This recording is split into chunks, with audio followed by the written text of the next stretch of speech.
Hello, it's me.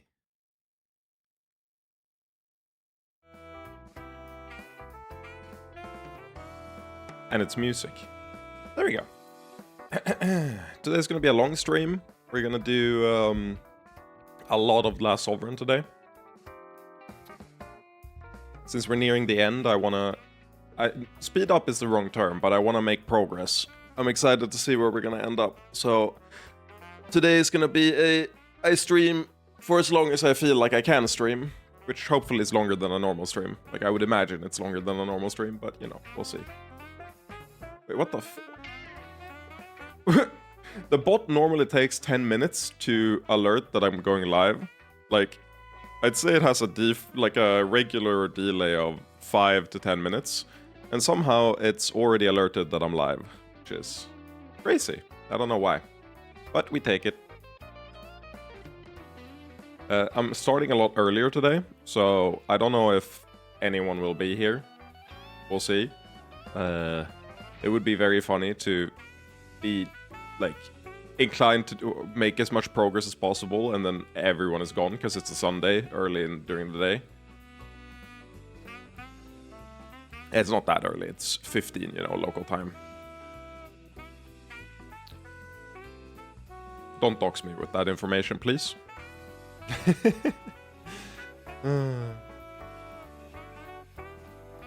Is this like... This has to be like...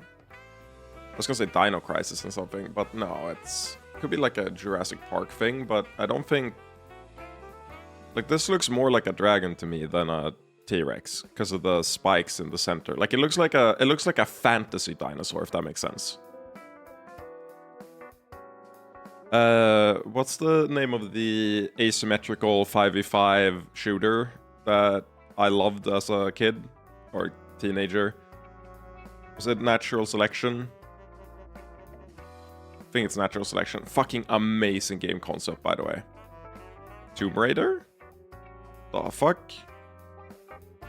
The gloves just remind me of Lara Croft.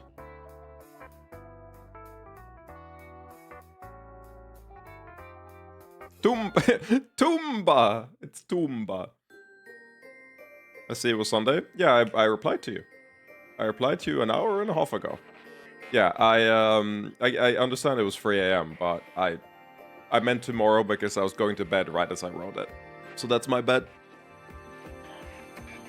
I should have added you. But no, we're doing a long stream today. Tomorrow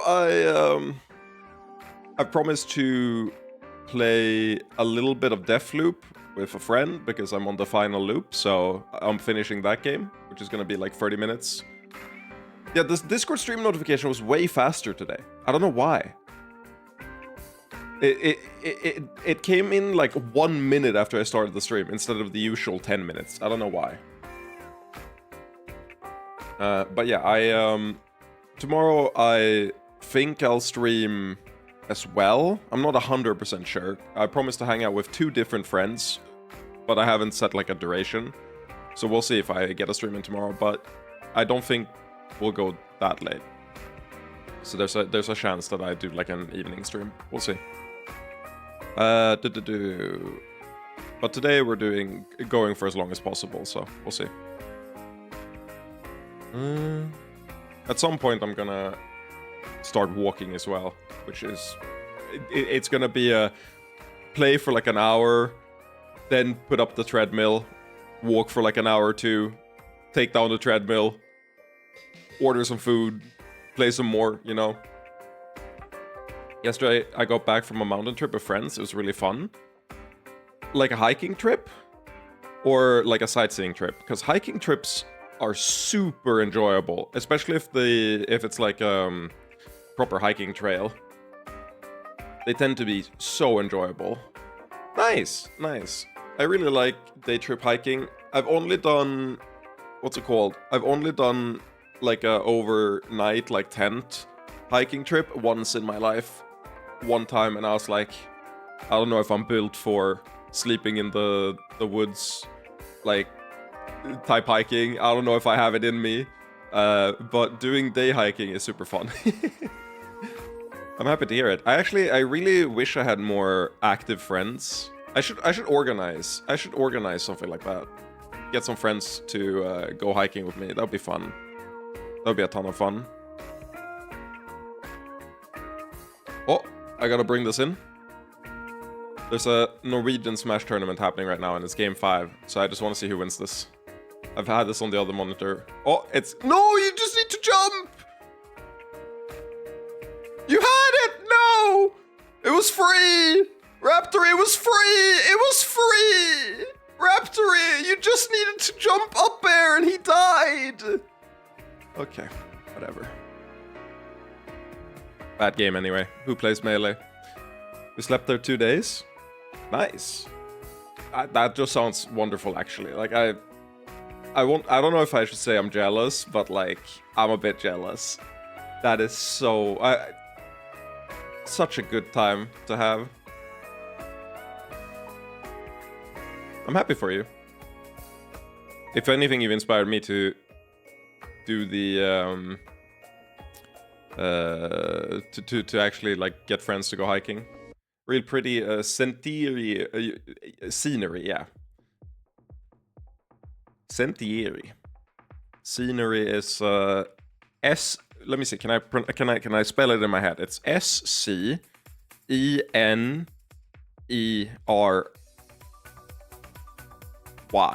right? It's scenery. That's how you spell it. Think it.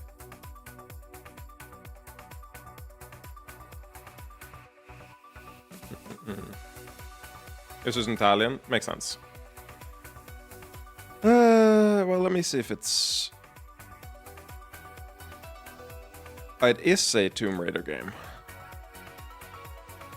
I thought so, but I wasn't sure.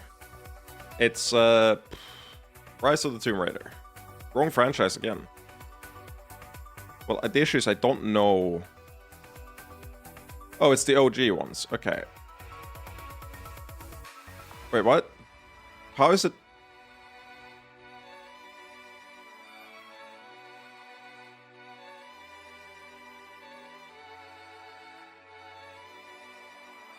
Huh? These are different series? Oh, is this the side? Oh my god, it's the... I feel debated. I feel debated. This is not... I feel insanely debated. Wingspan? Oh, wait, I've seen this. Oh yeah, I almost bought this game. This is interesting, actually. Wait, I actually have the thing I bought instead. 1 second.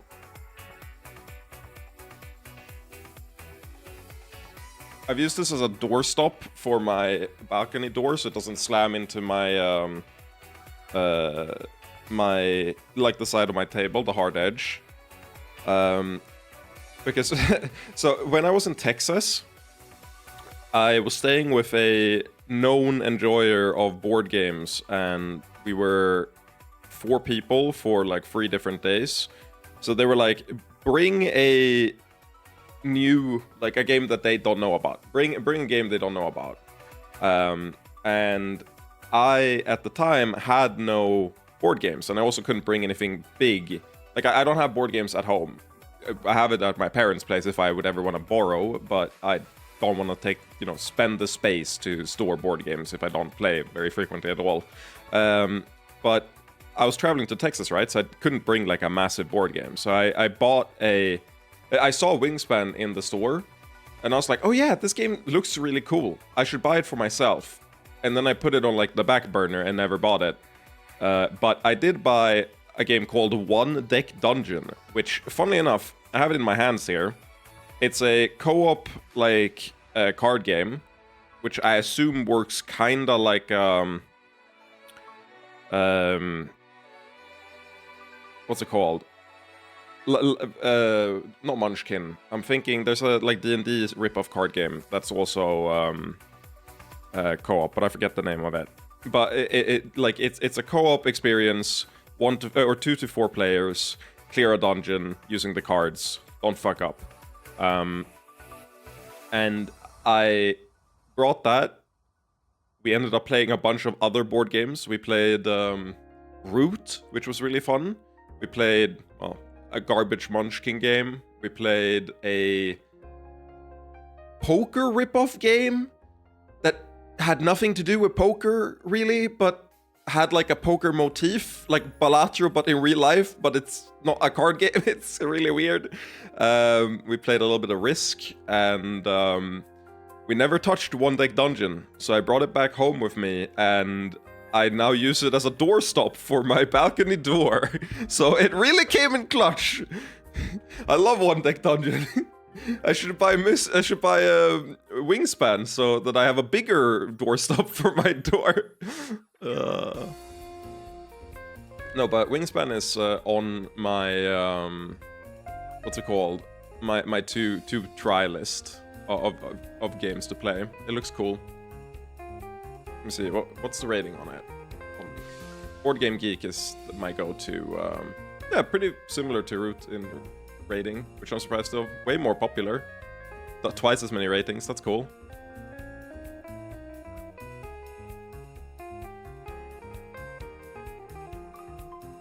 I like that they changed the color to red to imply that complexity is a bad thing. No, it's not very complex, so that means it's good.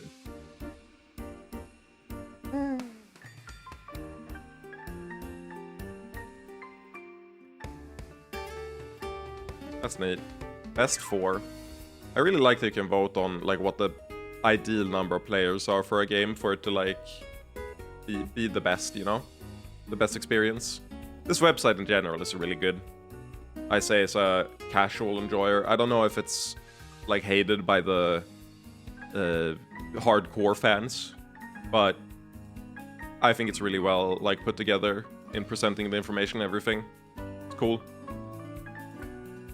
I recently watched what's it called? I watched C-Dog upload a board game video with Pro CD, and Pro CD hit them with the how many board games do you think I've played? And the answer was like 2,400 board games. Like, what the fuck are you talking about? 2,400 board games. Like, if it's true, which it probably is, if it's true, that's like the math on how many board games you have to, like, I guess you can try multiple in like a day, but it's like a, yeah, 277. 2,400. God, so many. So I'm right around 2,200. So Oh yeah. I love Pete.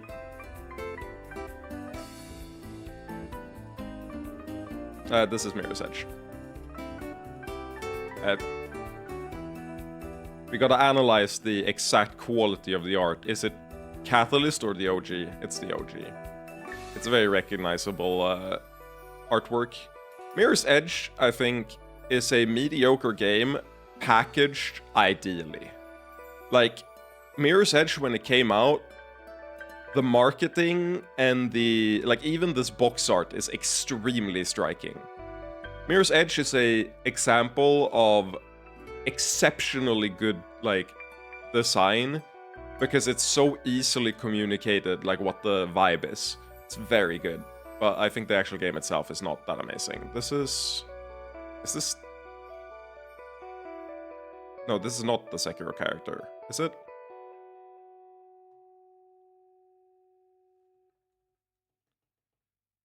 My name is...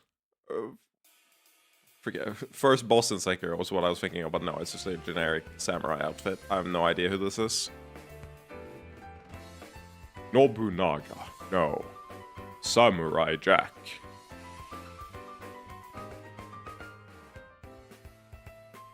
The issue is I've seen, like, this is the traditional samurai, like, armor.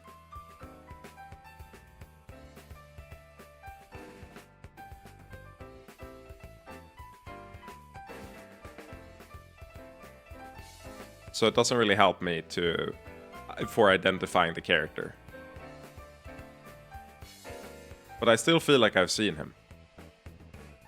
But I don't know from where. I don't have a guess. What's a good franchise to go for? I mean, I guess I will do Sekiro. It is a Sekiro character.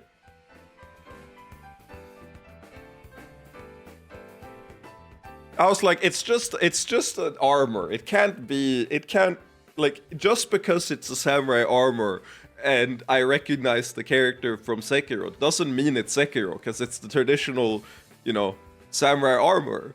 That doesn't have to be relevant immediately.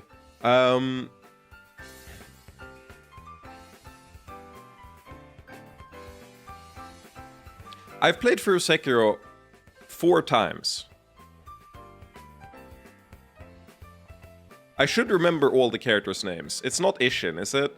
He doesn't have a samurai armor in any of his fights. It's not... It could be the first fight versus... No, he also... Is it the first boss?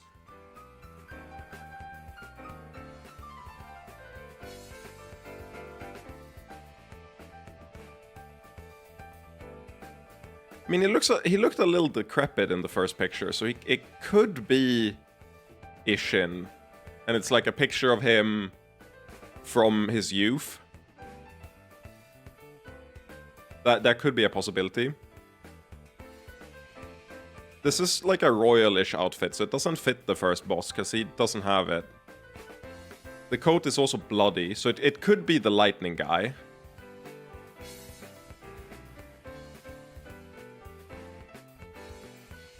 I'm gonna go with Ishin. What? He's not even an option. Okay. Okay, so it's not... okay, so it's guaranteed not... I'm like, the longer I go, the more I'm thinking it's the first boss that goes, "My name is..." And then I forgot what his name is. Which is awkward. That feel when the guy announces himself and his presence and he's still not memorable enough to be remembered. But he's like a warrior dude. Like, why would he have the overcoat like this? Because it's not the owl. Is it Lady Butterfly? Why the fuck would Lady Butterfly have a samurai armor? It can't be Lady Butterfly, can it? It's not an option anyway. That means it has to be the lightning guy. Which I believe is Sasuke's voice actor. What is the name of the lightning guy?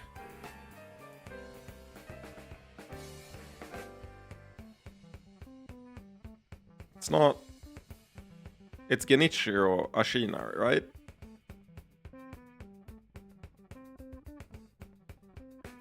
Whew.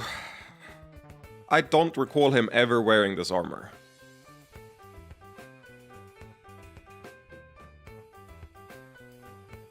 Really?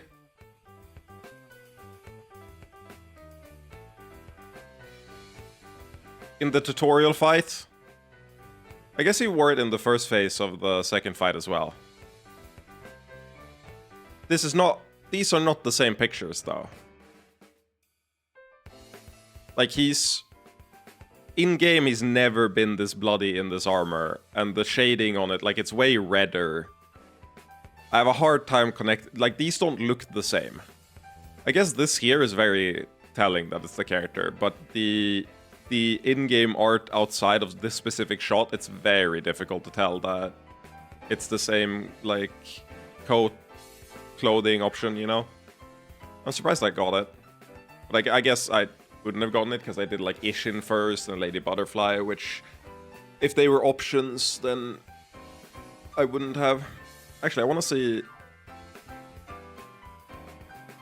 Well, this would have instantly... The third picture would have instantly given it away. So, I would have gotten it on the next one anyway.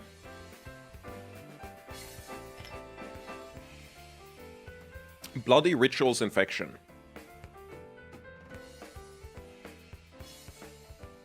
An STI? Or, I mean, an STD?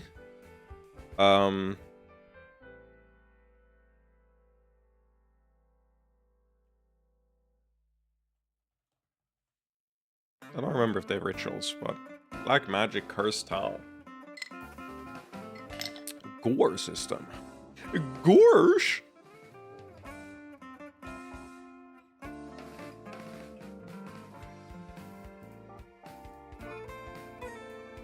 Black Magic Cursed Town. Gore system. God Hand isn't very bloody, doesn't have rituals.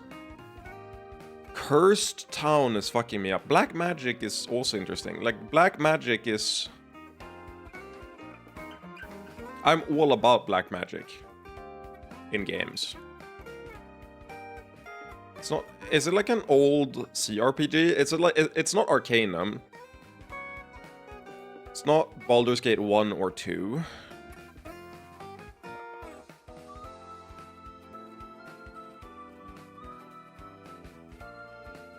Well, Gore system means that it has to be a mechanic. I believe. I think system is exclusively used as a, like, this is a mechanic in the game. In this game doll setup.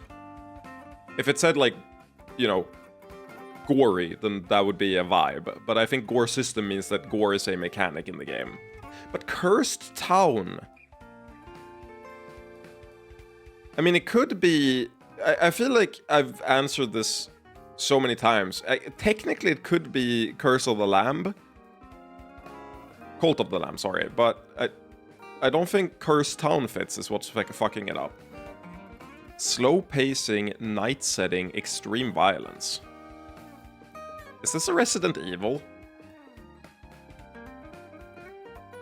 I mean, Silent Hill 2 has the...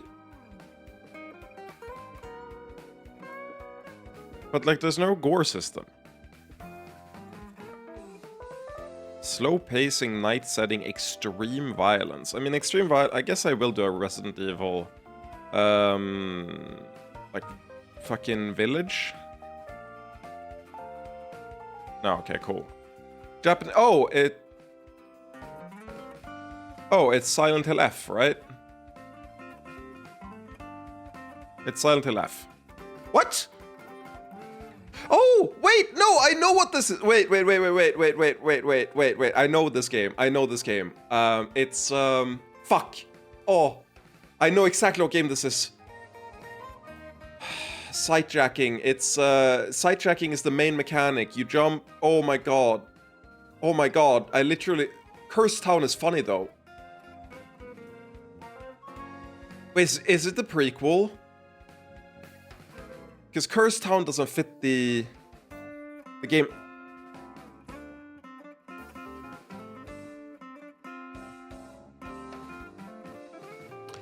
What the fuck is it called? It's not like Ripper. What?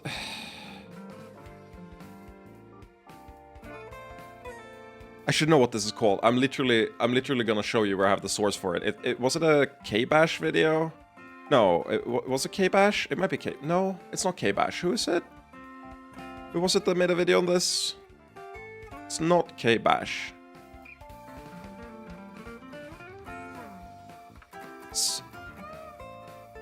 It's Siren, which is the prequel to the game I'm talking about, which is not... Because I... Slitherhead, that's it. Slitherhead is the one I know. Really cool game. Like, mechanically. But this is not in a cursed town. But Siren, the prequel, is in a cursed town. Slitherhead isn't even an option, but Siren is. So it should be Blood Curse. Yup. 2008. Japanese, like, pseudo-horror game inspired by Silent Hill. With sightjacking as a main ability.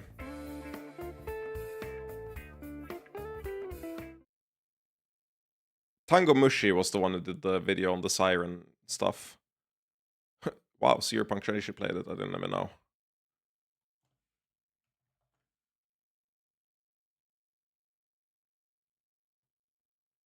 I'm sad I had never played these. I think I would have enjoyed them a lot.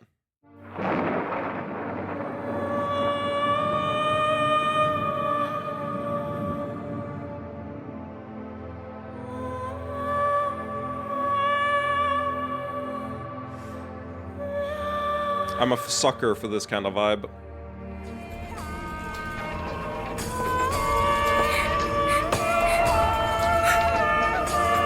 Help! A woman got stabbed! I forgot that the setup for it is an American TV crew visits Japan. Fucking comedy ass title card for this. Like, this feels like a parody, not a real setup for this.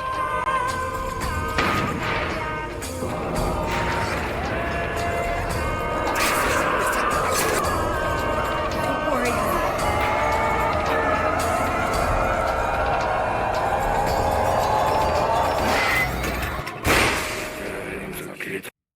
A new horror is calling. Age restricted? Crazy. Wait, I gotta double check. This is age restricted. Have they age restricted any of my videos? Like, even...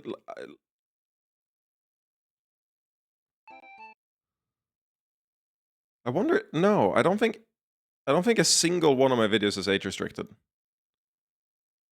Oh wow. Why did this get 400 views? The fuck?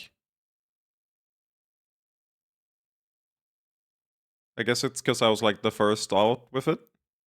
Straight jerking it on the treadmill. Yay! Let's go! Straight jerking it on the treadmill. Oh no. Why does my Silk Song video have a bunch of views where my microphone was fucked? I'm sad. You told me my microphone was fucked. I listened back to it, and because I like when I test my microphone, I do so like speaking as clearly as possible. It avoided the problem, and then I immediately watched the VOD back, and I was like, oh, but my microphone is fucked. But I think I might have fixed it by part 3. I think I might have fixed it after like the first 2 VODs. Which implies that there's other stuff here. Oh yeah, I did fix it. Nice.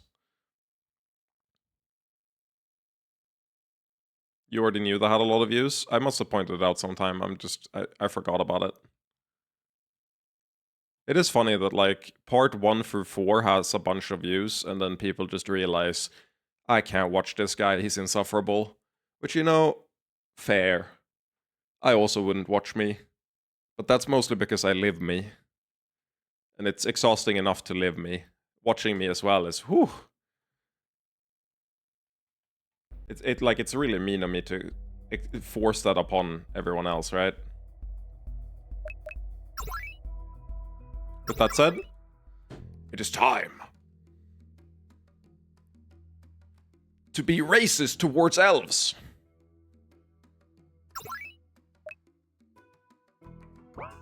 There was something I want to check. What was that? It was...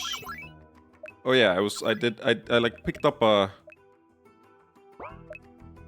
Didn't I pick up like a super endgame item someone said? I think it was like liquid sex or something. Can I use that yet?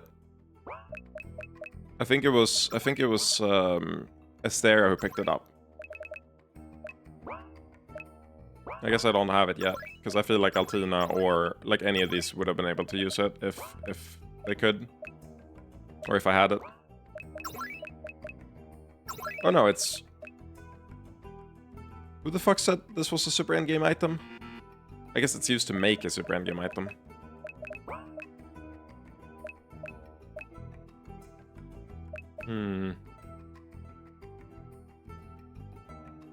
Yeah, it is a key item. I forgot about that. Oh, and the reason I don't have the sword here is because Simon hasn't joined the party yet. That makes sense. Oh, I gotta... How the fuck do you do that again? There we go. I can rebind buttons on my controller, right? And I've rebound... Or not rebind. I can bind additional buttons to the 4 face buttons, and I'd rebound away from dialogue. So like, the reason I love using a controller for RPG Maker games now is that the way I have it set up, I can go into the menu here with a back button on the back of the controller, and then I can do dialogue with the same finger, or like the same hand that I have the stick with as a shoulder button. So I can one-hand play the game on the controller and do everything, which is so nice, man. We'll let you in, but don't interfere with the work of the Mother's Guard.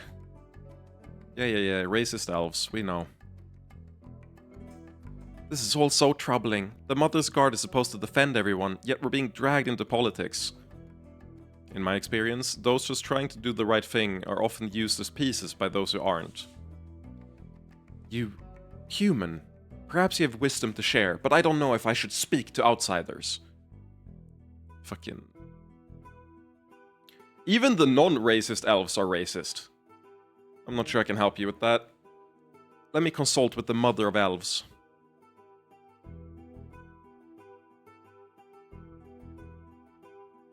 How very strange. The Mother gave a great sense of negativity, yet said that I could speak with you.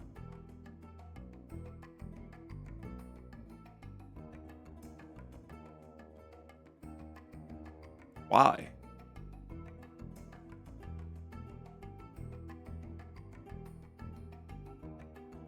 Okay. So what's actually going on here? We're doing our save people from harm shtick, right? I think we're likely gonna get 2 expeditions into New Javini and... or actually, no. I think we're going to everywhere except Takan and New Javini to provide aid. Also, why the fuck are we in the Elven Lands, right? Isn't the fallout from the battle the regions next to where it took place? The elves are on the far opposite side of the continent. Wait, no, we're not here because of the Goddess of Magic shit, are we? We're here... We have to be here for... Oh yeah, the Tanarak shit. Right, that's what it is. I was like, why the fuck are we at the Elven place? So, okay, we're not gonna visit Takan and New Javini to provide aid there. We're doing other regions, but that makes the framework I had in my head fall apart, because what I was thinking, and once again, this is the issue of having to keep so much information in your head during when you spread out the play like way too far, which is why I want to really like make a lot of progress this week. Because what I thought was, we are going here to prevent harm from, you know, the fallout from the battle, Lord of Blood, all that stuff, you know, all the ships scattering. But the reason for the Mother acting the way she is, I thought was, oh, she doesn't like us, but we're here to provide aid, and she can tell that we're here to provide aid, so she's just gonna, you know, tolerate us. But I distinctly remember a piece of dialogue last time. What happened to the captain after the many reloads? Well, the title of my... Oh, let me finish my thought first. Yeah, my reason was the Mother is reluctantly agreeing with us being here. But now, shouldn't she just be strictly against it? I know she said something in the last VOD right before we ended, so maybe I need a refresher on what exactly she said there. Also, what happened to the captain? I made the VOD title a reference to Those Who Walk Away from Omelas, which is the short story about that kid who takes on all the suffering of the city. And I said Those Who Walk Away from Paulina. So you can infer what happened to her.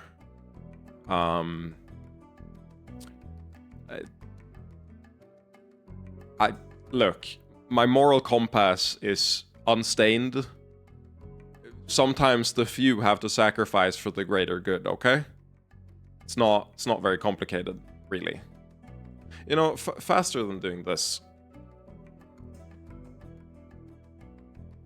Or maybe this is faster. Pipsqueak VODs. What did happen here? What did they say? Because I think we got like dialogue.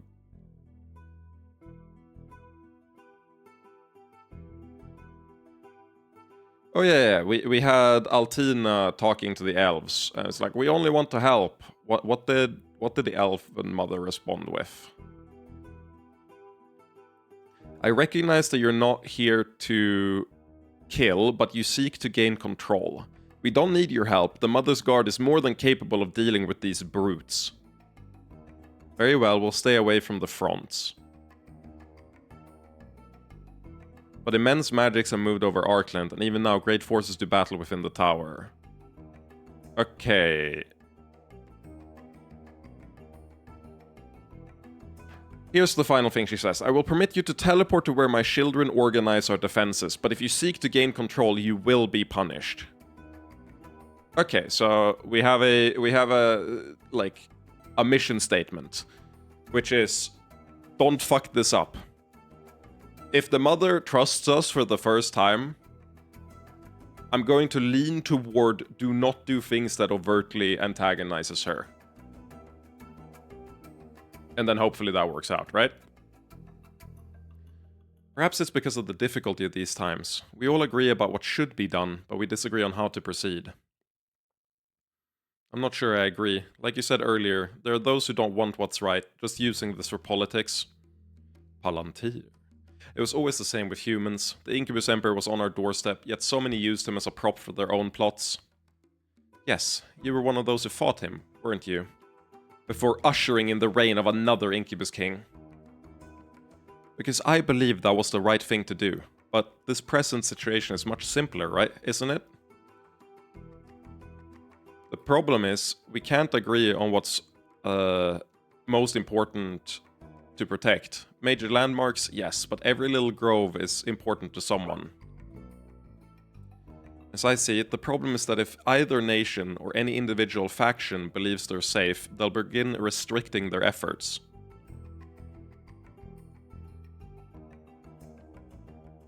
Hasn't this been like the core problem that we've dealt with in every single arc of this game? Or any arc that that revolves around any form of geopolitics? Hasn't there like always been one faction that isn't in the line of fire, sabotaging it for everyone else? I feel like this is a running theme in this game. Which is why you've been trying to play all sides. Don't think I haven't noticed. What we want is for everyone to be fighting as hard as they can to keep the forests safe. Can we count on you to do the same? You can. And I didn't think I'd ever be saying this, but I'm glad to have you fighting at our side. For as long as I can. Neat. Truthfully, the mother has given many strange commands as of late. It's difficult to know what to believe.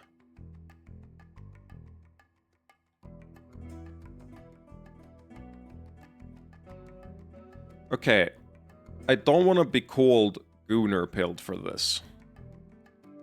But I recognize that it's incredibly Gooner-pilled. But it's been established by the story earlier. So is it really that Gooner-pilled if the exact thing that I'm about to propose has literally been a plot point like less than like 5 hours ago game time?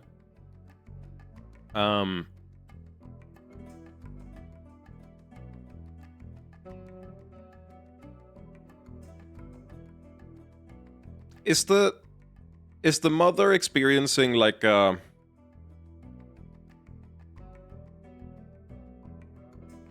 no, there's no good way to phrase this, but it also I also struggle to communicate the exact like version of this, because I was thinking elves in fiction, it's already been established in this world, they're weak to sexual magic and, you know, sexual power. So I was thinking if her commands are weird, what's the odds that, like, she's been either infected by sexual power or is in the thrall of an Incubus King, or, you know, experiencing one of those one of those things are occurring to her. But what I'm wondering is, I feel like she'd be way more extreme then, no? She already hates us. I don't understand what the weird commands would be, because, like, for the past, like, 2 or 3 years in game, hasn't she been Omega racist? I guess they could be referring to the fact that they're weird now because they let us in. Like, it's a good thing. The mother's commands are so weird. Yeah, they let in humans to save you all. Tough shit. Be better at your jobs. Why doesn't the Mother of Elves just smite all of these attackers? Why don't the hobbits just fly to Mordor? Because the offer didn't want them to. Please treat the 4 sacred trees respectfully. Their magic is an essential part of what makes this place so well defended. Taking note for when I have to attack this place. I never thought a Darglease elf would get a chance to visit the Western Palace. Thank you, Orc Raiders. I feel like you should be sapped by lightning. Unlike the majority of the politicians here, I understand what you're really trying to do. And just what are you trying to do? You care about saving the forests, certainly, but that includes saving them from themselves. If you needed to act against either nation in order to keep order, you would do it. Even if that's true, what's your point? I quite agree. I'm sick of Dargilon and Gelderon quarreling with one another. They need to be equally matched for this defense to go perfectly. I'm already doing what I can to help, but if you needed to balance the scales, I could impede either side. I see. Of course, we never actually had this conversation, but if the negotiations need one last nudge...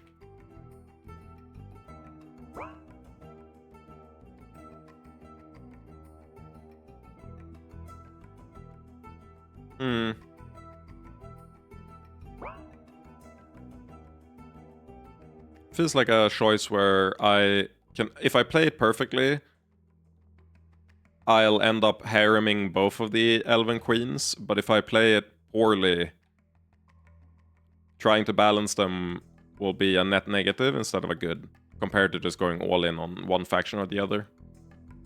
We'll see. Don't tell anyone, but I actually find these underground homes quite pleasant.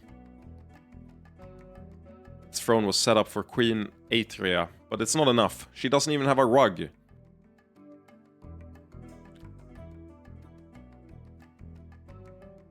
Yeah, well, I don't even think it's the I fucked up button. I think we're gonna... Or rather... If anything... Wait, if I designed the segment, I would design it so that there's an uneven amount of, like, bonuses you can give everyone. So, like, you give... say that I prefer the Genelise faction, then I would give +3 to Genelise and +2 to Dargilon. But it's better to have them balanced than to have Genelon be ahead. So even though I favored Genelon, I still sabotage them to make them both +2, because you get the best result that way. That's how I would do it.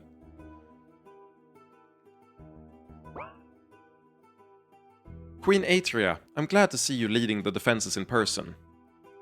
Only because of the terrible reprimand of the mother. She appeared to me in person to say that Dargilon's openness to the outside is what led to this. I never imagined that the goddess herself would appear to me, only to say something like that. Have I really been leading our nation astray all this time? My queen, don't let yourself fall into despair. Both elven nations need your leadership now more than ever. But the mother herself says my leadership... Never mind that. There are elves who will die if we do nothing, and we can't save them on our own. Oh my... Linine, are you sure? The mother would want you to help save her children from these invading hordes, no matter what it takes. If she disagrees, she can strike me down right now. No vines of divine justice strangling you, it seems. Oh, it's definitely optional. I just think it's probably optimal, if that makes sense. I'm just saying from like a design standpoint, I would want that option to be correct. Because it's more interesting than not using it. But maybe you're right. And you can balance them perfectly without using her. All of us make mistakes, but we're still the mother's children. What matters is how we move on from those mistakes. You're right, Linine. I couldn't see any way out of this aside from accepting your help, but now... Many of the mother's children outside the forests still want to defend them. Let's discuss strategy. No, I don't think it's optimal at all. You might be right. We'll see how I feel when we're done with this segment, if I want to use it or not. Really depends on what choices I get to make throughout. Going right up against the mother, huh? How rebellious of you. Truthfully, that was a terrifying bluff. She must be angry with me, but I figured she wouldn't kill one of her own in front of everyone. Well done. I really hope that the mother is actually an interesting character. She's kind of been a walking stereotype this entire time. I think it'd be cool if, once we get her to chill out a little bit, she actually is a cool character. If the mother... Yeah, but I think it's more important that they're balanced so that Genelise or Dargelon doesn't, like, move out clearly in front of the other one. I'm saying that the way you would do this segment is you either go all in on one of them and say you will absolutely crush the other one, or you balance it perfectly. But if I was gonna balance it perfectly, I feel like I would put in that choice there as like a mandatory bit, so it feels like a trade-off, where like, yes, you could give an even better result to one of them, but then they won't be balanced. So it's like, what do you value more? If the mother deposes me later, so be it. But for now, I will give everything I have for the sake of Dargelon. Queen Daria is under a lot of stress. You'd better not disturb her. Don't tell anyone. Oh yeah. Can you move? Excuse me, but is this room in use? We were arguing about which side should get it. Are you interested? It's not about crushing the other, though. Well, she literally did say that, like, it's important that they're in balance, because otherwise one of them is going to become the dominant force. That was part of the dialogue there. So I think that's a hint to the fact that you would ideally have them be equal, because otherwise there are consequences to favoring one of them over the other. And all I'm saying is, from a game design perspective, I would set them up to, like, by the end of the segment, you can't make them equal without using that option, is how I would set this up. If that would be fine, we'd be happy to set up here. Make yourself at home. Alright, it should be fairly easy to make this into our base. Just need to requisition a few items. Since this is such a scattered operation, I set up an orb to collect all our results. We'll do everything we can here, but when you think our preparations are balanced enough, we can begin via the orb. It should go without saying that we'll be offering all the economic support that we can in the aftermath. Mutual profits have already been calculated. But now this has become a political mess. I understand the balance, I just don't like it. So you're asking me to make that decision? I find I like being a specialist more than I thought. I only want to lead in my personal domains. I may not be as economically minded as Simon, but I'll do what I can. Just talk to the elves and figure out this political mess. Basically, I intend to help everyone, but we could pledge to help someone first and gain favor with them, without reducing efficiency. So it's another matter of deciding between the elven nations. Unless you think they're balanced, or you have enough support and you're interested in something a little more daring. I could also pledge our first support to Takan. They'll probably be needing it, it just wouldn't earn us any favors here. Takan, what sends your mind there? It's what Iris will care about, okay? New Javini and the Chalice States will likely weather this, but Takan is in a more precarious position. I'll take it all into consideration.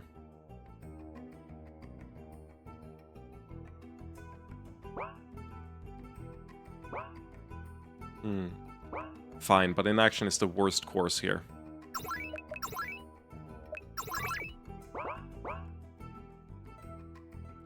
Okay, let me form a private connection. Hello. Oh, Lady Miguel, I'm glad to see that you're alright. I'm fine, but I'm getting embroiled in a bit of a problem between the elven kingdoms. I have little information, and I'm afraid that my meager businesses couldn't influence anything so important. But would you be willing to make an offer of trade to one of the two kingdoms in the aftermath? Well, I already trade with Dargelon, so a pledge of support might encourage them. I could offer support to Gelderon, but it would be perceived as an insult to my current clients. I feel like I'm going to make wrong decisions if I don't keep things like this in mind. So I'm going to screen cap this and put it in my doc real quick.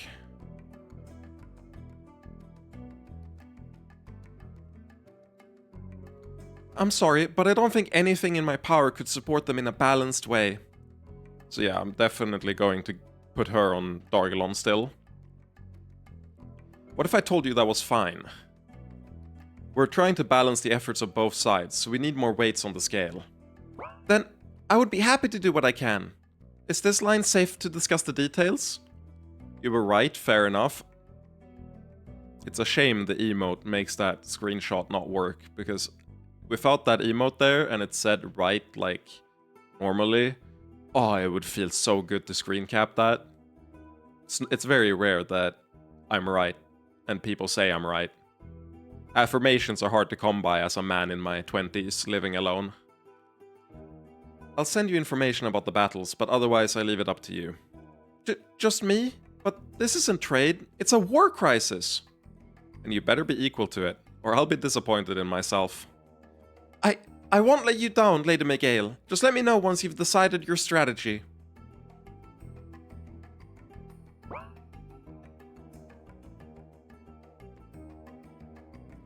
I will, of course, do everything I can to negotiate with the queens and turn Yihelin's resources toward containing the chaos. But I thought that it might be possible to do more than that. I've passed the days when I was the hated Widow Queen. I have some political capital to spend. What did you have in mind? That I am less certain of. Everything feels like overreaching, and it clouds my judgment. No matter what, I will do my best to persuade the queens to work together. I'm hopeful that I can set a good example. But they'll both ask for my influence. Walking the line between them might benefit me, but it wouldn't help this present conflict. Finally, I could forget this conflict entirely, bending all of our influence toward convincing Ardaheim to let us do our work there. Or did she say there? Or here? There. All worthy causes, and we don't know what will be the most important in the end. My beloved isn't here.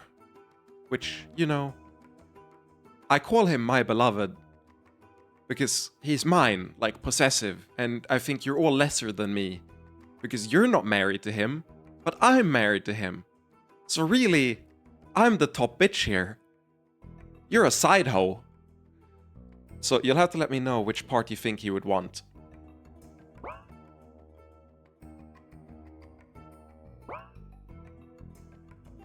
Interesting. There we go. There we go. I needed something like this. I needed the number. I was like, it's gonna be hard to tell what I have to do, but now with a number, it's so easy, baby. We just look at the number. Based on our agreed upon rating system, this is Gelderon's current position. 7. Using numbers feels awkward, but this is how I'd rate Dargelon's current position. 8. Imagine that's at 6, 7. Dang, the kids, man. They'd be going crazy. I'm posted here for your protection. I was ready for it to be 6, 7. Of course you were, Munch. God, one of my favorite tropes in media is when the guard realizes that, like, there's no point in them existing. They're redundant. I feel like everyone except Miguel in here could absolutely trounce the guards. Like, why are you here? You're not here for my protection. If anything, you should be protecting the rest of the camp, and even that's useless. Unfortunately, the most effective strategy involves allowing some parts of the forest to finish burning. Hey, that's a real thing. Seasonal burn.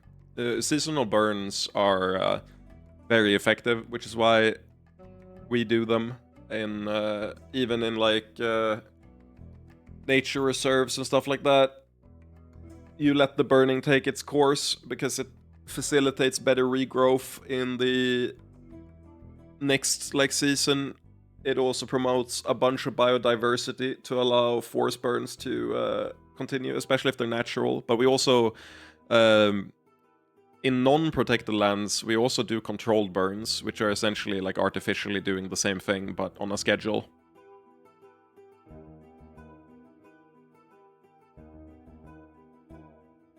Which is why we don't do them in NA and have massive forest fire problems we can't control at all. You do it in NA. You might not do it enough, but you do it in NA. Controlled burns happen all the time in America. I mean, your climate kind of is why we studied it a bunch, because it happens like naturally. You do control or not control. You do you let it finish burning.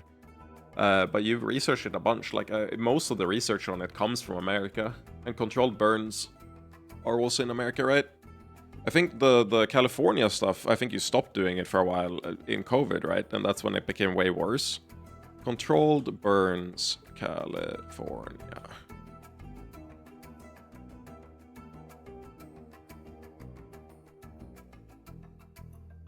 Prescribed burning is the controlled application of fire to the land to reduce wildlife hazards, clear down trees, control plant diseases, improve rangeland and wildlife habitats, and restore natural ecosystems. Sometimes called a controlled burn or prescribed fire, prescribed burning is one of the most important tools used to manage fire today. As catastrophic wildfires continue to be a growing concern in California, the use of prescribed burning to reduce hazardous fuels is projected to increase.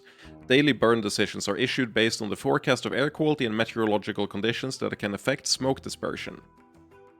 Yeah, if anything, it's you probably need to do them more. I think you still do them. I think the worst forest fire you ever experienced was after a season of not doing controlled burns, and I think you went back to doing controlled burns immediately after that, if I recall correctly.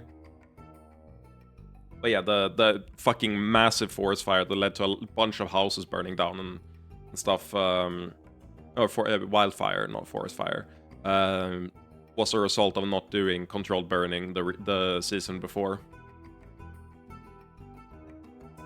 I think that was end of Corona, right? Like 2023 or something like that, I believe. At some point, perhaps we should speak of the mother, but not now.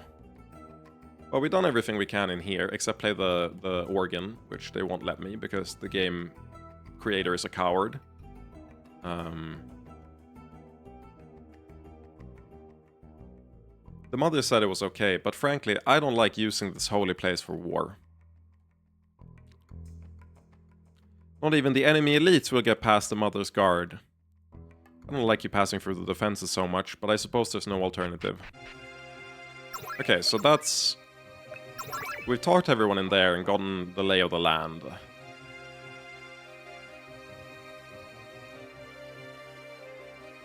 There's so many fires. We can't fight them all. Only the combined forces of the Elven Kingdom can overcome this.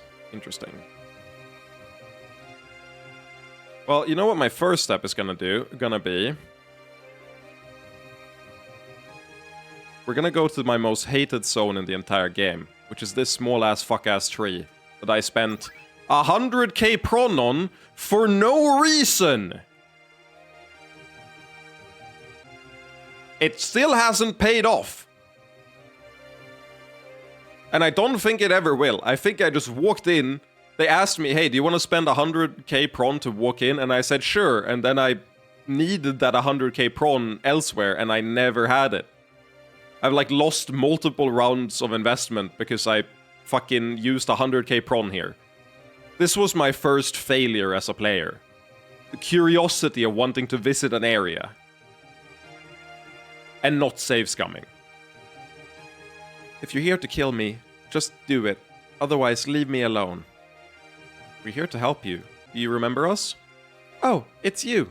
There are too many of you, but you help and then leave me alone for years. I like that. We're not here to bother you, just to keep this invasion from harming you. Thank you. The other side keeps demanding my help with things.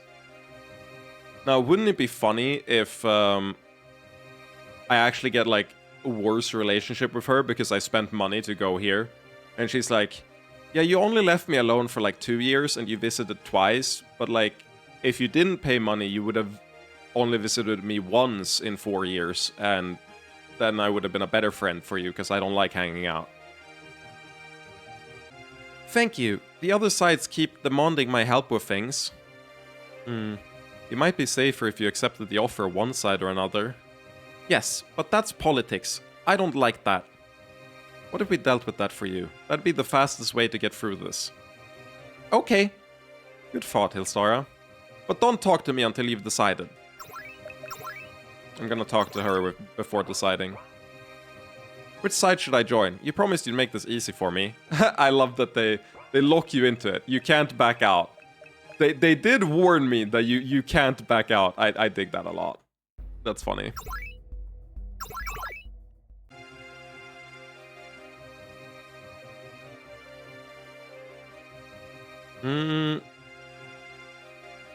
So this is where we start. Yeah. Where should we visit first? I suppose we should visit the religious part. The succubi are here. Ivala's wards have failed. Silence! Your heresy against the mother is what drew these attacks. Says the slut consorting with foreigners, then fleeing here as soon as orcs show up. We've tried to build defenses against the enemy instead of sealing ourselves away. Why is Bertricia still hiding away? Isn't the High Priestess supposed to defend us? Please calm down. The High Priestess is doing everything she can. Then why did she invite her Ivalan converts in first? We all need defenses. Oh no. Everyone, please don't fight. Shut up, Dargelis bitch! This is out of control. It's almost a riot. And it will get worse as the armies get closer. Riala, can you get us a connection to the High Priestess? No, I can't interact with the fire. She just says, we can't fight these, there's too many. We need the combined forces of both Dargelon and Ganalon in order to fight the fires. One moment. I know what you're here to ask. I've activated all the defensive magics the Glade has to offer, but those fleeing are straining our limits. And I suppose there's no reasoning with them. Lovely. You really can't literally put out fires right now. Nope.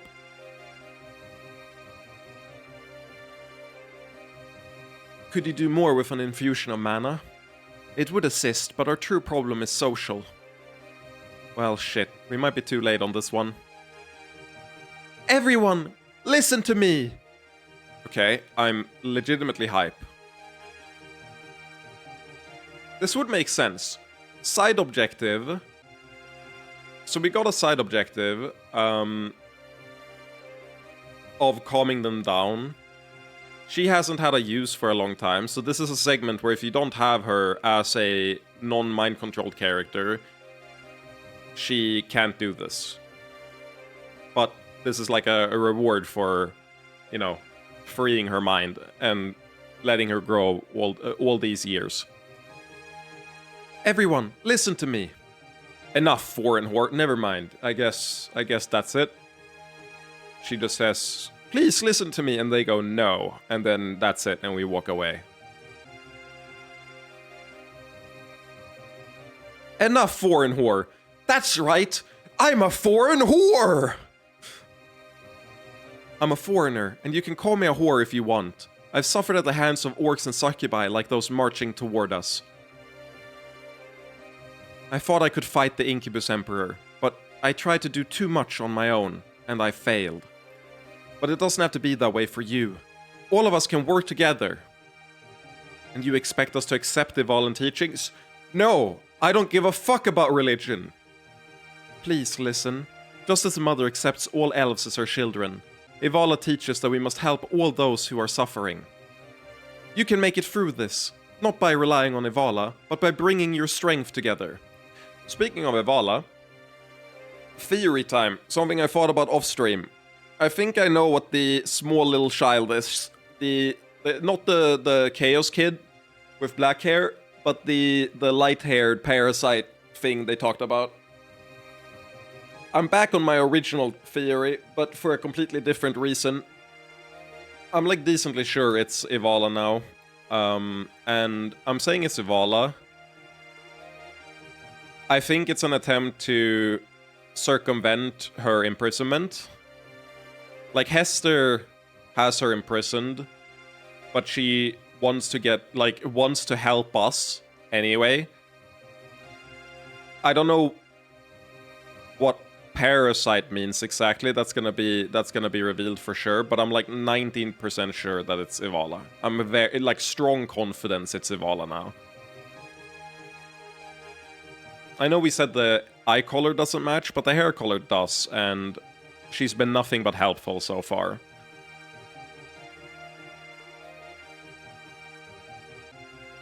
You can make it through this, not by relying on Evala, but by bringing your strength together. Under you. I'm just a mage. I'll try to stop as many of the enemy as I can, but I can't win this war alone.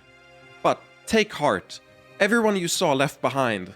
They can be saved from corruption. There's still hope for them, so long as you don't surrender it. Please, please listen. Seems I spoke too soon. You are a true child of the mother. A foreign whore, if you will.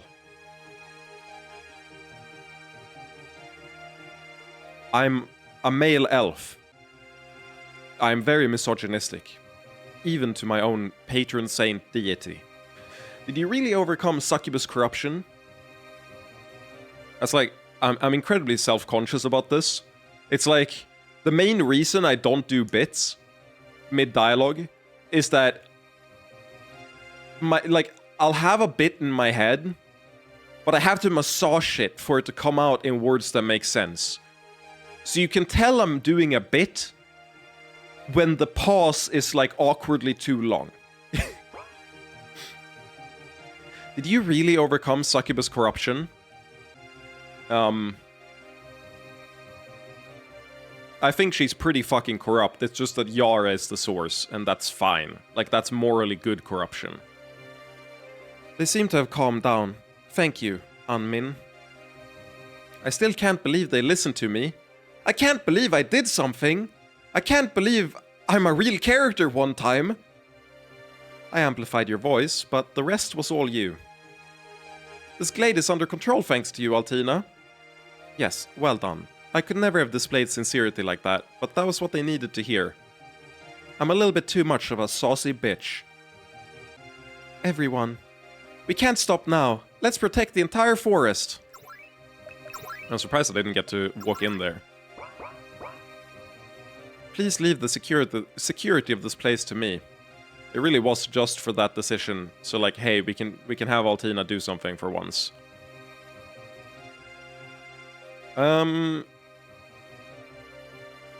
So tower, this is Mother's Tower, which we didn't disturb last time, which might be why she's favorable. Smash, ruin, smash, ruin. Which reminds me, I gotta check how the smash is going. There's a Norwegian tournament happening right now, which I have friends at, so I'm just checking the bracket. There's no set going on right now, but what's happening in the bracket? There's also a really cool event happening later today, Pat's house, where another friend of mine, I don't know if he considers me a friend because we haven't talked in a long time or like met in real life, but he was really nice, so he's a friend until further notice, but I guess an acquaintance would work as well. Oh, the reason there's no more, the reason there's no Smash on the stream is because the event fucking finished. That's crazy. Woofer won. Fair enough.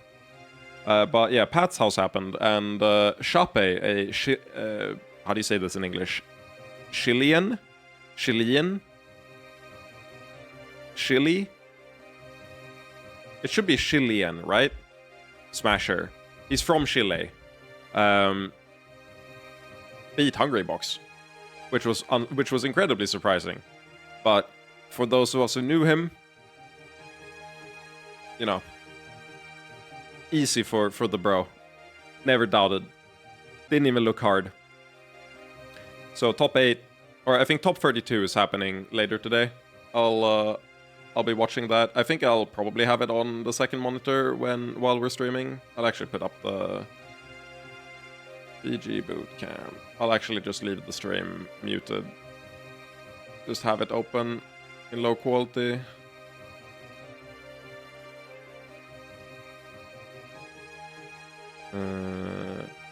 Well, you can't actually mute it, so I'll mute the tab. There we go. I have it ready for later. That'll be fun to watch.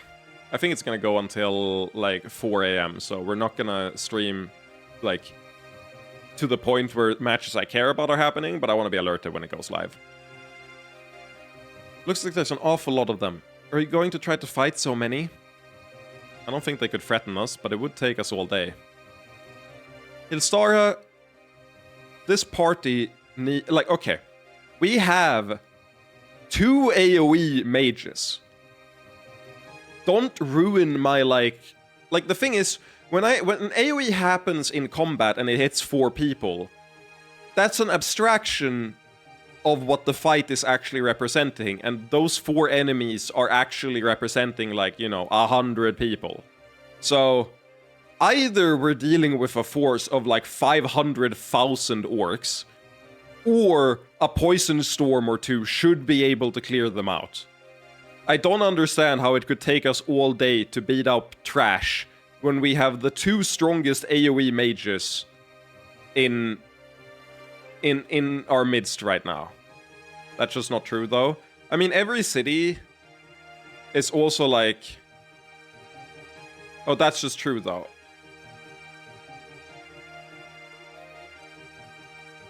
Now, this is the developer taking a stance on the classic 1 billion lions versus every Pokemon, saying that Earthquake really only hits 2 lions.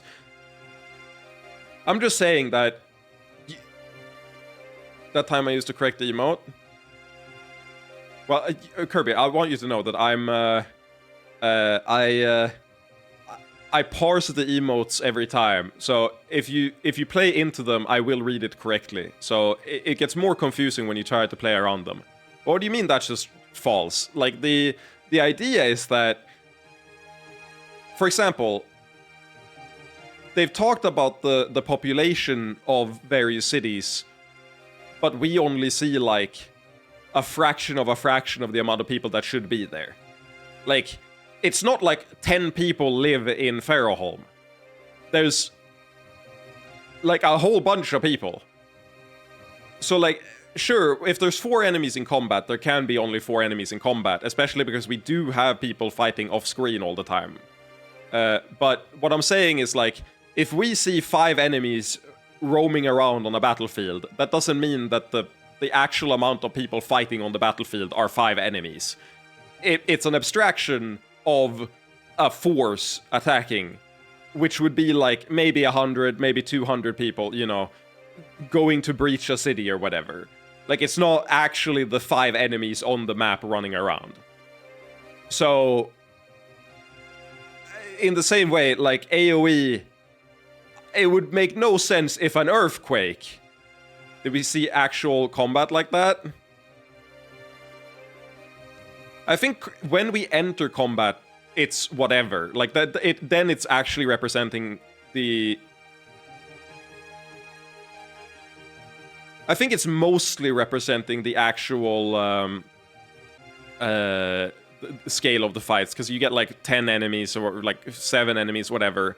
What I'm saying is, if someone casts Earthquake, that Earthquake is not going to be localized to only hit those 7 enemies. That Earthquake should work on a force of 100 orcs. If I cast Lightning Storm, I don't expect it to hit the 7 closest orcs. I expect it to hit the fucking area that has 100 orcs. And they are undermining that by saying this here. And I'm saying that's stupid. And not, like, that just makes AoE seem insanely small and not very strong. You can't name something Poison Storm and have it hit 4 people. Like, that shit's ridiculous. That's not a storm, that's a gust of wind. Like, I'm saying the scale doesn't work with this dialogue here, unless we're talking about, like, 100,000 orcs. So it's the average spell? Yeah, I'm arguing that I think it's stupid to not let AoE mages be powerful in universe. I'm saying that, like, an Earthquake spell should let them sort out common rabble. If they, like, the way I would write this so that you can, but usually it works like that. No! Like, wait, actually, I shouldn't say no. I don't understand what you mean by that. We have a huge scaling problem. I'm saying that this dialogue here, it would take us all day, shouldn't happen if you don't want to undermine the scale of the fight. Because if you have 100 orcs attacking the tower, which is like what I would expect, then I would expect an earthquake to kill it. I don't think it's a huge scaling problem, because I understand if you have a whole-ass army attacking. If we have a whole-ass army, if we're talking this tower is under siege by like 10,000 orcs. If you did that, if you said it's a force of 10,000 orcs attacking this tower right now, I would understand that, like, you would get tired. The earthquake would only target like 100 or 200 at a time, you know, like a little bit of the army. Then it'd be fine. But it's a single small tower that's getting attacked by what seems to be bandits. Not like a strong enemy force. And I'm saying that, like, this dialogue, the way I would write this is I would want the enemy force to not be maybe a large quantity as much as they have, like, an elite troop. They have elite troops that can survive the AoE. Like, say, I haven't had a problem with this, for example, during the army fights, because the armies have mages on the other side, and they usually have healers as well. So, like, I'm not expecting the earthquake to just insta-gib, like, 100 strong, well-trained, like, mages and healers and, like, other incubus forces, whatever, that are, like, power scale to our level.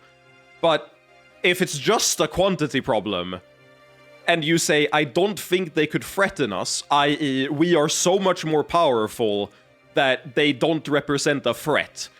As soon as that happens, it starts becoming a problem, because, like, you can have 100 trained strong enemies that can survive my AoE, and we have to actually engage them in, like, a proper skirmish. But if it's just 1,000 garbage orcs, just throw a fucking, like, firestorm at them.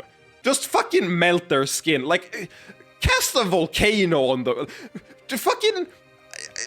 You can just freeze the entire battlefield. Like, this should not be a problem for our AoE mages. Now, if we had Robin here and she had to throw, like, a fucking fire lance at them, like, pew, pew, pew, pew, pew, pew, that's whatever. Like, yeah, sure. I wouldn't want to deal with that either. If Hilstara was here alone with, like, fucking, I don't know, Yara, then I'd be like, yeah, okay, that's fine. You don't have the AoE capacity to deal with this. But you have Altina. Every fucking ability she has is AoE. And sure, Firestorm, I could understand being, like, you can make that an arbitrary size. But, like, an earthquake hits the fucking fault lines on the under the ground. Obviously, that's not what it actually does. But, like, in my head, an earthquake is not, like, a localized phenomenon. Oh no! It's a category 0.5 earthquake! It's barely perceptible to the human mind! Oh no, it's so localized, only I can feel it! No, the earthquake is gonna hit like a fucking... like, they're gonna hit like the fucking city. The entire city is gonna be, like, shaking until it all falls into ruin. Maybe you can't use your AoEs because the losers don't want to destroy the trees. You know, unironically, that is true. I definitely disagree on the earthquake, though. Or near... Yeah. Look, I understand that it is localized. I'm saying the name earthquake makes me feel like it can hit, like, a large range. But I agree that it has exclusively been used as, like, a localized spell. Yeah, for sure. It's just the name is... I'm saying that you gotta have a little bit of an AoE. Storm as well is like, I'm curious as how you think the spell works.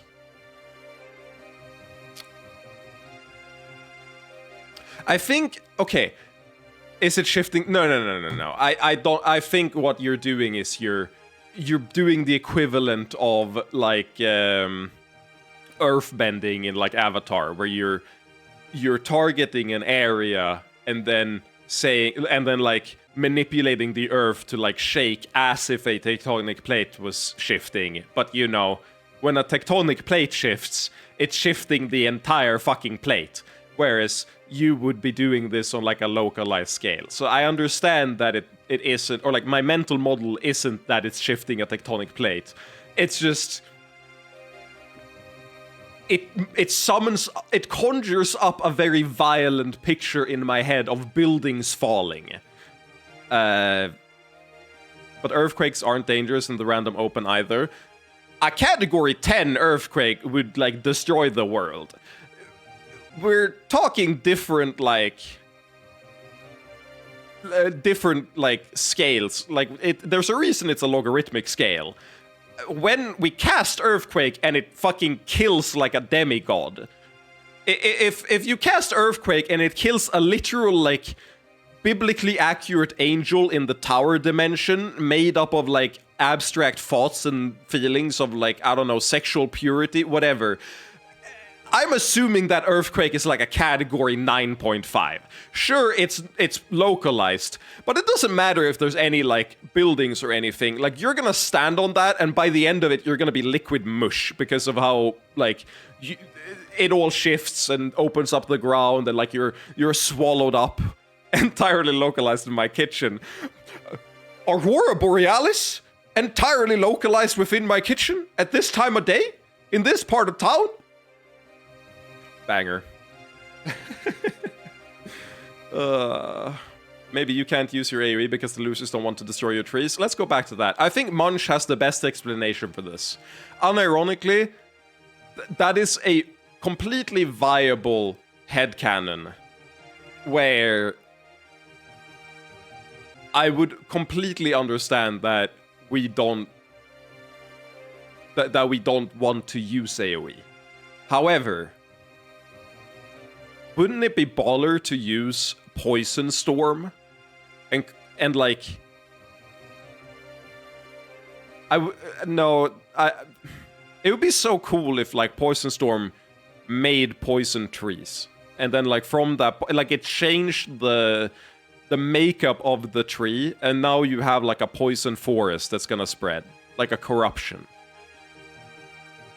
Which is not how it's gonna work.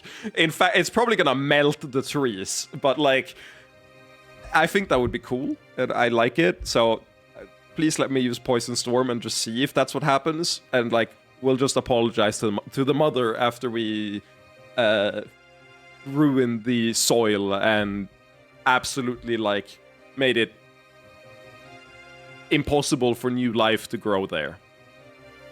How long does the poison hang out? It would be pretty dangerous to just use and leave all the poison around their place. But it would be like really cool though. Like it's like the Poison Storm is the aura farmer spell. Yes, they'd have to line up in range of my spells, but they're weak, so I think we can have more influence without violence. Elves talking. Smash! I recommend not. In fact, you should turn around and walk away. Oh fuck, she's strong. Maybe we'd better go. No, only few. We can run around them, burn entire forest.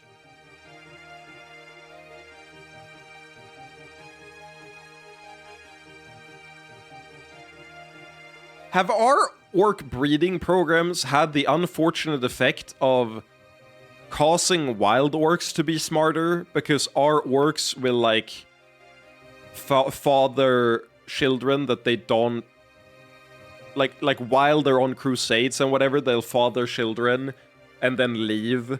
And then the orcs will just be, like, wild orcs. So... But they'll have, you know, the part of the chemical makeup of the father, who's now more intelligent because of us. So average wild orcs are way more of a threat, because the fucking intelligence level is like plus 1,000. So now even a wild orc without our direct training is like, let's use cavalry tactics, run around them. Men, hide in the forests, guerrilla warfare. They can't see us, so they can't fight us. Make traps. We are modeling our tactics after Vietnam. With a force of 100 orcs, we can stop 1,000 invaders. We threaten to burn the forest so they can't use area of effect skills. And then we run around behind them, we hide in the foliage, and then we backstab them from right beneath their feet. Like, what? Fuck happened? You used to be like, run at them! No tactics! They have bandanas, aren't these Lord of Blood orcs? Yeah. They probably are. But it would be really funny if they're just a random wild orc. Well, they are saying that the force is getting invaded, which implies, like, enemy force. So it's likely either Lord of Blood stragglers or, you know, other forces. But I really love the idea of... A side effect of my fuckery is that the average wild orc is like a philosopher at this point. Your master is dead. Kirby, can you stop being right? You ruin everything that's, like, cool about the world, i.e. my headcanon, and not what the game is actually saying. You lie. I'm in an Incubus King's harem. I know how the connection works. You felt him die, and if you don't leave, you'll be next. Run away! Run away! Fuck. Can I just surrender to you? I'm afraid these elves will torture me. We'll accept surrenderers, and keep an eye on those retreating. Well done, Miguel. It's only effective because it was backed by the actions of others. Yeah, it turns out diplomacy only works with the threat of violence. Wow! I wonder if that could be true in reality too. No, that'd be crazy. I don't think violence is ever the answer. But the orcs who fled west are going to be a problem for someone else. One problem at a time. World map. Do I have a world map? Didn't I pin a world map in the Discord so I wouldn't have to go to the wiki to find it? Yes, I did. I literally did pin it in the Discord. Okay. Ardoheim. Nice. They've headed either to Yihilin or Ardoheim. Wonderful. I hope Ardoheim isn't too mad that we sent some Lord of Blood orcs at them. Diplomacy works better when you have the biggest dick. I don't think that's true, because Simon canonically definitely has like a smaller dick than a lot of these Incubus Kings by default, but sure, he can change the size of it, but like the default size. Also, what the fuck are you talking about?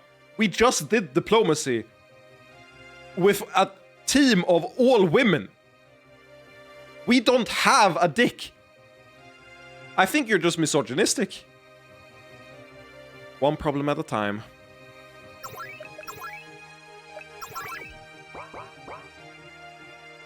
It seems we've convinced many of Fucko's former soldiers to retreat. Fucko's former soldiers? Not the Lord of Blood? How the fuck? Okay, we're back on wild orcs being smart, because there's no fucking universe where Fucko trained them to be intelligent. I refuse to believe that Fucko, Mr. Masturbates in his room, Incubus King, fucking like, there is no universe where he trained the soldiers to be intelligent. They spawned in with that intelligence. Straight out the womb with that intelligence. How are they doing in the fight? It bothers me I can't help, so it must frustrate you even more. It seems as though they're starting to gain control of the attackers in the Twisted Glen. Just remember that we need balance between the two sides as well, or their efforts will collapse. It looks like Feltiar has already fortified itself, but we should be able to assist. It's just a matter of how well we can cooperate with local authorities. Halt, outsiders! If you come any further, the guard of Feltiar will strike you down. Come fucking on. You should know who we are, and we don't have time for this. I'll look it up, I guess. It seems multiple citizens of Feltiar are willing to vouch for you. Apparently you even helped the guard solve a murder. So, how can I help you? We'd like to create an additional magic shield against the invaders. I'll put you in contact with everyone who vouch for you. Combined with Feltiar's finest, I'm sure you can do great things. Thanks to their cooperation, we were able to set up more defenses than I had predicted. Top tier voice acting, thank you. I just felt it was more natural. All hands to the hover spells! Full mana! Shit, is that another airship coming down? And it's headed for the bridge. The damage that would do. I know there's not much time, but would that be acceptable damage? It would keep orcs from crossing further. And seriously piss off the mother, but pushing it in either direction will do some damage.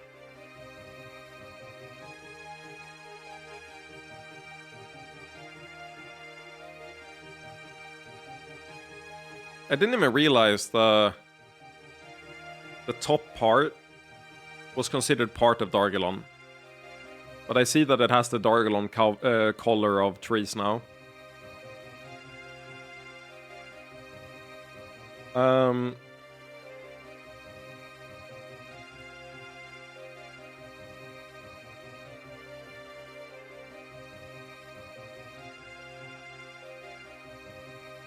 So, historically, we've been accused of Geldaron favoritism because Geldaron is closest to us and is therefore a better trading partner. So I feel like we should push it into Geldaron, both to like help disprove that, and also because I feel like we generally have better ways to support Geldaron.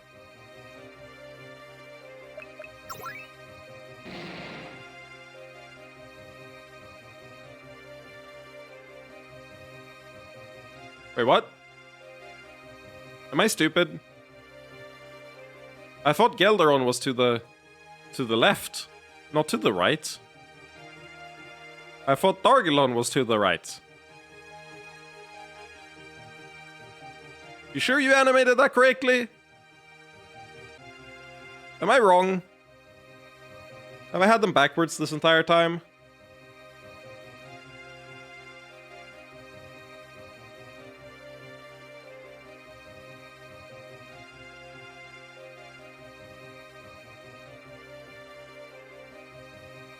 Huh.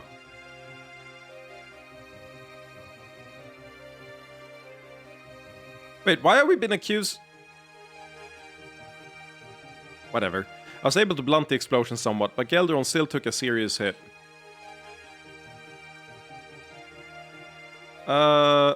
Boys. Boys. What's the score at? Oh, I had them reversed.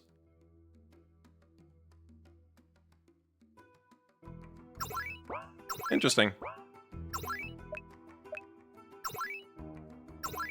Why the fuck have we been accused of supporting Geldaron when we oh my god, I went to the wrong place. Why are we being accused of supporting Geldaron when I thought the argument was that they would be a better trading partner? Is it because... Let me look at the world map.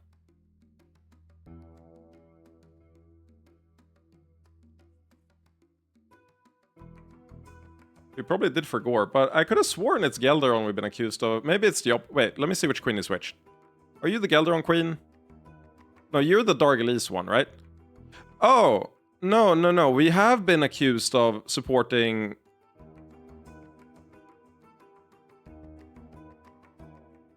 Wait, I had the queens reversed. Because we've definitely supported the Gelderon queen. Like, you're the shill queen that I talk to the most, and I've been helping you for sure.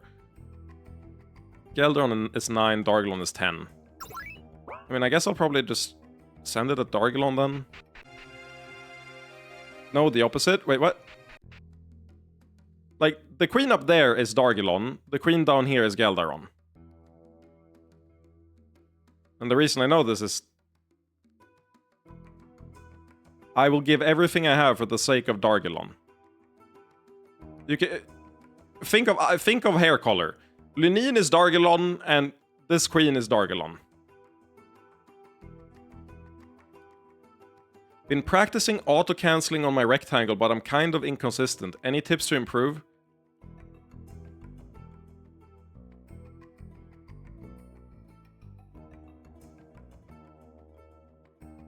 I'm getting so stun-locked. I'm so sorry to say this, but...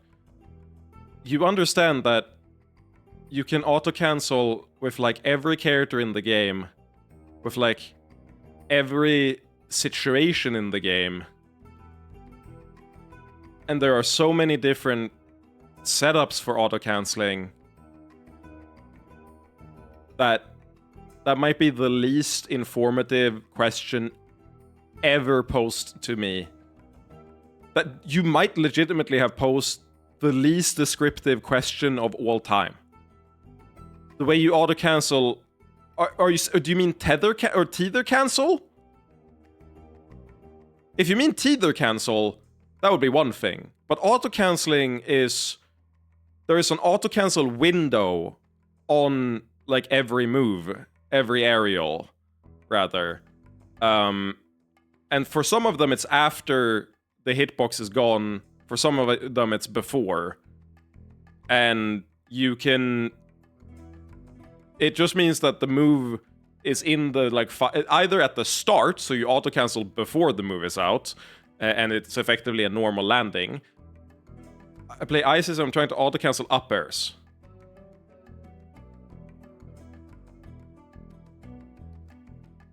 So then the problem is that you're doing your uppers too slow. If you do a short hop instant up air, like frame 1 through 3, I think, you will auto-cancel it. So your problem is that you're doing your up airs too late, which has nothing to do with being on rectangle. If anything, that would make it more consistent, but it's just a, like, play more to learn the timing. You just need to do it a bunch in, like, practice. Because I'm assuming you're doing short of up air auto-cancels, which are very good. The main thing is, I don't think you want to fast-fall them, correct? I think you get to fast-fall them for, like, 1 or 2 frames at the end, but if you want to make it consistent auto-canceling, you don't fast-fall them. That's the tip. But... I gotta put you on blast. The first question might be like the single least possible to answer melee question I've ever received. To the point I'm saving it for future, like, reference of, like, what not to ask. The follow-up question, you know, way easier to answer. And I don't mean to, like, clown on you, because that is a good question to ask the second part, but the first one just told me nothing. Which is very funny. But yeah, no, you just need to work on the timing of it. You want to do them instant out of a jump. Short hop, of course. And then not fast fall them. What was I thinking? Yeah, Dargelon or Gelderon. We want them even. Let me go up here first. Excuse me, but I cannot allow you access to the first route. Extremely different advice from what you get if you were struggling to auto-cancel Bowser back here. Exactly. Then I'd have to talk about, like, how to set it up from, like, a full hop. I think, can you even do it from... Yeah, you can do it from a full jump. with Bowser. I'd have to talk about like the setup for the timing for it, and it's like way more complex to get it just right, so it's actually like a decent move. Like I was thinking like Fox back air or something. Because like you can do back air from ledge and like auto cancel it. You can do it to platforms to auto cancel it. Like there's a whole bunch of shit you can do there. Or puff drill or stuff like that. Excuse me, I cannot allow you access to the first route, but I must beg your aid. One of the airships launched a spell at us before crashing. It appears to have infested the forest. Fuck you too, Prime Minister. Have a good day. No, thank you. No problem asking. Anytime. I do love getting owned by emotes. Yeah. Honestly, after me dunking on you, I deserve a fuck you. Even if it was completely not intentional. It appears to have infested the forest, attempting to choke it out. That could be multiple things, all potentially concerning. The mother hasn't dealt with it. You can also do full jump up air to platforms on, I think, everything except Dreamland. And auto-cancel them there, which is a cool setup. That's potentially useful. She has given us little information, but I believe that we need to ask for help, or we will never eliminate it.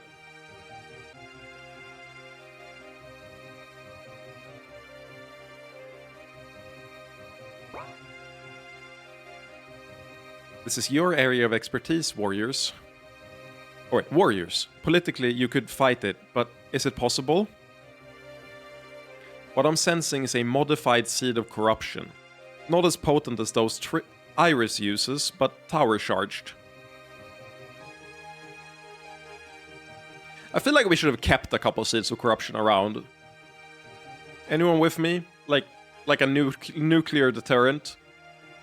I guess nuclear deterrents don't work when you have supermen who can like bend reality to their will and teleport into your base, and like even if you threw the seed, I'm sure they could just rewrite reality so that you didn't. So I guess nuclear deterrents don't work when people are walking nukes that can teleport. That's fair. What does that mean? We can solve your problem if we kill it. The question is if we can. The Mother's Guard will do so eventually, but I worry about how many we may lose. With our entire group, it would be easy, but now... I'll bet you're glad you have me on... Altina is the worst pick-me ever, man. Oh, I love that. I love that so much. Oh my god, the most pick-me girl ever. That's fucking hilarious. You think those best viewers are better than Altina? No, because, you know... I'm glad I have her along. I suppose I'm our entire front line then. If you believe you can kill it, let us know. Oh! Oh, it's based on... Oh! It's like X number of things done that triggers this.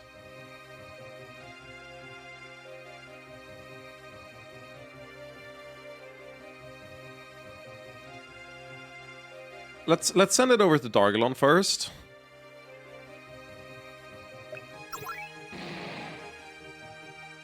I was able to blunt the explosion somewhat, but Dargalon still took a serious hit.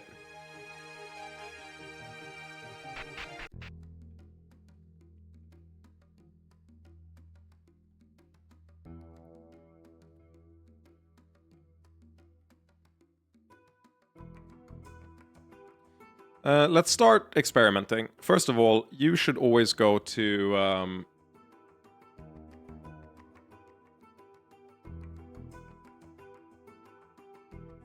Dargalon. Okay, that's +1.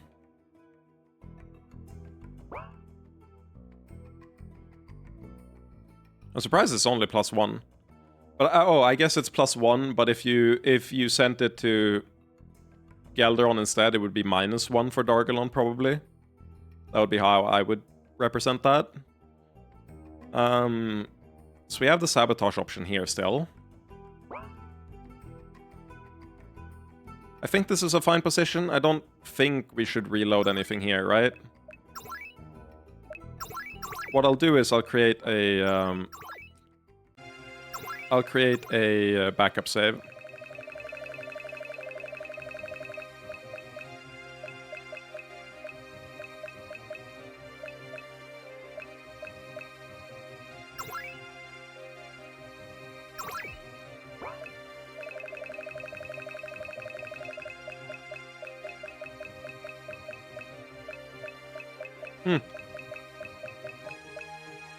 I thought I created a backup save for the area right before the Serantia village, but we are now officially beyond the part of the game where I can go back to save Paulina. So Paulina, you're just giga fucked. I'm sorry, not sorry, I guess.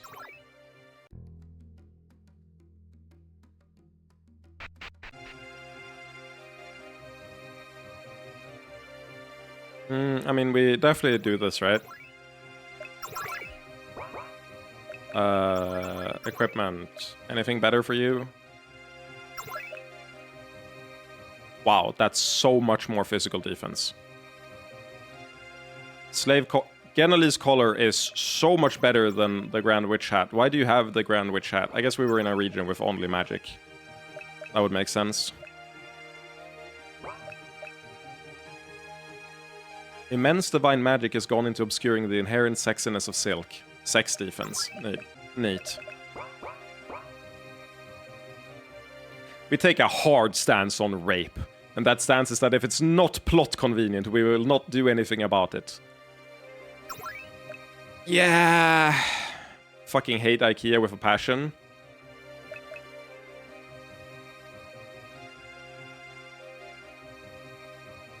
So...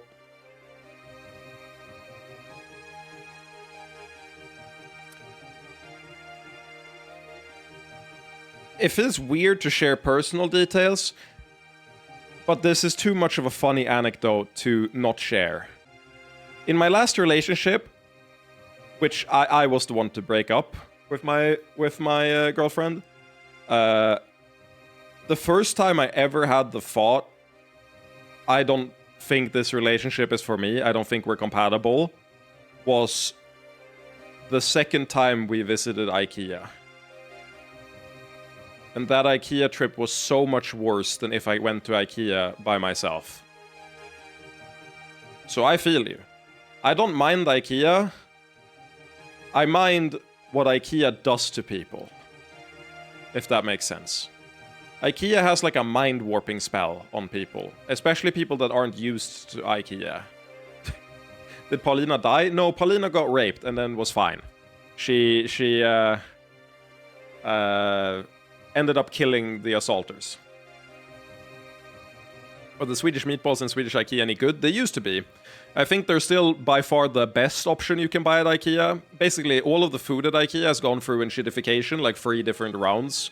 But the meatballs have only been enshittified once, and they've kept the quality since then. So a lot of the other food is now garbage, but the Swedish meatballs are kept consistent from like location to location and are generally decent. So I don't think they're very good, but they're like a 6 or 7 out of 10. Like I would be happy to eat them, but they're not gonna blow my mind.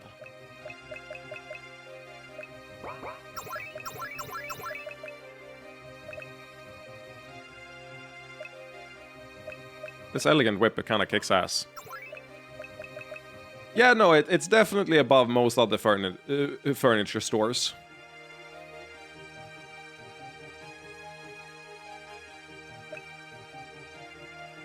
Okay, so like... material purity has to like do something, right? Like why is it identical to stained glass, stained chess piece?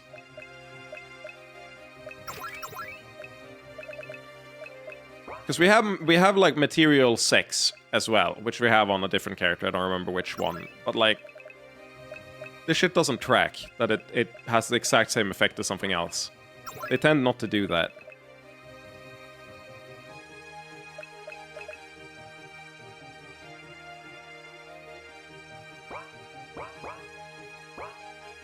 Yeah, okay. We're geared properly. We just go in and kick and destroy this. Bloody Seed. The Bloody Seed emitted a terrible miasma. So we got the Giga AIDS on us. Makes sense. Oh, we start buffing up, right?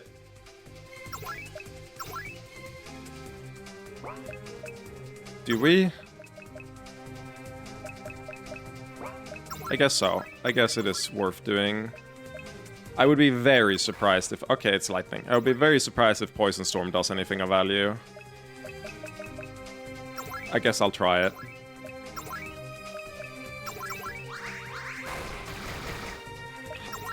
It's apparently weak to poison and lightning. Interesting.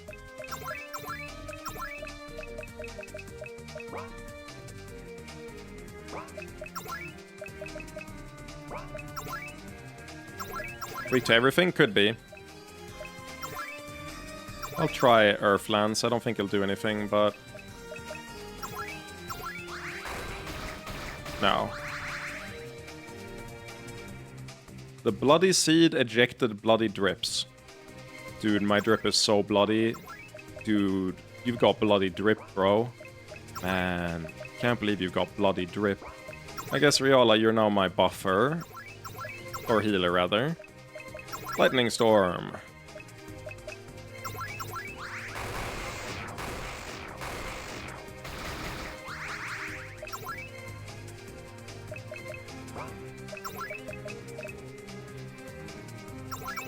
I feel like Lost Lightning Bolt should be good against it. Just as like a rule. It feels like it should be good. It's pretty tanky. I guess I'll Aegis Assault. Yeah, that's fine. Really don't want Altina to die, so she's like #1 heal concern.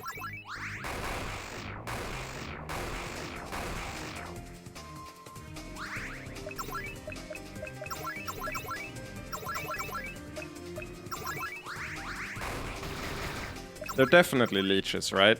They have to be, I feel. Bolt of Lust, Lightning Storm, and then Aegis Assault and it dies, right? Nice.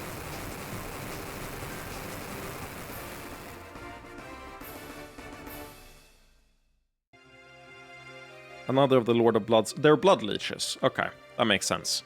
Another of the Lord of Blood's weapons. He really did spend years preparing for this assault. A lesson in how preparations can go wrong, I suppose. It's truly gone. The Mother's Guard thanks you. Yes, but does the Mother?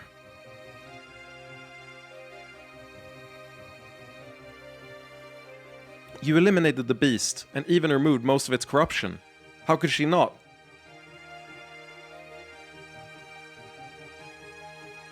Because she's a Mesugaki. No, she's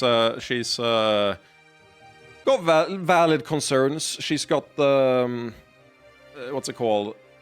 The like us entrenching ourselves into Elvish culture is a legitimate threat to her legitimacy. Weird ass sentence to say. So like I get it from her perspective, but from my perspective as the guy playing the game, I'd prefer if you weren't so stupid, you know? You know? I feel like that's a valid way to look at it.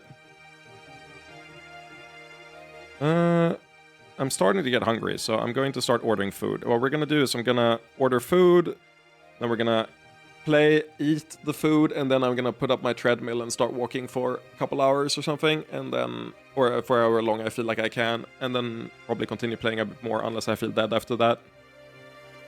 The fuck? Are they out of the food I like? No, they're not.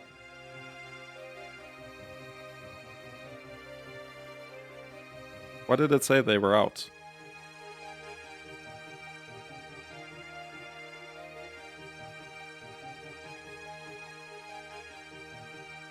Huh.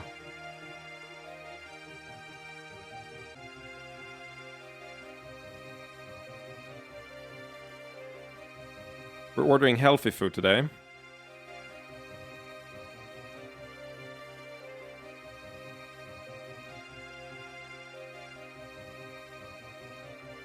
There we go. Order it. Gotta enable myself to do a long stream. And that includes spending money on things, unfortunately. We hope this allows you to better defend the region. The Montes Guard will not allow this invasion to continue. Many in the Guard spoke against you, but I'm glad I reached out for your help. Wait, was that a personal decision and not part of the Guard? You didn't, like... Are you sure you shouldn't go back and, like, talk to the rest of the Guard and make sure that they're, like, on board with that?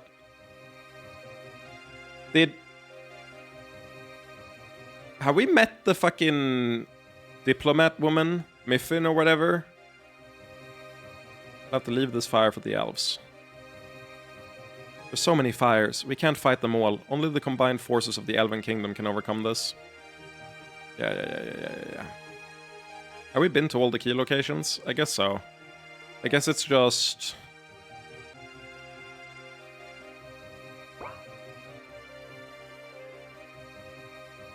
It's just the Teltiar and the one there we have to do. Okay, so where are we at? We want to balance them exactly. We're at 12 and 11. So we need to buff Geldaron by 1.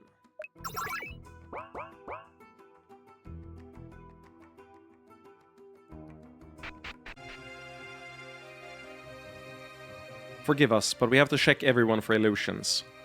Can illusions fake Storgen? Confirm my identity quickly and stop wasting time. Reliar or Ilisi, we would be grateful for your assistance. We're here to increase Denmiel's magical defenses, as the enemy will likely be using sexual attacks. Of course, we'll escort you to the mages immediately. Oh, I get to... Oh, never mind. Done with no time wasted. Nice to see Gelderon being reasonable for once. What the fuck? Didn't even get a choice. Just fucking went and did it. Imagine doing this section and not killing the Seed of Corruption.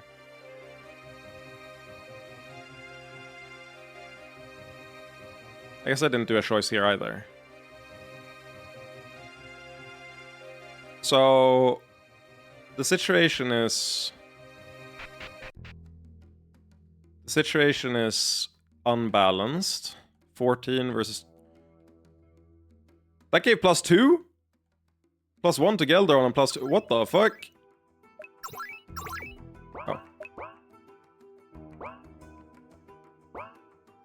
Oh. I guess I should double check. How big's the sabotage? What are we dealing with here?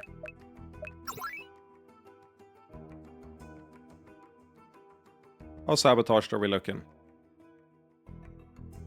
That's -1.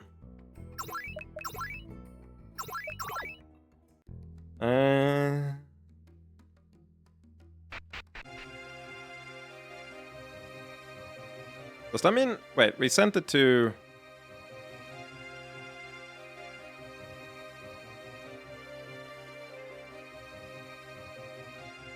We sent it to Geldaron, so we got -1.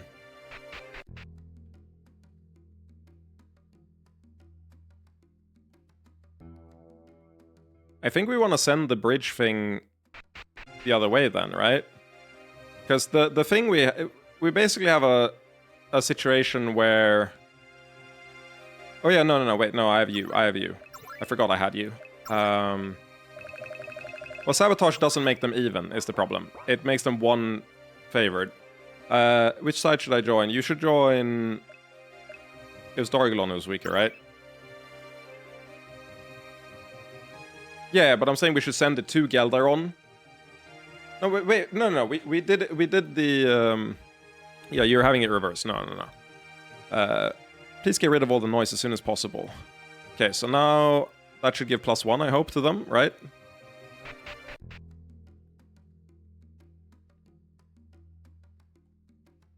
Oh,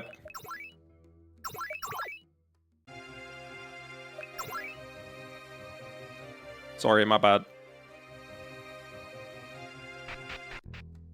Imagine playing this game without saves coming. 13 and 14. Cool, so I can sabotage to make them even. Perfect.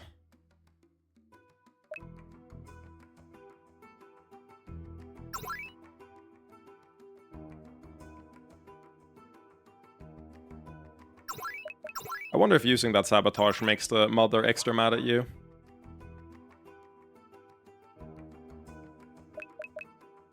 Focus on Ardaheim. Our influence in Ardaheim isn't massive, but I will do everything I can to help the others. I'll leave this in your hands and hope that my contribution in Ardaheim is sufficient. Alright, I'll send word there immediately, while avoiding commitments here. If you wanted to change your decision, it's too late. I've already started making commitments with Elven merchants. Imagine that sending it to like Takan gives them a bonus because, I don't know, they fuck with orcs now. But only one of them do. I'd be so annoyed. Okay, so we've done everything, right? I don't think there's anything left. Yes. Yes. Yes. Entirely free of attackers. Security to her. Have you left? Can I just visit this place now that you're not here? Oh. Okay, we're done. Awesome. Yeah, we've sent the Potion Hermit. The towers at the bottom are the guarded entrance to the Elven region. We had to go through them in order to get in here the first time. And also avoid killing any wolves when we did. But yeah, that's just like the expected entrance to the forest. 14 and 14. I hope there's no bonus at 15 and 15. I hope it's not... That feels like where I would put a... like, I would put a bonus at 15 and 15.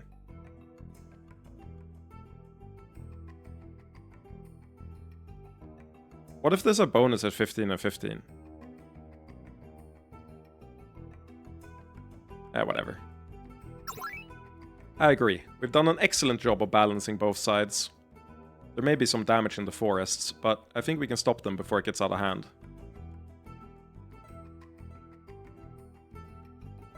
Assuming that other political conflicts don't spill over into the forests. True, but that's not up to us.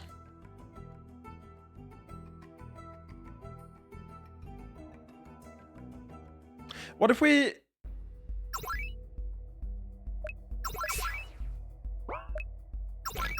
Lol.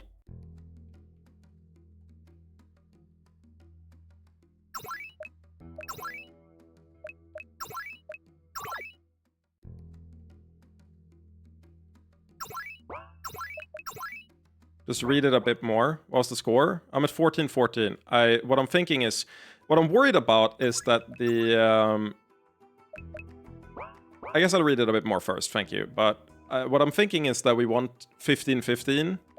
Because we don't want to use the sabotage. I realize that the mother sees us in the region, right? So we don't... Ideally, we don't use the sabotage.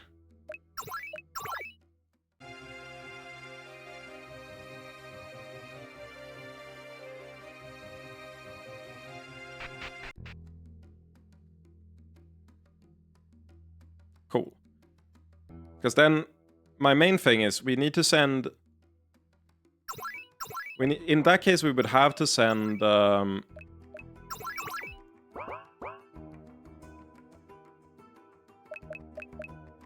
What does she say? Our influence in Ardaheim isn't massive, but I will do everything I can to help the others.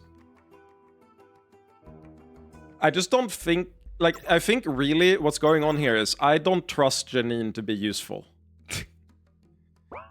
So what if we don't use sabotage and just use Janine to balance the numbers?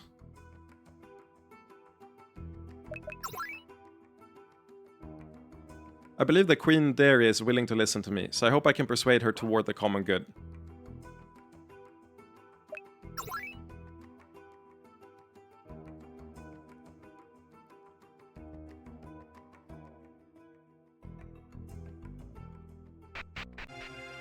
We're gonna do 15 here, and then I'm gonna loop back and see if it's the same as 14.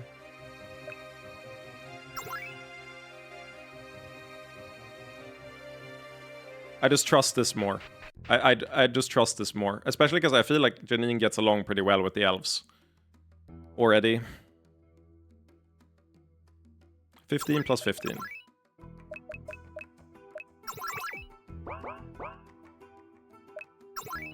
I agree. We've done an excellent job of balancing both sides. I think we're on top of the chaos, as much as that's possible. Assuming that other political conflicts don't spill over into the forests. True, but that's not up to us.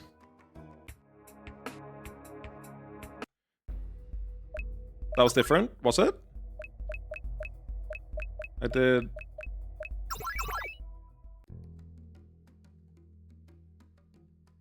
Wait, that's a 14-2, right? Yeah.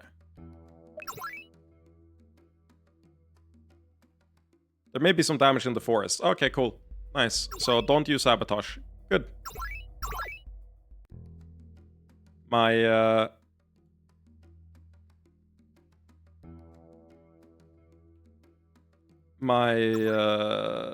vibe appears to be correct. God, I hate what vibe coding has done to the word vibe.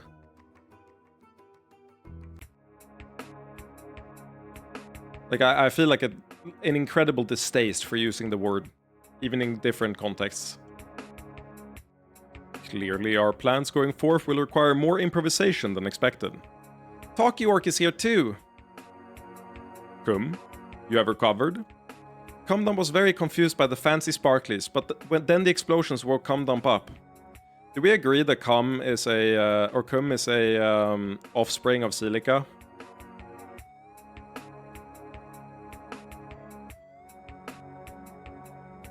It's the only other character with pink hair in the entire fucking game. And their hair is even not, like, that different. So I feel like Cum is like a demigod? Offspring of a god? Cumdump was very confused by the fancy sparklies, but then the explosions woke Cumdump up.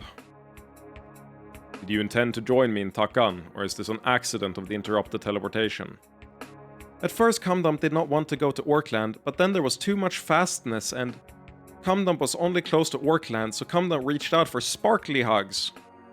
I am uncertain if I follow you. Cumdump hugged friendly friends for helpings. Friendly friends! Cumdump wants you!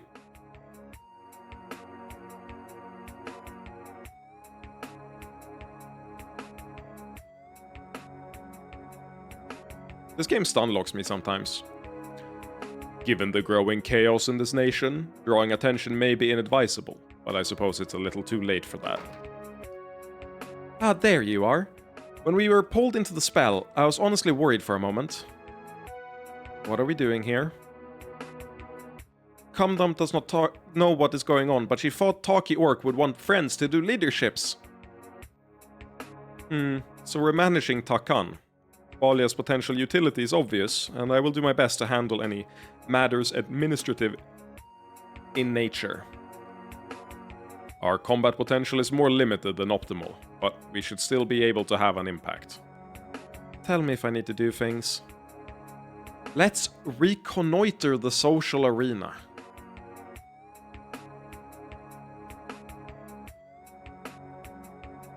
Reconnoiter. Reconnoiter? Let's reconnoiter the social arena. To make a reconnaissance of. To engage in reconnaissance.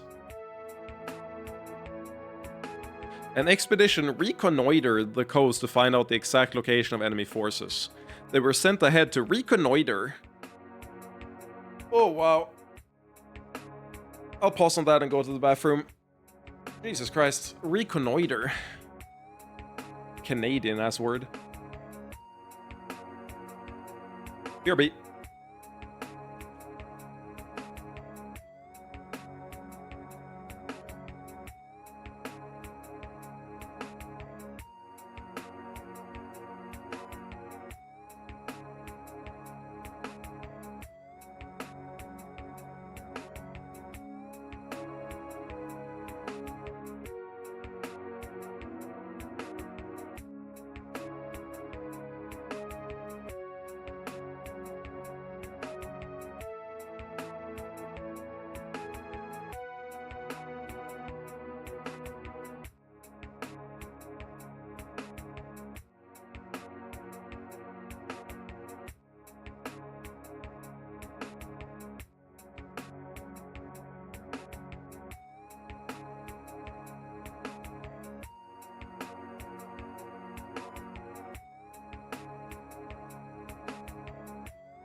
We're back.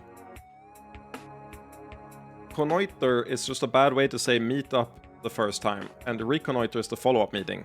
What? Really? I don't agree. That's not the definition I found. The definition I found says it's a different way to say reconnaissance. Like the act of doing reconnaissance. Same thing here. Every single definition I find says a different thing than what you're saying.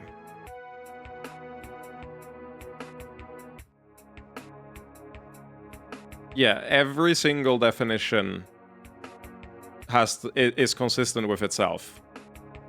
None of them are what you're saying. You're lying to me, Munch.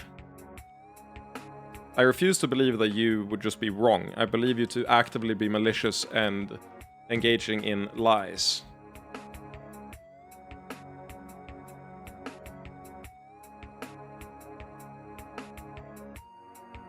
Connoiter only exists on Urban Dictionary.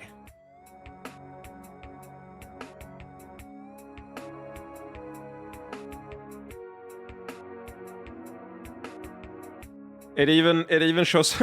I found this one word daily. This word is not acceptable for play in the US and UK dictionaries that are being used in the following games. Nice. Urban Dictionary is not a fucking source for what connoiter means. With one thing here. Not compared to fucking Merriam-Webster and Cambridge Dictionary. Like, these are way better sources than connoiter.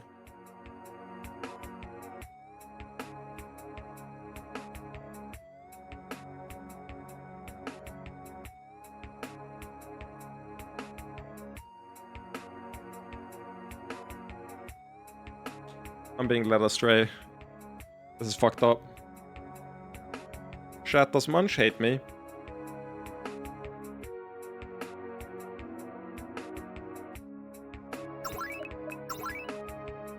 I love the level discrepancy between these two.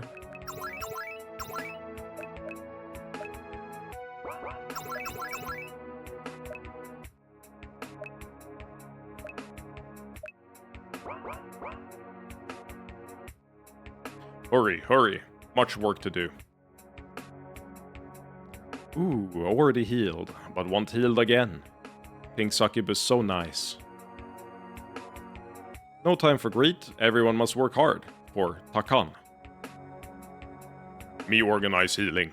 Human potion, orc potion, spell. Pink succubus. All organized.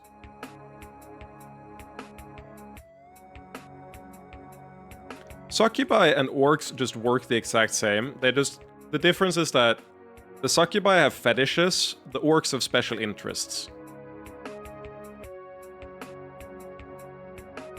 They're both autistic, though. Cumdump is healing lots of orcs, but Cumdump does not have enough mana to heal all the orcs. Oh, I'm afraid that's... Cumdump understands, and she must do smart Simon things, so Cumdump wants to know which orcs she should heal first. Ah, well, aside from important figures and triage, I suppose we can have other priorities. Cumdump thinks that some orcs are good at shouty things, some at thinky things, and some at sparkly things. Cumdump will try to heal all the orcs, but only some can be healed in time to help. Ah, so it's a question of who should be our first priority. Yep, just tell Cumdump what to do.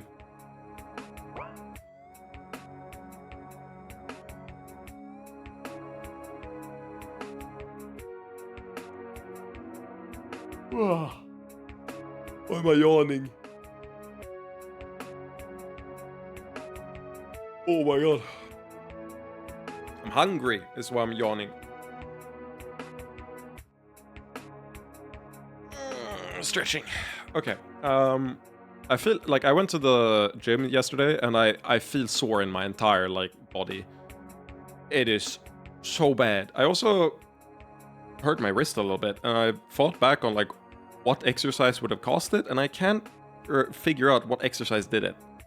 Could be the deadlift, but I don't think I engaged my wrist at all in that, so I don't know why that would hurt my wrist at all. But it should be fine in a day or two.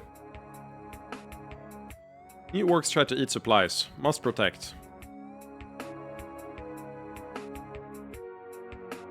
Hello, I'm the Impaler. This is where the Impaler would sit and look mad. If he were alive... Fucko died. Big ships deliver supplies before enemies come. Much help. When blood meets blade, will our beliefs amount to anything? Or are we savages in the end?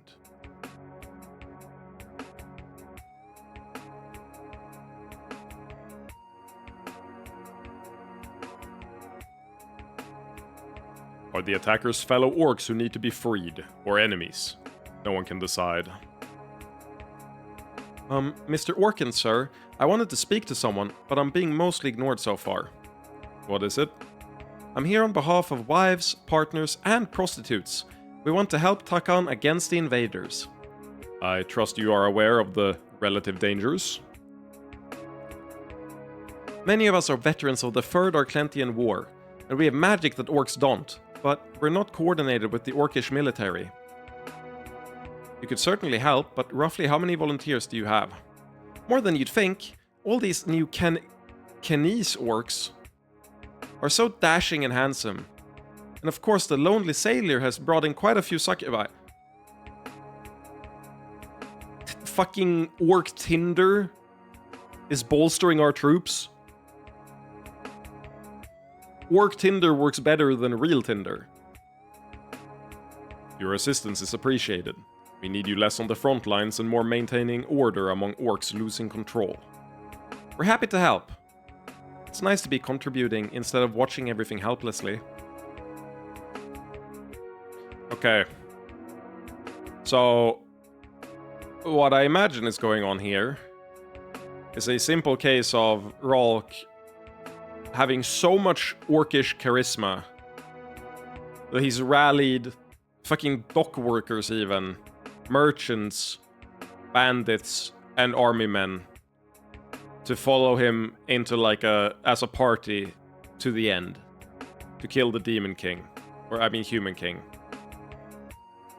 Verily, I once set forth to bring the Human King to ruin and draw salvation down upon this world. Yeah! Good job! But lo, I looked wide and far, bereft of the merest sight of a human king. Yet, as I endeavored to search, I found time and time again nefarious forces working upon me, against my quest. Exactly! I know just what you mean. Only now does the truth dawn on me. The true human king is found within. To save the world, we must save ourselves. Yeah! Now ride. Ride to glory. Please tell me I can talk to him later, and he goes, no, I still believe a human king exists. I just knew that this would rally the troops more effectively than if I, brought up a literal human king.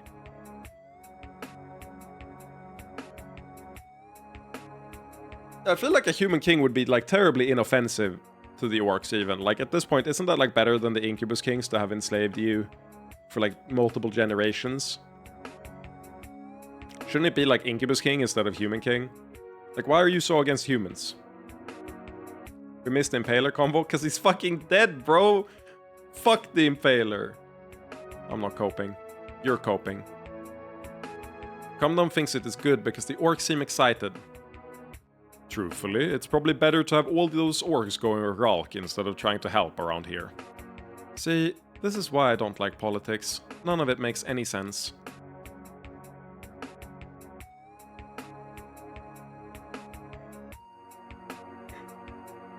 Why am I so yawny? I don't even feel tired. I'm hungry, but I'm not tired. Or I guess I'm like physically tired, but I'm not sleepy is the word I'd use. If the mobs attacked here, will we be okay?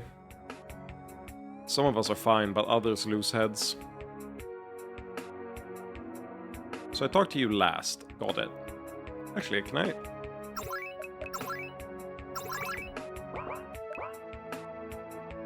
Words here will fall heavier than blows outside. Okay, well, fucking fair enough. You do you.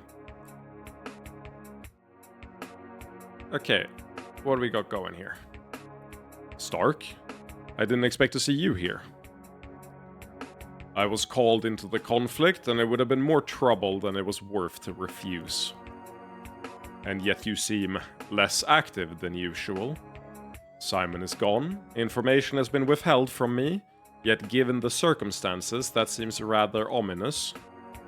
That is a correct assessment. I have little to offer this conflict.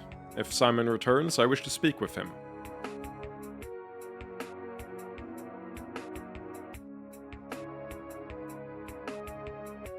Why do we even have you, motherfucker? Hey, I know you're really busy with everything, so I just thought I'd let you know I'm working on magically enhancing the orcs keeping the peace. You found that to be doable? For a short boost, sure. The quality of the average orc is better than I expected, thanks to your rebirthing pools. Then we're grateful for your contribution and concision. We can handle this local magic, but all that serious stuff I was feeling... Implevon here, I'm helping get the imps together, but I could use some help. The imps aren't already part of the local military. Some are, no doubt, but they don't know about the crazy tower magic going on. I mean, I don't either, but I know more than they do. So you could use some coordination. I think you could be extremely useful for scouting all the chaos in this region. Oh great, I'll get started on it right away. Do we think, like, Implevon has to be like a dodge tank, right? Like, he was the orc tank in all the missions, but he's like spinky as fuck, right? So like, he has to be a dodge tank. There ain't no way that he's like bulkier than everyone else. He looks fucking impoverished. Malnourished. Compared to the other orcs. Maybe his skin is hard as iron, and everyone else is just like, you poke him once and all the organs fall out. We'll help spot the trouble areas, don't you worry. I can maybe help? I don't know, there's a lot more orcs running around randomly than I'd like. If you have an idea, you're welcome to share it. So, I can't do much about the foreign orcs, but the local ones rioting are mostly familiar blends. I tried to make them as well as I could, but errors inevitably creep into the process. Most Kinese orcs have certain minor weaknesses, very obscure, that could be exploited. I don't like talking about it since it's my limitation, but it could be used to help pacify the rioters, right? Wouldn't that look like announcing that we built a weakness into them, Orkant? You are not wrong to think that news would be ill-received. But it's a natural part of the process. It's their fault. Olya, you are the closest thing to a literal, like, god of creation to them. Fuck do you mean you're blaming the kids? Yes, but what matters is the optics. On the other hand, it could make a real difference in keeping order in Takan. The calculation, then, is whether the reputational damage done would be greater than the physical damage prevented. I don't particularly want to do it, but I don't want to bother with the politics even more. Someone tell me what to do? I'm leaning toward not doing it, but, you know, save scum is my bread and butter.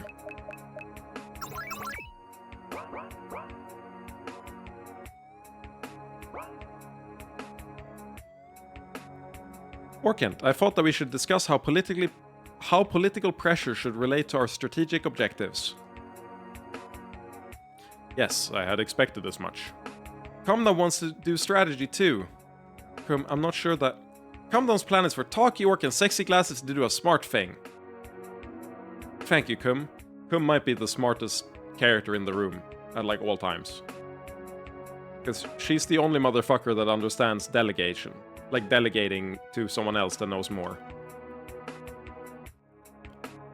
We shall consider this as a vote of confidence. As for the plan, my original intent was to extend political pressure from the Shal Estates and New Divini to assist in Ardaheim. But now, I'm wondering if Takan needs assistance more.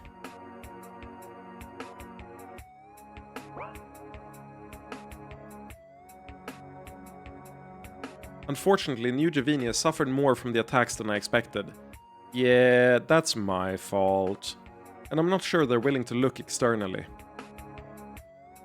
But you think we should discuss the overall balance of our political capital? Yes, just so. I think that some degree of chaos in Takan is inevitable. Whether or not it will be too much is a more difficult question. I'll hold off until we've decided the matter between us.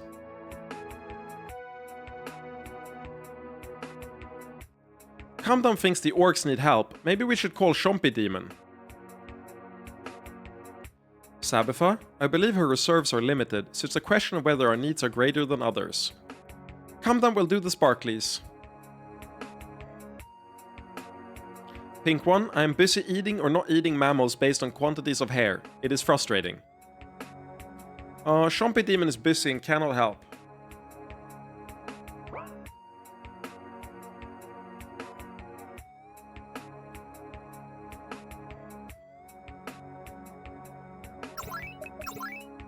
I'm gonna refresh my memory real quick. I don't recall what... Actually, it's easier to do this with the VOD than anything else.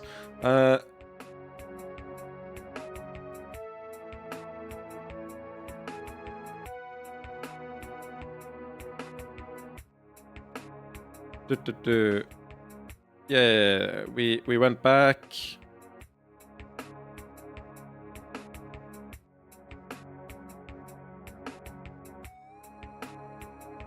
Serantia also seems more likely to collapse than other nations.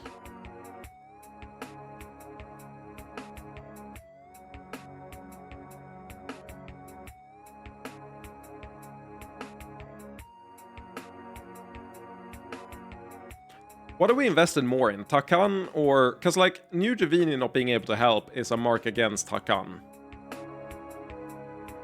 It's kind of like a downside to our earlier decisions.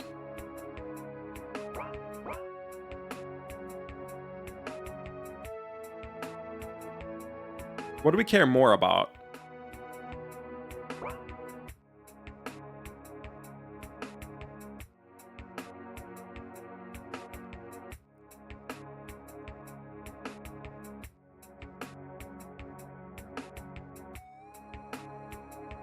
I think the real answer is I care more about my time than I care about optimizing this decision. Does that make sense?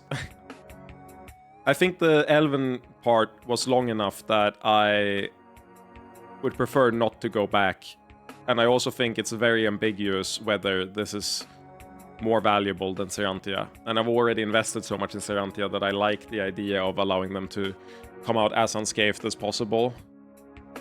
So I'm leaning toward not doing anything. Nothing ever happens. Type deal. Shouty, thinky, sparkly orcs.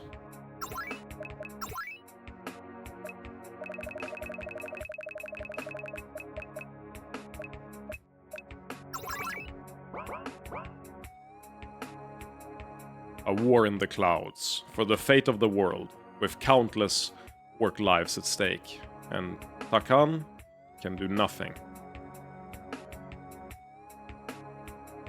All these scenes linking up back to back was such a conundrum at my playthrough. Yeah, I mean... I feel like this game leans toward being evil. And what I mean by that is it leans towards delaying being the better option the majority of the time. But it also depends a lot on what, you know, the factors that are already there.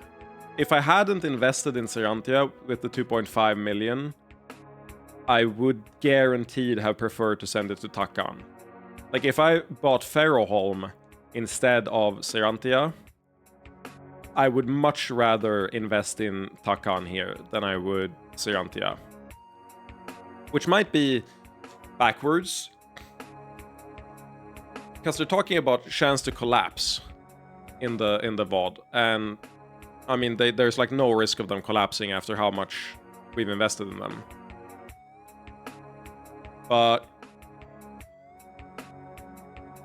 if I was, without discussing the time investment of going back and doing the Elven section again, I would definitely lean toward Takan being the better option than Serantia.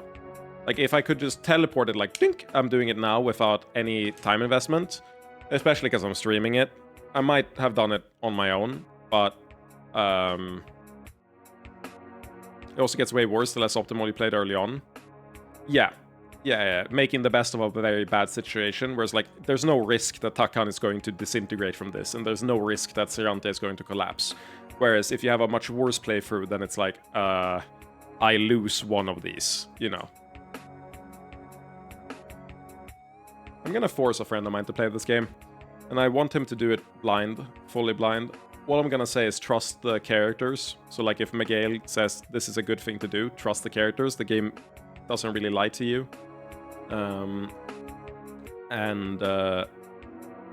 want to see what his playthrough looks like when he gets deep into the game. Not precisely true. Your actions will determine the fates of many orcs. Ah, we are nothing but a battlefield. This is not the future I wanted for Takan. I stand here alone, our democracy helpless to defend ourselves, much less assist or kind. 1 second.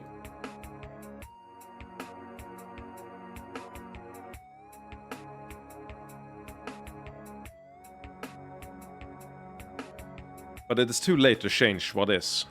Now my hope is to defend ourselves as well as possible. We arrived recently, so we would be happy if you have more current intelligence on the situation. Several airships survived, and currently raid our outlying villages. I did prepare some battlefield magic, but I am uncertain if we have enough to wield it. And we have only one shot. We will leave the magic to you, but perhaps you will allow us input on the best time to fire it. Fine, do what you can, and let me know.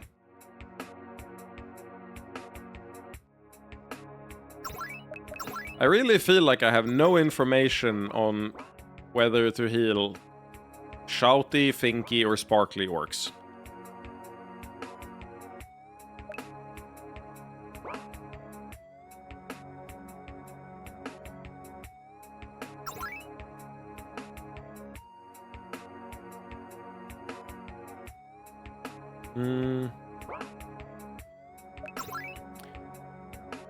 First, I regret to inform you that New Javini has rejected calls for assistance.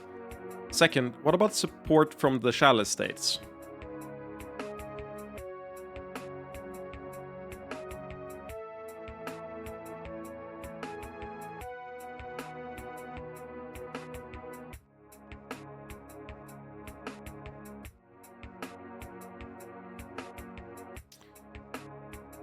Sending it to Ardaheim would increase, like, succubus acceptance, I feel.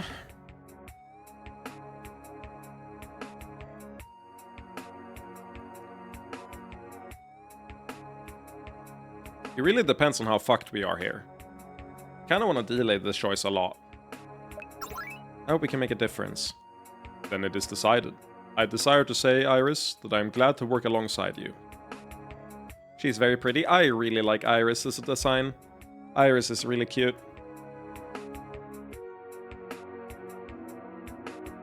I feel the same way, Orkent. We'll reshape this world yet.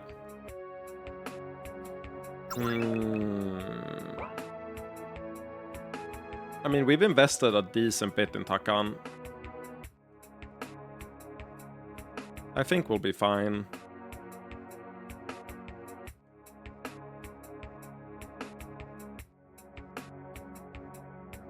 Maybe. Shouty, thinky, sparkly.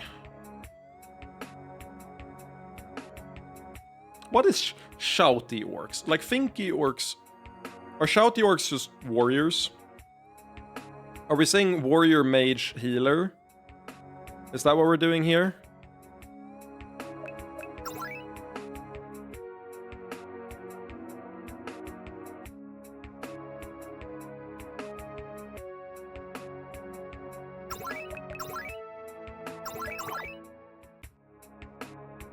Like, it should be...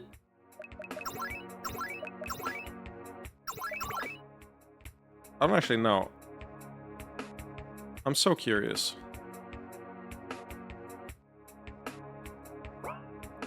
We have more than enough magic to bring down those airships. But the decision is yours. Oh, my food is here soon. What were the options? We got Sparkly, which is magic. Shouty, which I assume is like warriors. But I don't know what Finky is the problem. Also, BRB, food is here. I will be right back.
I'm back.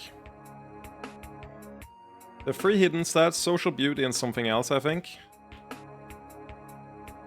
I would imagine that one of them is like war power or defense. So you got the social standing of the place, the beauty of the place, and the military might of the place, right?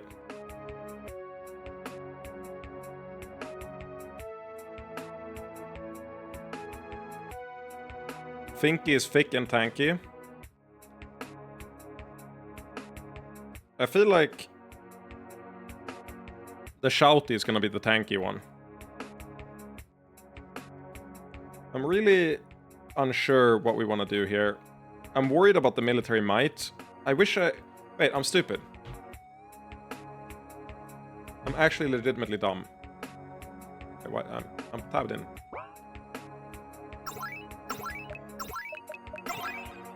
I was gonna say, I wish I could see what we've invested in here. So that we can see what's worth doing. Like how good we're looking military might-wise.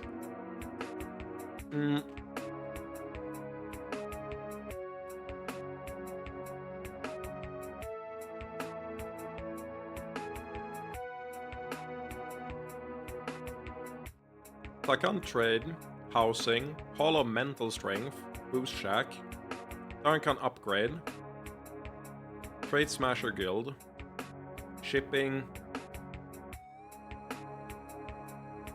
We haven't really invested a lot in the orcs like strength, have we?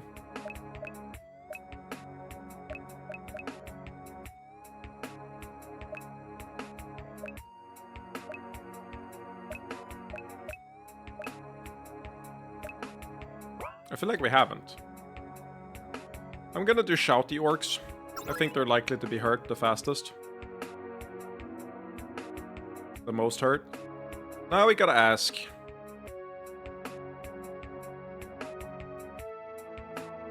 We have more than enough magic to bring down those airships, but the decision is yours. Should we expend our largest spell now? This feels like some fuckery happening, right? Not just me. Like, there has to be some bullshit with this.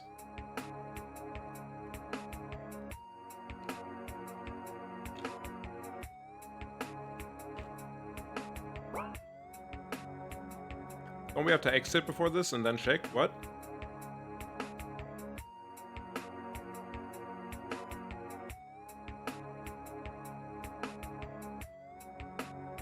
What do you mean?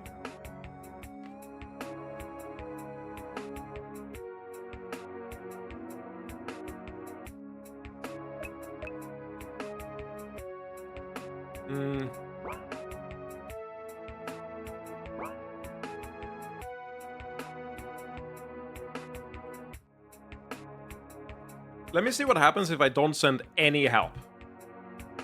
We cannot leave the building, no. It doesn't let us leave the building. Let's see what happens if I don't do anything to help. And we send everything away. I want to see how fucked we get.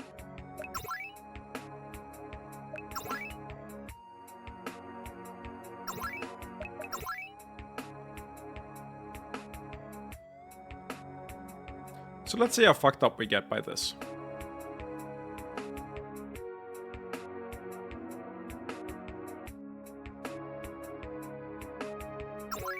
Wait, I don't go to you to finish here? Where the fuck do I go to finish? Huh?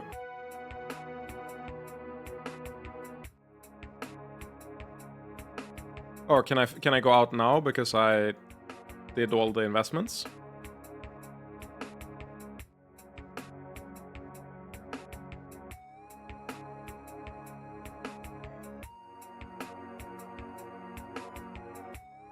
Oh.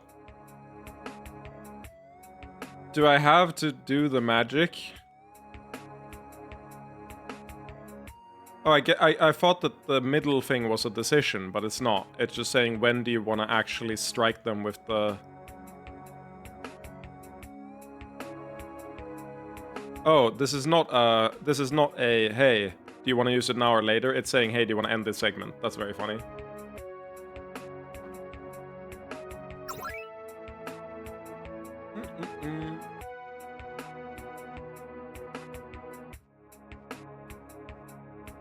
Gonna be a bit slower now while I eat.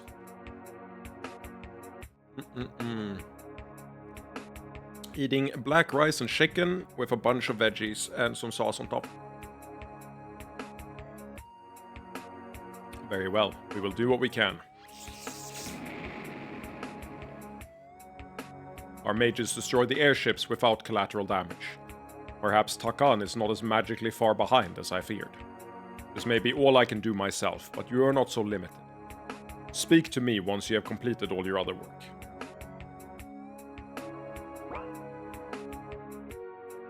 So, like,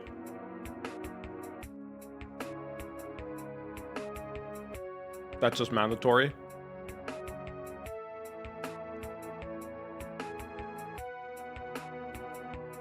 Okay.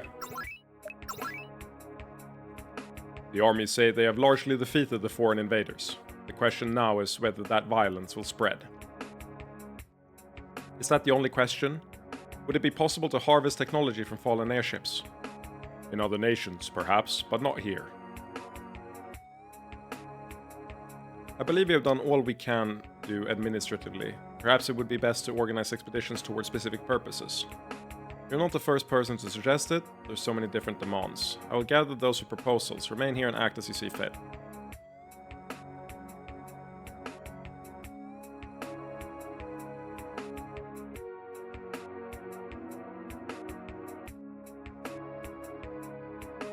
They have largely defeated the foreign invaders.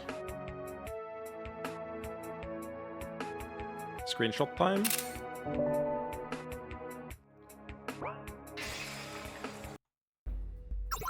I don't know what that was, but that scared me.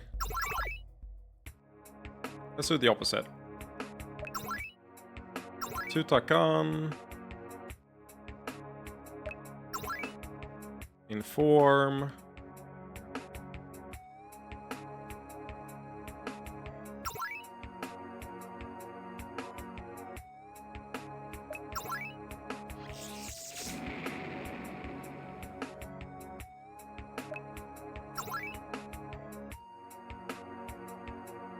Okay, so you don't actually get any info on... Either we're so strong that it doesn't make a difference, or that is not where you get... Like, we need to wait longer until we get the info on it. Fair enough, fair enough. Oh, I need to talk to Bali as well.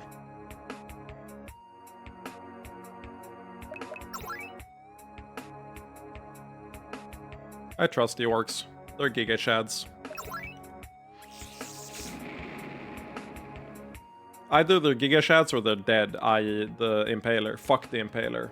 Worthless piece of shit.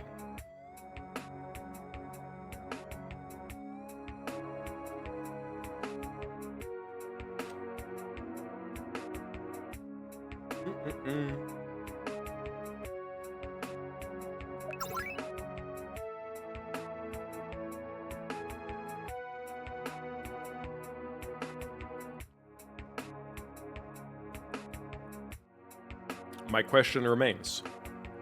What degree of this violence is due to orcish nature, and what is due to outside influence?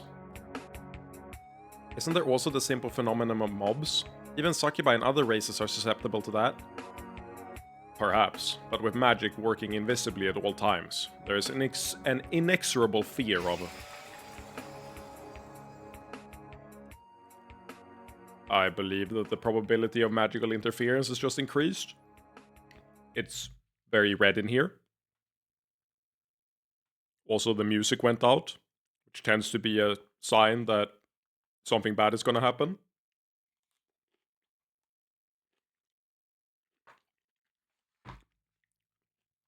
Bard. Bard. Keep playing the music.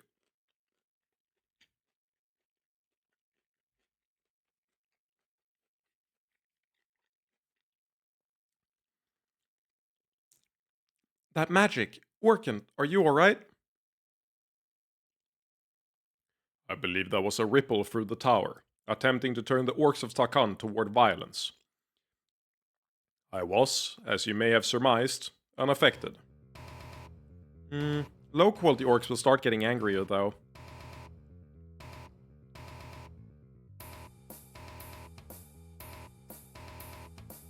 Does that mean we should heal the Finky orcs, because they're the only ones that won't turn to violence? There were hidden evil sparklies! That could ruin all our work. Alia, can you stop it? Not my kind of magic. Orcs reborn with the newer methods will be resistant, but personally I could barely hold it back for a second. Come, I believe that you are the only one among us who could prevent this. Can Kamdam call friends like Simonette and Succubus? Not with all this interference and stretched so thin. Kamdam can't do it. No-Face Meanie is too tricky, and the Sparklies are too evil. I wish I could help. Sorry. Everything I know about magic would be a drop of water thrown into a fire. Comdom thinks we must get many other friends to fight the hurting. No. Come. I believe that you are capable of this. But Comdom isn't good at this. Comdom needs a Simon or Simonette to guide her. That may once have been true, but your nature has evolved, just as mine has. But...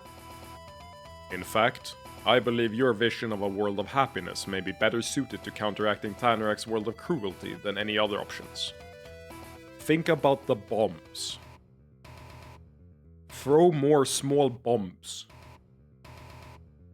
You've made bombs before. We need bombs.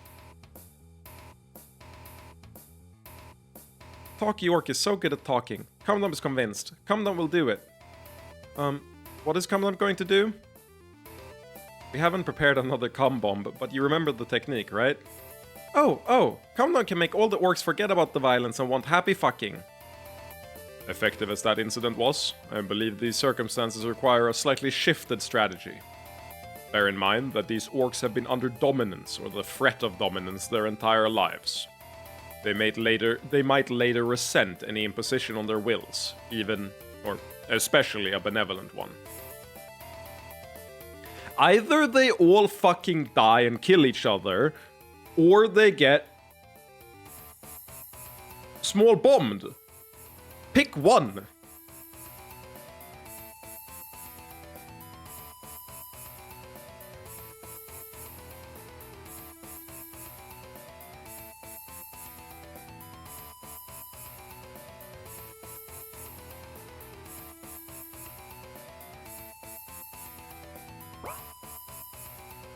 Comdump understands. She doesn't want to do any meanness by accident.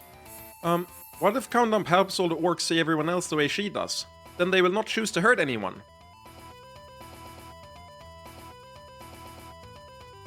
Some might, but it's their choice.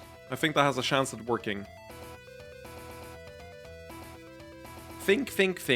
Big fancy sparklies. Sparklies are so mean. Comdump doesn't like them. Comdump won't give up.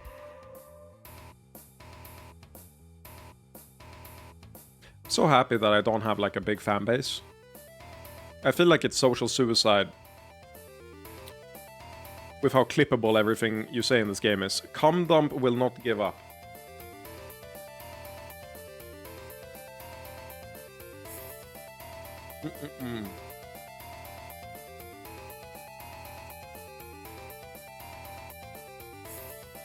It's really funny to just be eating during this.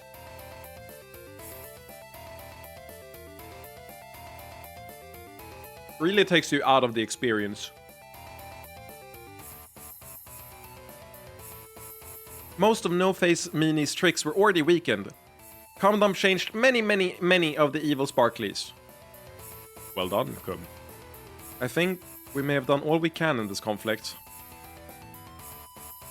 It's the same crisis I always face. At some point you need to step back and hope your preparations were enough. No. Sometimes you need to use your time warp ability and teleport back in time until you make it perfect. There's a pretty good web novel called The Perfect Run about that concept and how it ruins someone's life. They get the superpower to save, and if they die, they roll back to their last save. But they can't, like, have multiple saves. They can only have one save at a time, which gives them insane anxiety, because they will never make a new save unless they do everything perfect. So, like, at this point, before they create a new save, they're running, like, the same day. I think it's also, like, if like, a month passes or something, you automatically roll back to the last save. But the crux of the matter is he will never let time move on until he gets a perfect run. And there's always more information in the world, so at this point he's looping like thousands of times before he feels comfortable making a new save.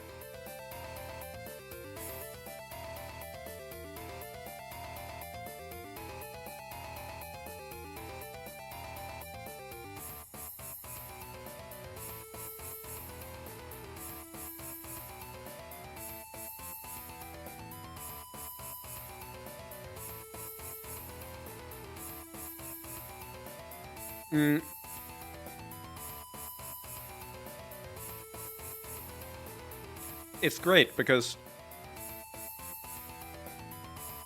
he's even neurotic enough to consider like a single bad social interaction to be unoptimal. If there's like an earnest socializing moment where he has to socialize, he'll roll back like a month back if he fucks it up, which is very relatable. I know the feeling. Once the orcs start fighting, you can only wait to see who wins.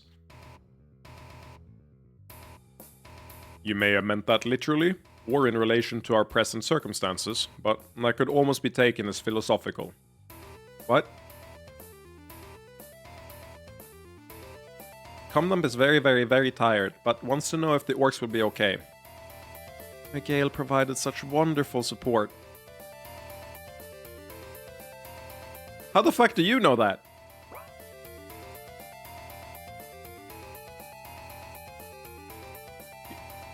Did you see the fucking... Like, I know that we picked that option, but how do you know that? As a whole, I believe that Takan will weather this crisis without problems beyond those it already possesses. As I said, all we can do now is hope. And perhaps turn our attentions toward the divine matters in Ardaheim.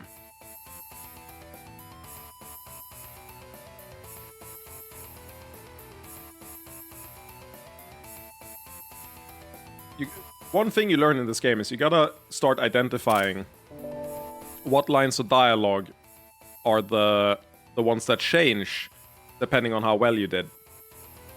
I'm pretty sure it's the Orcian dialogue at the top here. And perhaps turn our attentions toward the divine matters in Ardaheim.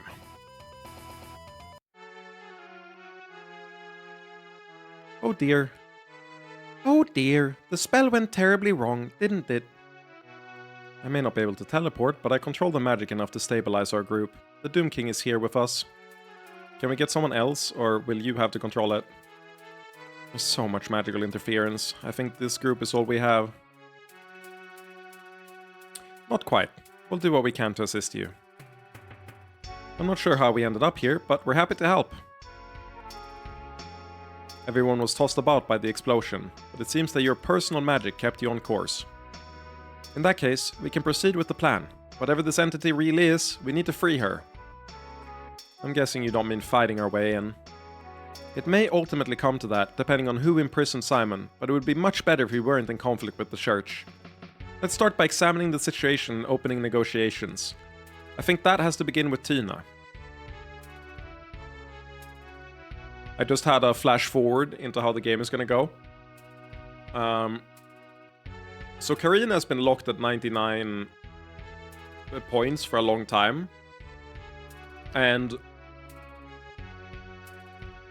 I thought that meeting Ivala and having a crisis of faith would be what, like, let us get it to 100. I'm changing that. I don't think Ivala really... Like, I think she's already worked through a lot of her thoughts about religion compared to... Like, her personal beliefs compared to organized religion. What I think is going to fucking destroy her is seeing Hester be evil.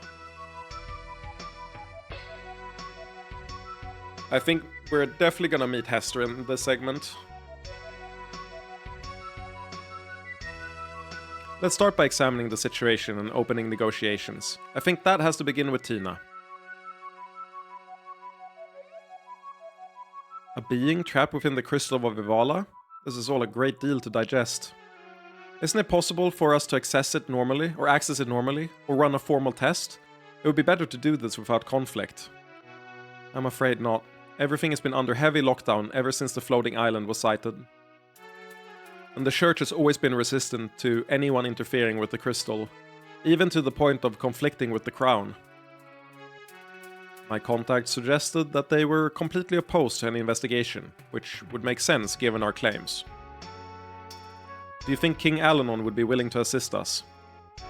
I'm afraid he's vanished. No one has seen him since this morning. It just keeps getting weirder.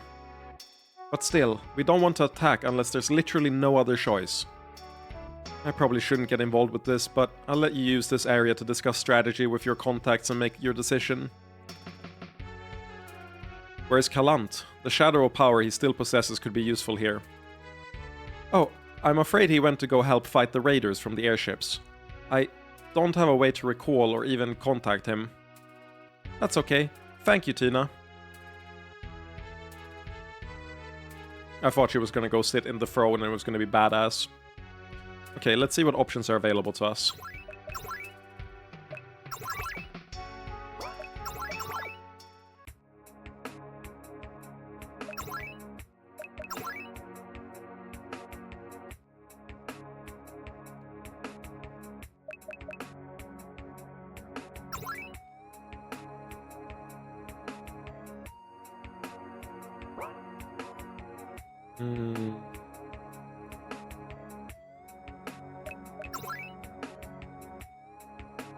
I'm just gonna see if this changes the one piece of dialogue. I don't think we did anything wrong. Anything I'd really want to change. I'm just curious.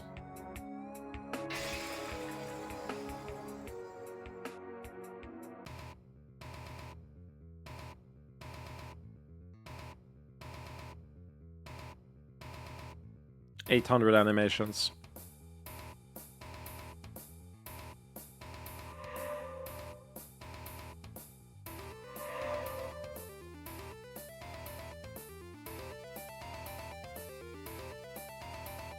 Yeah, okay, same dialogue. Nice, then we're doing what we did first.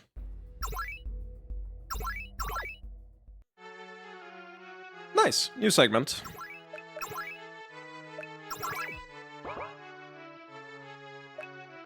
How are you underleveled, Karina? How are you under Vala? I understand being under Robin, because Robin is in fucking everything, but like, how are you under Vala? How did that happen?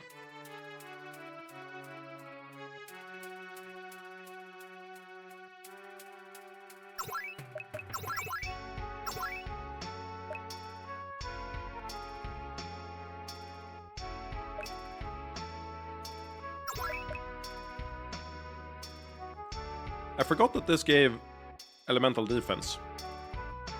That's pretty good.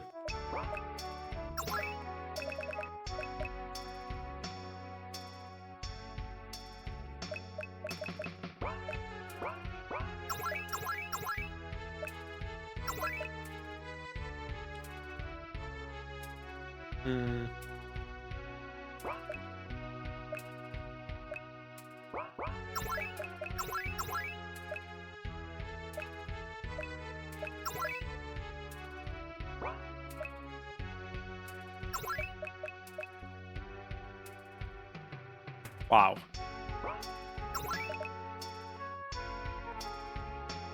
This feels so much more balanced than the big one she has, but whatever. She looks cooler with it on.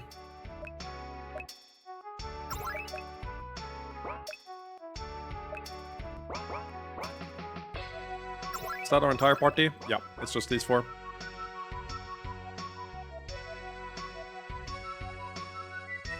I estimate there's a 2% chance of a peaceful resolution. Do you want to discuss final steps with me? Yeah, sure. So the probability of an easy path is exceedingly low. Shame. Most obvious thing we need to discuss is whether I should offer any assistance beyond what I already have. You haven't offered any assistance. It's memeing. Imagine we just immediately zero, like we just skipped this entire segment for no... Is that Sarai? Why the fuck is Sarai here? Huh? The fuck? Why? Sarai, I didn't expect to see you here. Yeah, it was a big fucking pain. I'm not officially here. Obviously, I can't begin open war between the Valan factions, not based on so little, but hopefully my connections can still do something for you. I presume you could connect us with some of the mages involved in the defenses. But given the current circumstances of the church, the good news is that embracing succubi has strengthened my position overall, but it's balanced by new measures from those paranoid about them. And thank you Vala that Herin was promoted to High Priestess. She doesn't have a huge impact, but I can't imagine what this would be like with Kaskia. There's so much going on.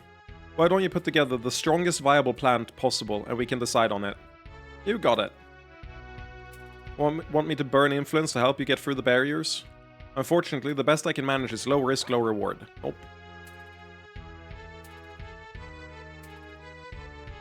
The segment feels so weird.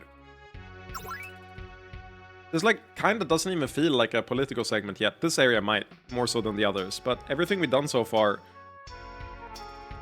I really don't know if it has an analog to a different part of the game, really.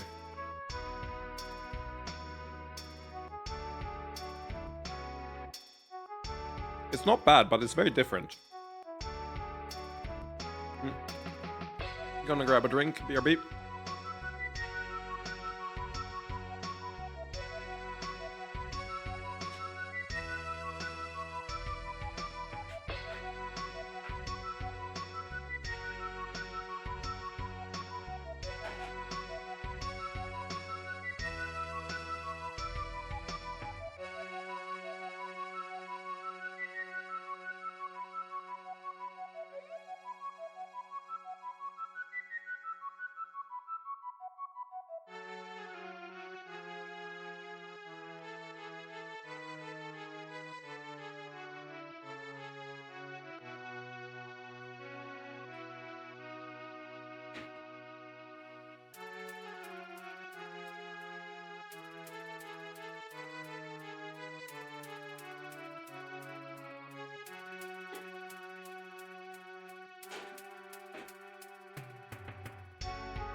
The only downside with having a soda maker or whatever is how small the bottles are. I gotta refresh them constantly.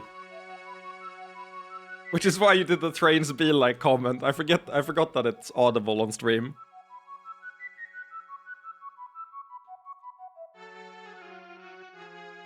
Row eyes bat duck. I gotta examine this. Open. We gotta examine this.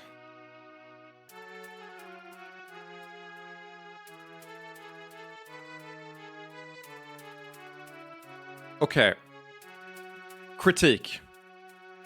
Why is he so thick though? Why is he so fucking thick though? Feel me? I feel like he should be like chubby slash like a little cutesy, but he looks like he's gonna like hug me and then grind me into mincemeat.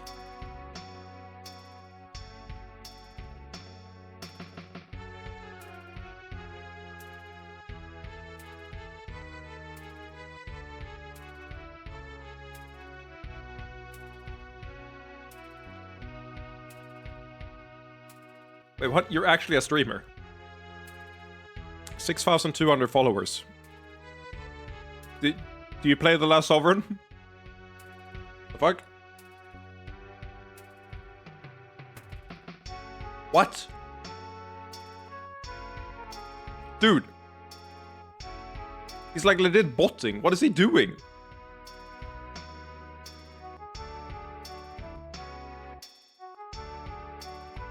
$1,050 daily stream. We've got to investigate this. What the fuck is going on? Streamer, coder, and community builder. Live every single day since June 16th, 2023. Learn fast, laugh hard, level up with the homies. All-time gifted subs, all-time bits.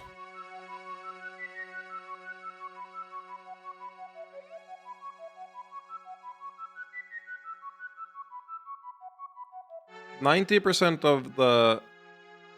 Okay, so his entire channel, there's 170 viewers right now. The last comment was 16 minutes ago. There's like a point system. Okay, well, they're doing emotes, but I'm assuming that the reason you spam emotes is there's like a loot command, so I'm imagining that they're playing some form of game here.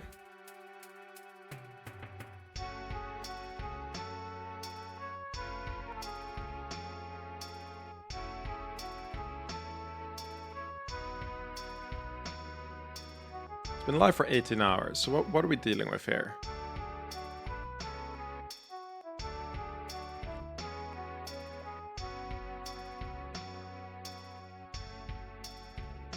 No, I have it muted, so it's definitely not me that's sharing it so that it's too loud.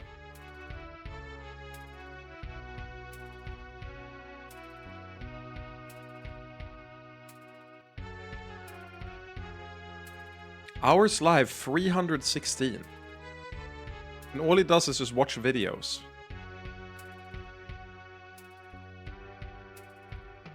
And now he's asleep. Or whatever, went out shopping, I don't know.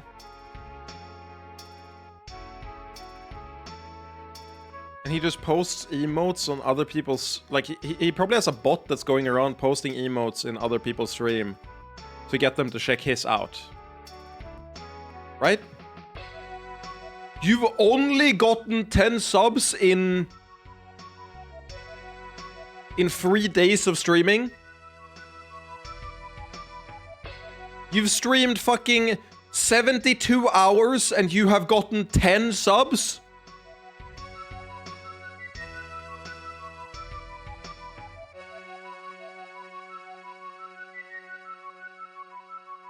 This might be the most pathetic thing I've ever seen. But first of all, obviously this guy's banned from my chat. Ban. That's a perma, but like, what the fuck is this guy doing?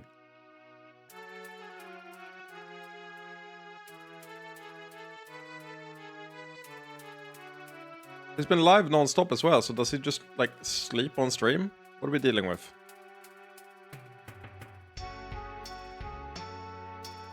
I don't know, but it's fucking weird. I feel like I just encountered a cryptid. What the fuck?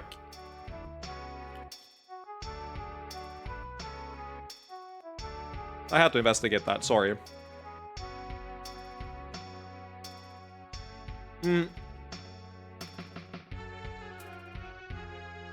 Now, it's rational to think that he has a bot doing that, but I love the idea of it not being a bot.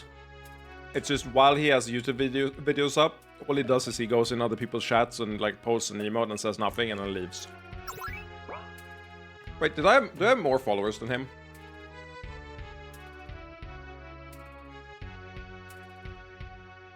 I think I have more followers than him. Let me check. No, I don't. Shame. I only have 3.7k. He had 6k. Which, as we all means that he's an objectively better person than me. It's kind of how I, like, base my entire self-worth around. You look like you're enjoying yourself. I know this is serious, but it's been a lot of fun to be working back in old haunts, sneaking around, doing some good. Are you telling me that they didn't welcome you with open arms to the Crystal of Ivala? Not to interrupt, but I take it you found something? I've got lots of intel on the crystal. The way I see it, we really only have one option. They have powerful spells for an aerial approach, no doubt reinforced due to the airships, so I presume that's out. For a while I thought we could sneak underneath via the sex tunnel. Wait, I did the thing where I read like a full line of dialogue and narrated it, but I didn't actually process a single word. Intel on the crystal, only one option, powerful spell for an aerial approach. Okay. Oh wow. I know that they mean the enemy airships, but it would be really cool if that's like a spell that they developed better because they saw us, their neighbor, developing airships as like a technology, you know?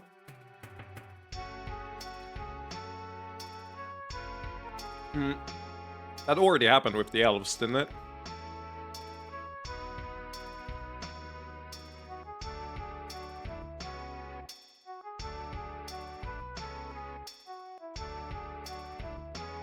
Okay, I've eaten enough for now, I think.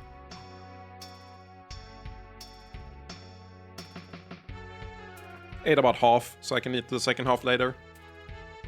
Probably once the stream is over, we'll see. Depends on how hungry I am.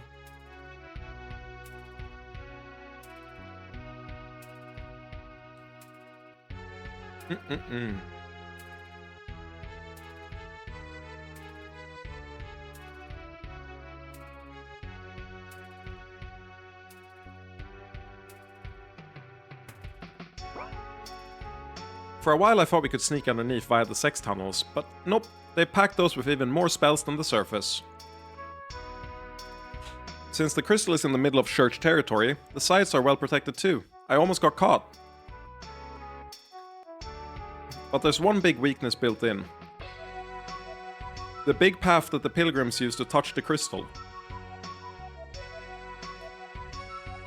You really advocating charging in from the front then? Now, they're not stupid. They've set up 3 big layers of defensive crystals along the path, and probably more I missed. But if we gather our resources, we might be able to punch through these less reinforced defenses.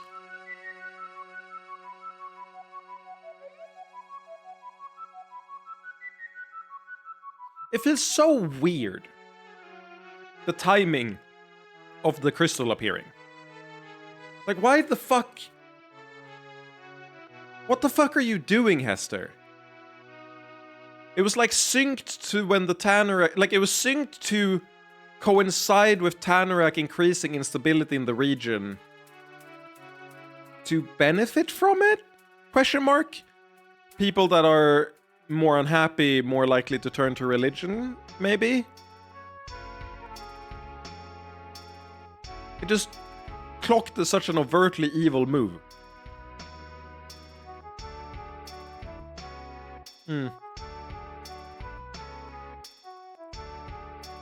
I truly hope it doesn't come to that, but please make plans just in case. Robin, I was thinking I should try to pass that information along directly. We've never emphasized it, but we do have a sexual bond between us, right? Could we use that to communicate? Not during the assault, but you mean now? Let me work on it. Right? See, I got a really good look at everything, and I thought you might feel more comfortable going from a direct experience. I have it now. Thank you, Dari. That does help. No problem. Good luck storming the church. I'm surprised they didn't make her Chinese dress design hornier after she got her, like, sexuality back. I would have expected a boob window. Not that I, like, think that that's a... What's the word? I don't think it would have benefited the character design necessarily. I just expected it from the character. So, you were probably expecting me to come up with some assistance from the local people. I wouldn't say that I was expecting anything more than that you would try. Okay, oh yeah. I wouldn't say that I was expecting anything more than that you'd try. Did it not go well? We become increasingly marginalized, so there's not much help to offer. And truthfully, I don't want to harm the community here, no matter how important our cause might be. I completely understand. We're facing such an uphill battle. Why burn unnecessary bridges? I did manage to acquire a little information about the crystal's defenses, since unpeople were called on for some anti-sexual magic. Thank you!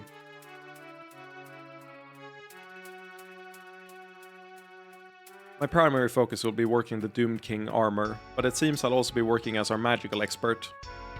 I'm sorry that so much of this has fallen on you. It isn't so difficult, because there's not much that can be done at this time. One exceptional advantage we have is all the divine research that Riala and I conducted.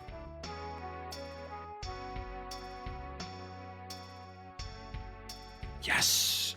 I knew I should have picked divine instead of incubus research. Nyst attacked Ardaheim, which creates an interesting mix of defenses and weaknesses. I'll do my best to work with those.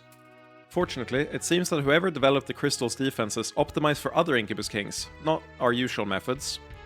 Finally, I took a page from Miguel's book and consulted with our economic partners. Do you recall the crystal refiner we purchased from the Mercantile Guild here in Artford? Their books reveal a few hints about what kind of crystals have been bought up recently, so we know a little more about what to expect. Thank you for your work, Robin. Please feel free to rest until the time comes. Where are we at now? 5%? 21%! Jesus Christ, we haven't even done anything. I haven't made a single fucking decision.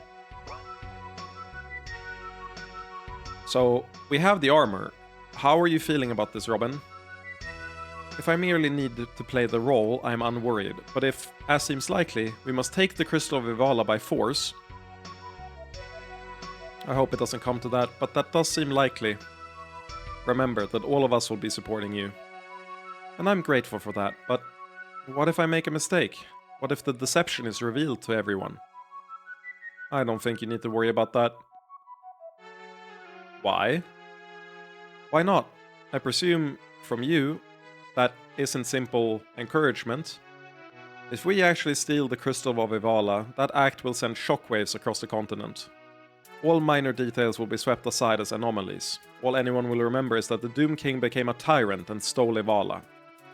Oh dear. That is encouraging in its own way.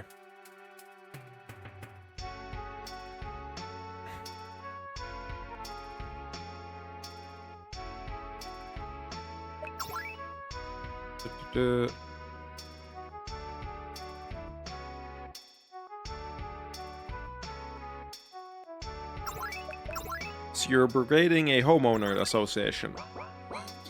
Yeah! Exactly. I don't know what we're doing. I'm also... Because of Ginasta being more of a character, I realized that I've stopped... I need to still consider her RP values. I think I've done some choices earlier that harmed my relationship with Ginasta. Namely, during the Lord of Blood invasion. I should have not done anything with the succubi or orcs and just kind of been like my asexual self, I think. I think she looks negatively on using sexual magic to get your way. Or really doing any, like, overt, I am the Doom King type stuff. I wonder if I got negative points for the new Javini conflict with... what's her name? I was gonna say Elaine, but that's wrong. It's, can't believe I forgot it. The Warden of the South. Well, she's not a real character, so who gives a fuck? The Warden of the South was, like, we had to intervene with the Doom King and tilted in our favor. I wonder if that also hurt Ginasta, because she's like, stop being a fucking tyrant. I think the odds are pretty good. Hello there, Matthew. Thank you for standing guard. Always a pleasure, Vala. We miss having you in Artford. You've replaced the usual guards with one of your old allies. Someone I could trust to keep our activities absolutely secret, yes. You're free to work here, but if you enter the royal quarters behind me, there might be unavoidable evidence. Who the fuck controls fate? Alanon, what the fuck are you doing? Given our actions, much of this will get out eventually, but hopefully we can delay that until the work is done. Walls clear and no sign of surveillance.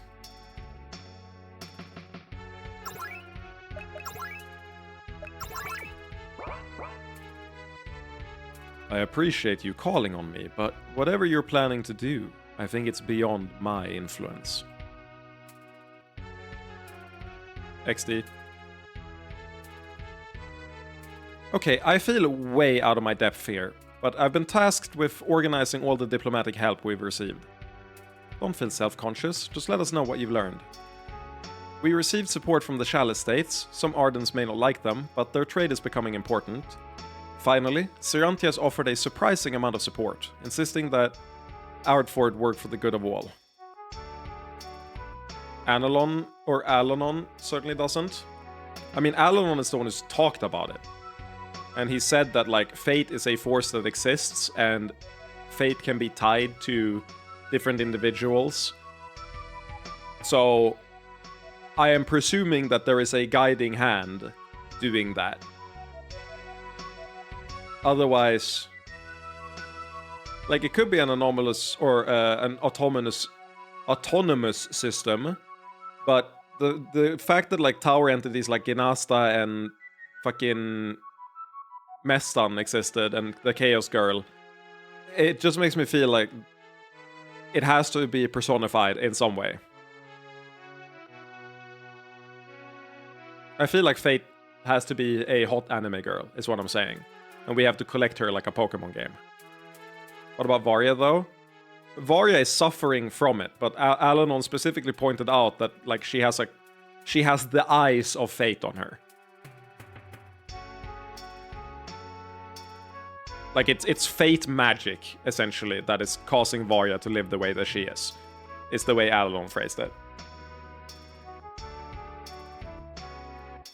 I think he said something along the effects of, like, you have the aura of fate around you.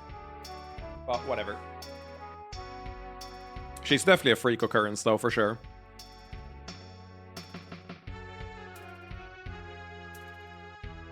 Don't feel self-conscious. But it's actually piloted. Oh, the reason I say that is because I want another hot anime girl. And it'll be disappointing if no one is actually in control of it. Saying you have the eyes of fate on you or whatever, and it's not actually a person, is like... In this game where everything is personified to some extent so far, including chaos, I feel like it would make sense for fate to also be personified.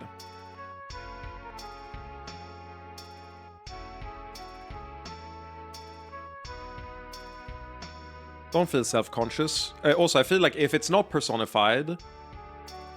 How do I phrase this? If it's personified... Here's a better way to phrase it. If it's personified, it puts Alanon in direct conflict with another entity.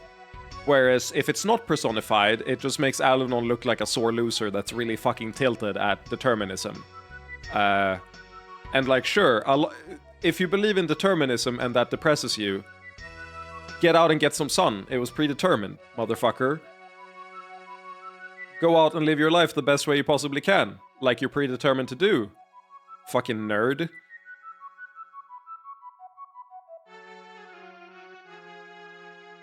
We received support from the Chalice states. Some Ardens may not like them, but their trade is becoming important. Finally, Serantia has offered a surprising amount of support, insisting that Ardford work for the good of all. Nice. I appreciate your report. Honestly, it wasn't me. I'm just telling you what others have accomplished. No, you did it personally. That's just you. Plus 4% from that? Just 4%? All that for 4%? It's gonna be what lets us hit our break point.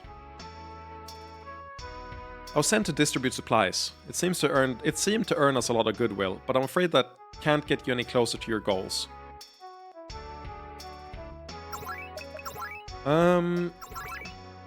Okay. I just finished eating. I gotta go bathroom, and then I'm putting up the treadmill, and then we're probably playing like 2 more hours. I don't know if I'll continue after that, but I'm giving like minimum 2 more hours. We'll see. Depends kind of where our stopping point is. But I want to get some walking done. It's good for me. I've been sitting in the chair for 3 hours. And I've become overly self-conscious about sitting for long periods of time. So I apologize for all the breaks, but that's what happens when you do such a long stream. So I'll probably just mute a little bit while I set up the treadmill and go bathroom. BRB.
And we're back. Do-do-do. I am on the treadmill, but I have not started walking yet.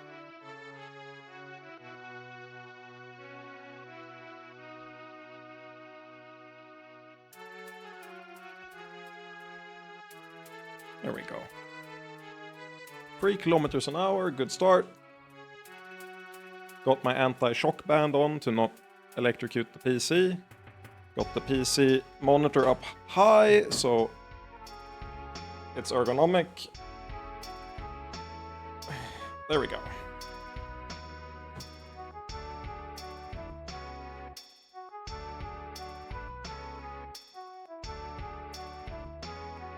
Now we're cooking. Cooking with gas. Hello, I'm here to help, and not to do anything sexually inappropriate. I approve of your dry humor, sister, but I'm not sure I Wait, Trin, is this you? Trin isn't here right now. All of you cunts forgot this copy for so long. She can't mind it every moment. I forgot this copy. When the fuck did we make this copy? What? Okay. 1 second. Huh?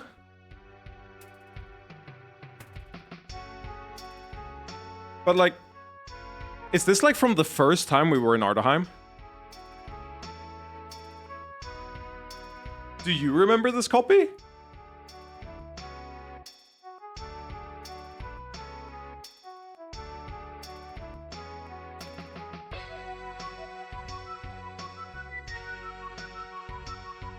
Kinda? I don't remember anything about this copy. Has to be from like the first time. We did a lot of copies. Yeah, we're at like 20 or something, so I guess it makes sense, but I feel like I remember most of them. So we're talking to whatever fraction of Trin's mind was left here. I suppose that makes sense. Seems like a drive-by copy. I guess so, but we don't do that many drive-by copies. They often feel like the wrong decision to me. Well, I guess maybe. This copy will do whatever anyone in the harem commands. I know you won't do anything fun with it, but you should. I see. Then we should at minimum ask the copy what it knows. Not a lot about the crystal. That's a bit disappointing. That seems to be the case for everyone, though. I wouldn't have expected anything else. I think the time has come to burn our assets. Fuck yeah, burn it all! This has been a pre-recorded message in response to specific words. Okay. Alright, what can we do with her? Using her influence as a ranked priest... Oh, no. She's from Goonfall, right?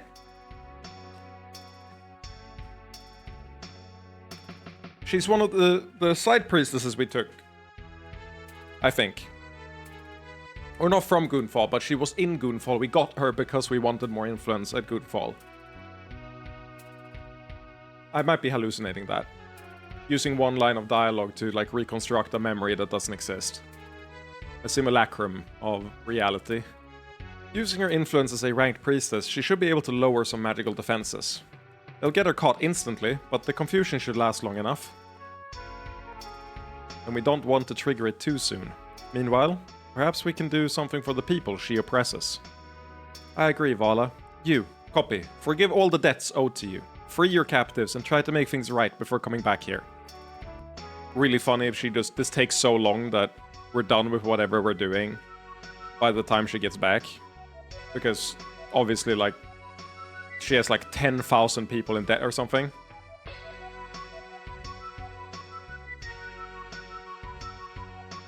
This copy has enough intelligence to obey complex orders, but I just want to say that whatever you ordered was probably shitty.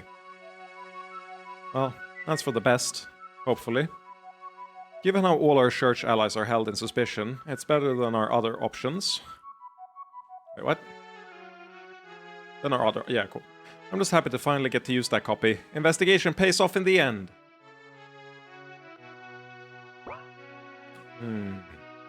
I can probably leave this room unlike the last time, right? 30% chance, okay.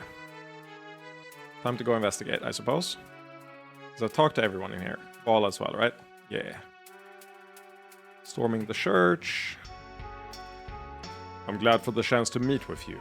We're not quite sure what to do with ourselves. Oh, you're our ground troops. I do try to follow the battle, but that wasn't my decision. Our armies were sent to Ardaheim to reduce collateral damage and potentially act in complications like this. I presume you ran into problems? Bad news. We couldn't help Ardaheim. Good news. Their military handled the airships, but bad news, marching an army this close to Ardfort is causing more than a little unrest, I'm sure. Yes, worse. This army is good of heart, but not the brightest. I'm smarter than most, and I'm not that smart. No one will be committing any atrocities, but you're just not sure what to do with the politics of this. I understand then. Are there any issues we can help you with? Keep the young people from striking at us, for one. Shouldn't be too difficult. But otherwise, what do we do? Keep offering help? Are we threatening the city by being close? It's all very confusing. It's not easy to see through this for us either. As I see it, we have two basic options. Have them back off for better relations with Ardaheim, or go all in and use them to threaten our way to the crystal. Thank you for coming. We'll let you know what we decide.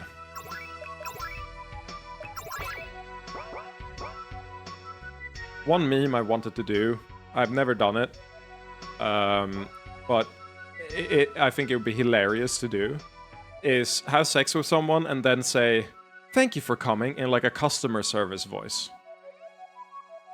You'd need like a correct follow-through after to really sell the joke. But just like hit them with the "Thank you for coming. We'll be in contact with you for a second meeting in a week or two. Ciao."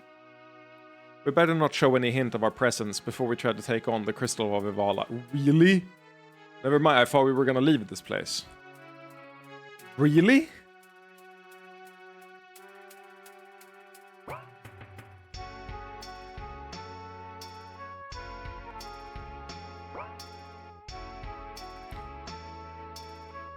It says peaceful resolution, so you're essentially... okay, the army is there in case you don't get a peaceful resolution. Let's back off.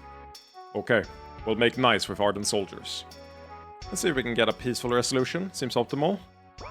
32%, man. How is it so low?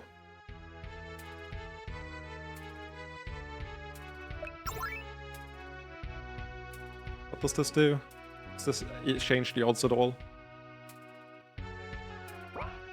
Plus 5%.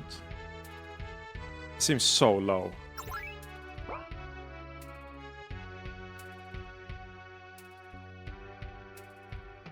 I don't understand how it's that low. When we've done so much to...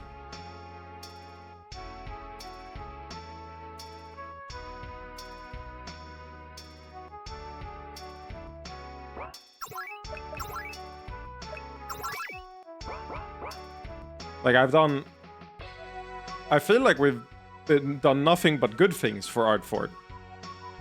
To get, like, a peaceful resolution. Like, what the fuck? Okay?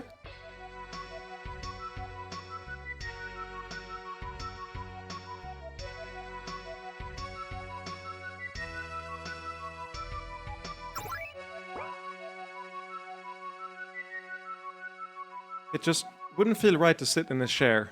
I do for official meetings, but I'd rather leave it empty now.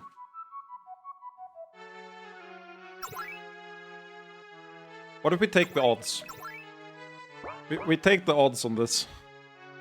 I mean, we start with this and see if it turns war. So the probability of an easy pass is still rather low, despite your best efforts.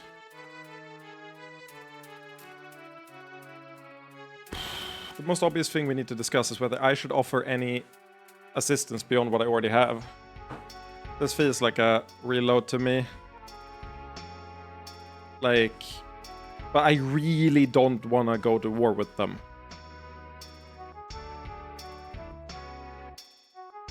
That just feels really wrong.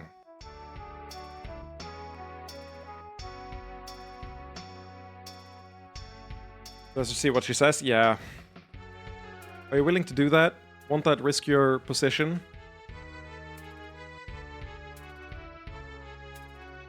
I've offered everything I can without risk, but given what you're facing...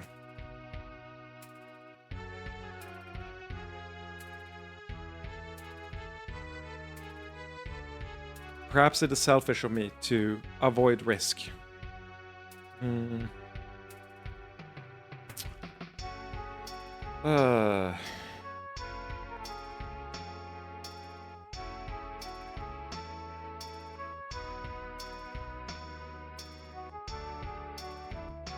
Keep clicking.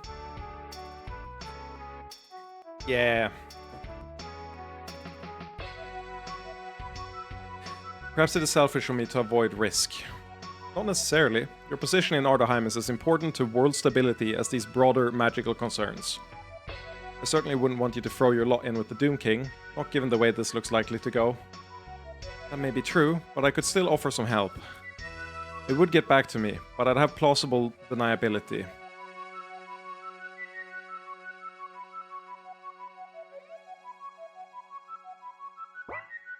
I mean, I feel like we're fucked if we don't take her help, right? Like, we're giga fucked if we don't take her help. There's just no shot.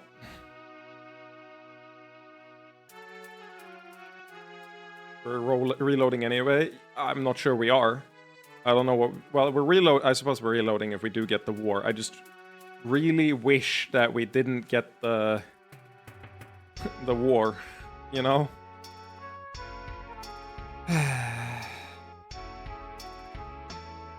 But like... It looks like we need all the help we can get. Thank you, Tina. I'm happy to help. So, when are you actually starting?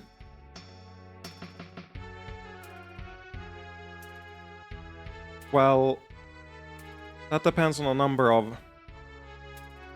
someone is attacking the Crystal of Vivala. What?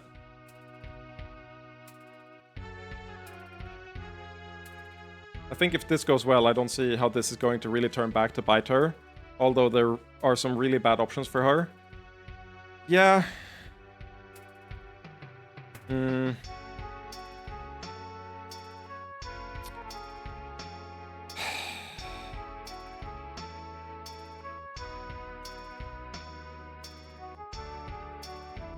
We need to go now, don't we?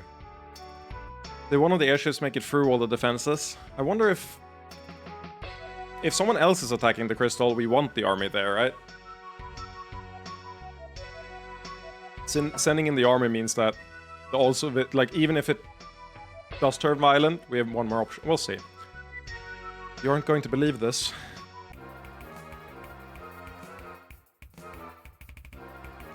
Why do we play this garbage game? I spent so long agonizing over the choices to make, and this motherfucker is going in to attack the crystal? Are we being fucking for real right now? Come on, baby, let me in. I've sensed that Ivala has a blessing for me.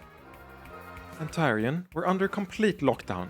There are suspicious people making all kinds of strange requests. Are you calling me suspicious?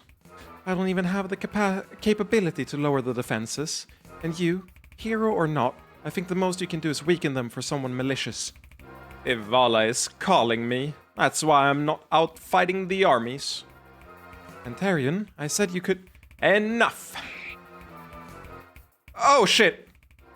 I didn't mean... she just... too bad she was killed by some attackers. Now, these crystals... Ivala, let me in! Out of the way. The Doom King? What do you say to an alliance? I have no time to deal with you. Fine then, I'll cleanse Arkland of your evil presence once and for all. No. Does this count as turning violent? Everyone, please come if you can. I couldn't catch him. He's fast when he wants to be. I'm afraid the woman he struck was already dead by the time we arrived. Robin, how are you feeling? I can move the armor around and scare the likes of him, but I'm not fully integrated yet. What? What is that? Like a spirit of Ivala? No, it's a tower entity. Get ready. But like, does this count as turning violent? I'm so confused. Like...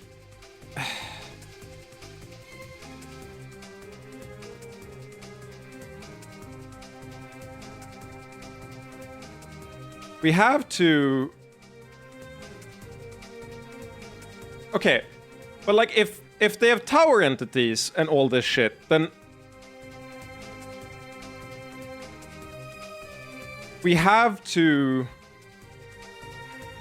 use that to just, like, fuck them up, right? Like, we have to bring in the war. I didn't think... like, I don't understand... like, this is the conflict.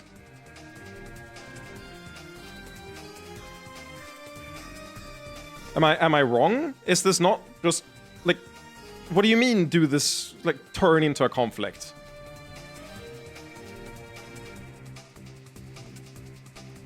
I'm so confused.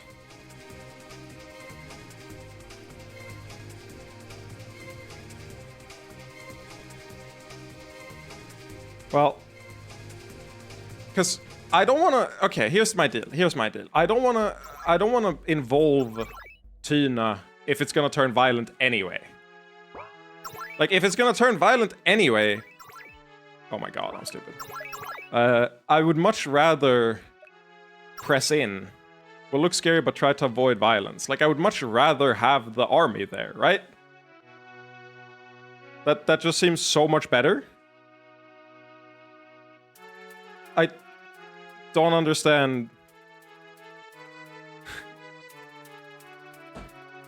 Am I stupid? This does not count, surely. What do you mean this doesn't count?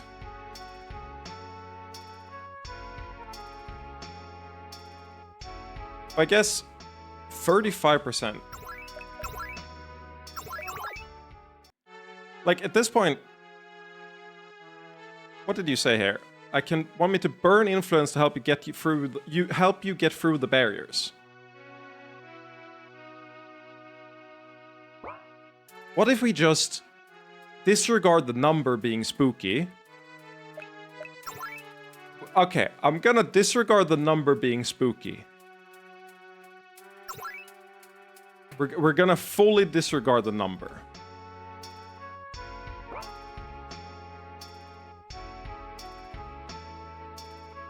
Like, the violence part is Doom King Army versus Ardheim. That's what I thought, but... I mean, if we're doing the crystal thing first, then that just makes no sense to me. I'm gonna keep Tina out of this. You've already done enough, Tina. Focus on Ardheim. You're being... well... they're getting... we're getting... the thing is, we're already triggering the defenses. We're going to run in and attack the crystal after, right?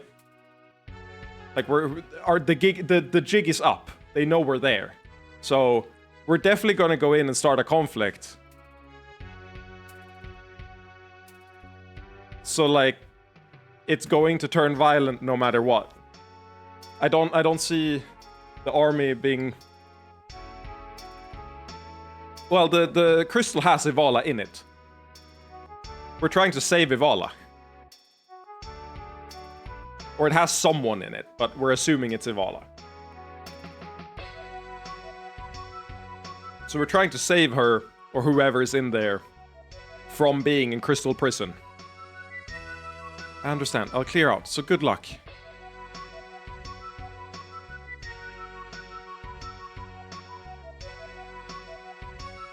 Yeah, we should probably burn the... we should probably burn the influence on it, you're right.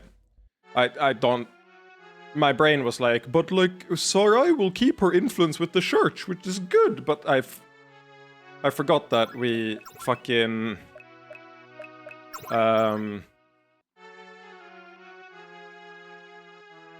we hate the church. Like, I forgot that the church is evil.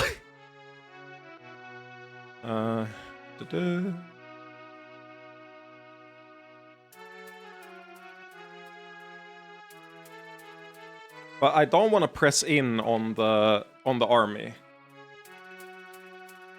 I suppose. I think the main thing is I want to keep Tina out of it, because I don't see what the fuck she's gonna do if we're already starting attacking the crystal. I feel like her being associated with us is going to get her fucking murdered. Does that make sense? Like, I feel like if she's with us, she's gonna just absolutely get murked by someone who's mad at her for being involved.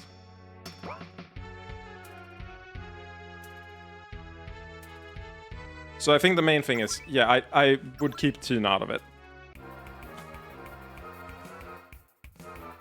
I feel like she should help us.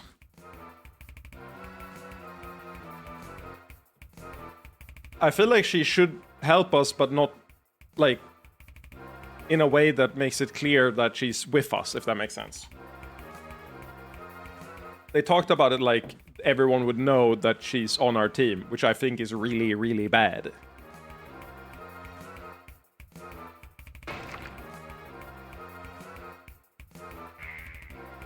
Because I think her biggest strength is that she's not directly attached to us.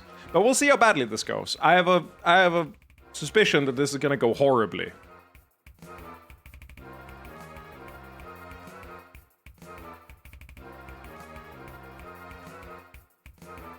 Wait, this isn't what happened last time. What? The Doom King. What do you say to an alliance? I have no time to deal with you. Fine then, I'll cleanse Arkland of your evil presence. Oh yeah, he did leave. And then they came. Oh, sorry. These things took the brain power. So I was like, did he leave? Oh yeah, he did run away. I'm sorry. I completely blanked on that. We do defensive rain. We just fucking murk the divine spirit with fire.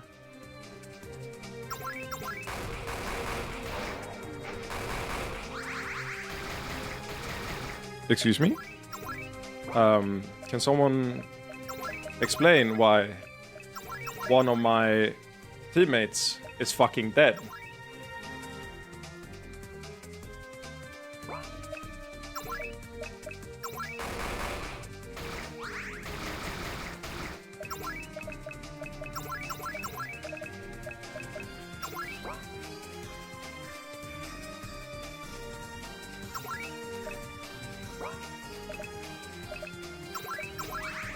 Yeah, 200 heal, crazy.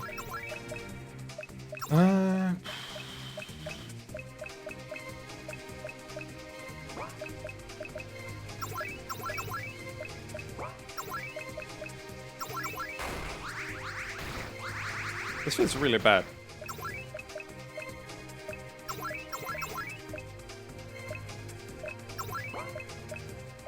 Can I blind?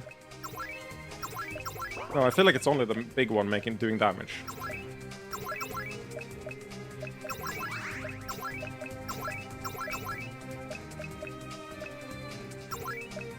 Blinds and silences, there ain't no way that's gonna work.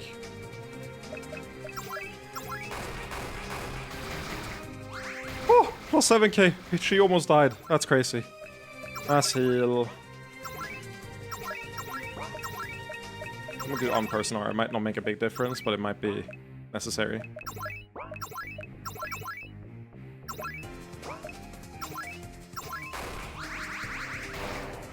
Fuck you! Stop killing my party!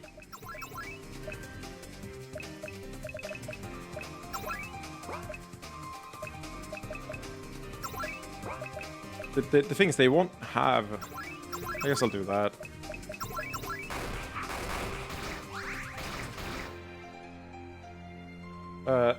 I mean, I'm not sure if weakening the crystal defense of burning influence is an actually good idea. You do say we hate the church, but that's not necessarily true, is it? We just need an option for that, and it's weird that there's no other one. Yeah, I mean... I'm not saying we hate the church, but I think our position in the church matters less and less the further we go, if that makes sense. But I also just think we're getting kind of mogged right now. We'll see how this goes. I think it might be time to cash in on our influence, you know? But maybe I'm wrong. Once again, stop killing my fucking party, please.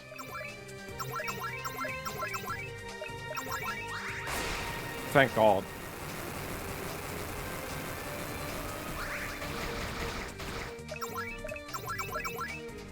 If it turns to like war after this, then we definitely will need to reevaluate. But for now, I think this is probably a fine use of, or a fine first attempt.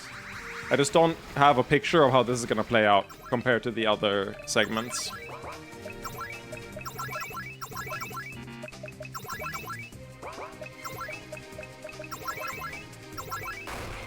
Oh, they resist fire.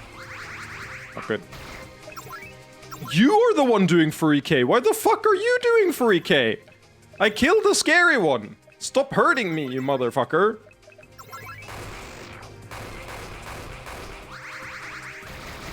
If there weren't probably end credit checks, yeah, that's fair. We'll figure it out.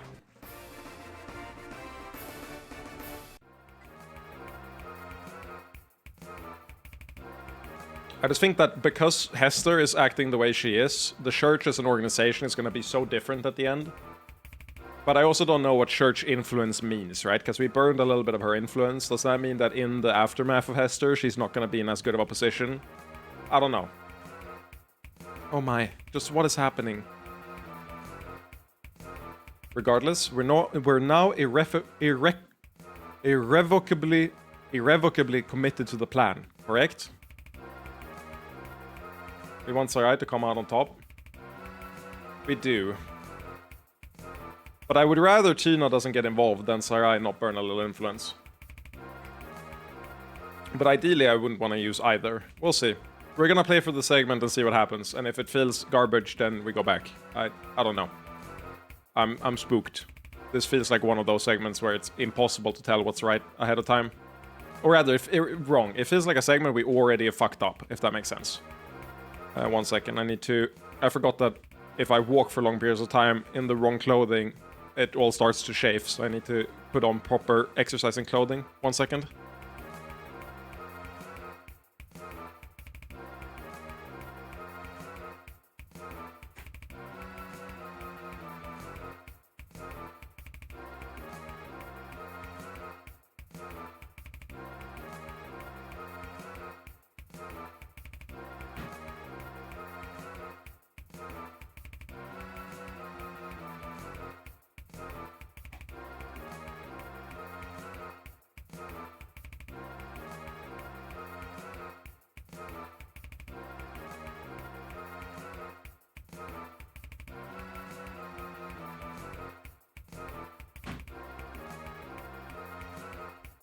Clothing put on.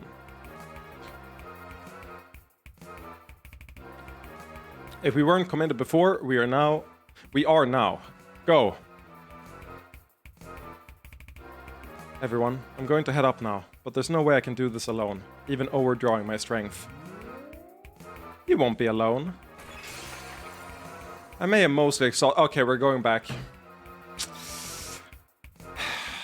I'm sorry, we're rerunning and not going all out so that she can keep her reserves for this, which is what's actually necessary.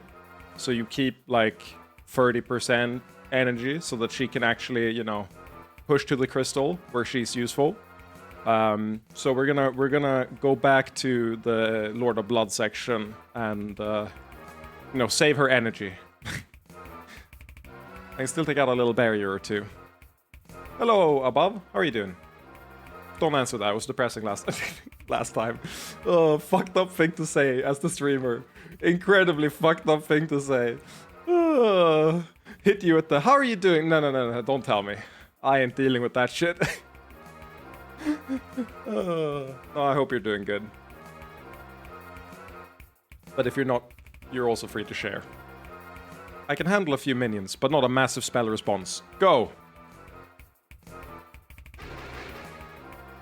May not be sexual magic, but it's binding someone against their will. Any help you can offer is much appreciated. Tyrants, tyrants, think about tyrants, tyrants! These crystals are tyrants! I'm sorry, that was the best I could do. The barrier is weakened, it's enough. Scurry, scurry! Ginasta was the last card we had prepared. I'm not sure I can handle the rest. So I said hello, how are you doing above? And then I said nothing else. I totally didn't say something really rude. And then take that back immediately. Because it was funny, but not appropriate. Ginasta was the last card we had prepared. I'm not sure I can handle the rest. We're down, but that cost me. The armor doesn't have much stored mana remaining, and my own can only go so far. This is the crystal, but there are mooring spells preventing it from being easily taken. Mooring? Mooring! A place where a boat or ship is moored. So like it's moored in reality. Can't move it. Makes sense. I need to break through, and I can't.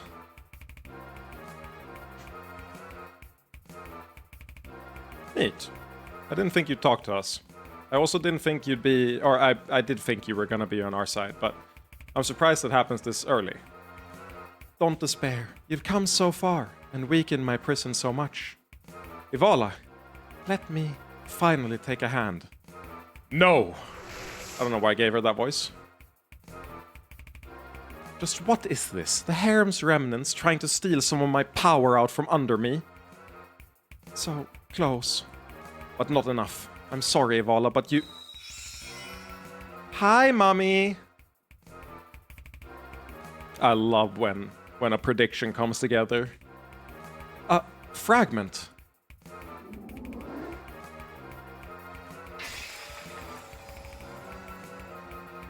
Robin, are you okay? What happened? Currently being flashbanged. I'm okay, except I don't possess my, like, visual faculties anymore. My ocular faculties, because I have been fucking yellow sunbeam, solar flared in my face. Finally. Are you really... No. More importantly, was all this worth it? I may not be who some claim I am, but I'm not powerless. Extend your link to everyone you want to pull out of Artford. Given how exhausted I am, I guess there's no choice. What happened? Where are we? I don't like being forcibly teleported like that. We won, I think. I'm also curious. Kirby, would you say it's worth doing the fight again? I think it's worth doing the fight again, just to see. Let me get you out of that armor. This is a fragment of the tower, somewhat well hidden, but it would be safer within your base's defenses. I can manage a little more. Are you really... Oh, Karina. I wish I had more comforting words to offer you. I am the comfort you felt in your heart of hearts, but I am not the goddess you believed you worshipped.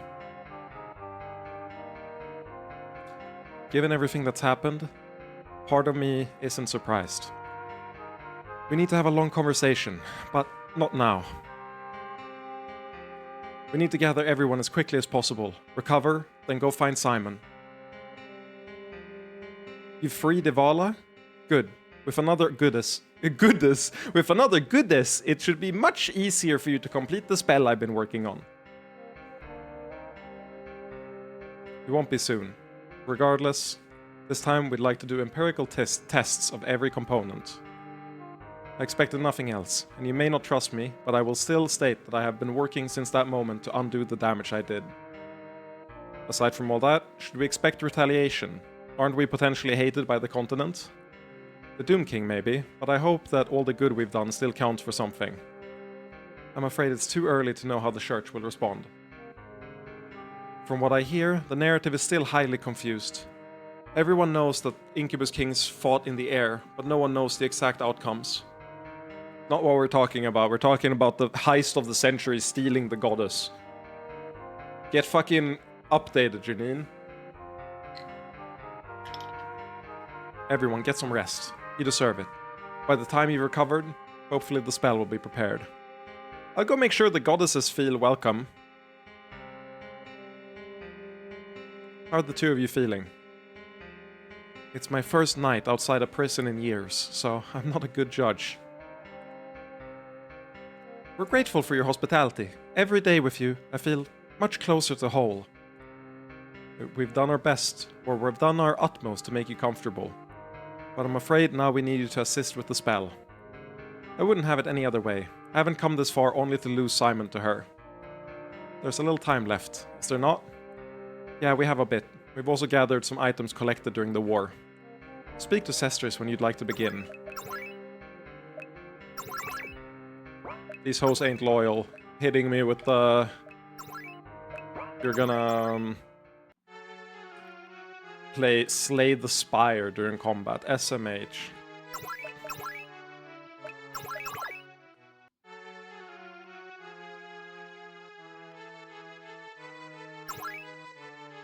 Okay.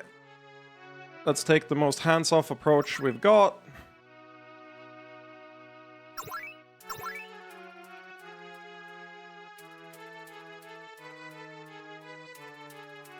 Maybe Tina is just really bad at odds. 30% of the time it happens every time.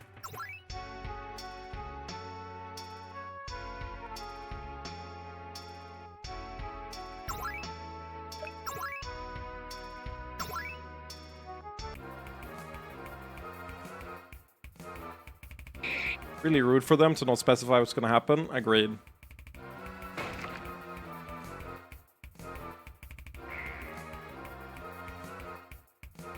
I think they need to like write out the exact points that go up every time. So it's like, this will give you +5 standing with this. What was the percentage chances we had? The one we just did and finished, we burned influence, we got 37%. But don't tell me what that does. Already preempting any spoilers. Don't tell me what that does. I would rather save scum here and see if it makes a difference than learn through being told.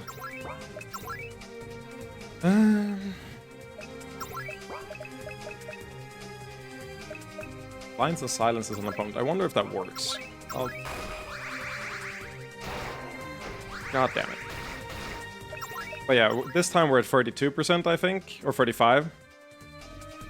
The big guy one-shots as well. Like, that right there was the one-shot that the big guy in the back does, but the main attackers also does a attack that's really strong, is the problem. Like, there's multiple really strong attackers.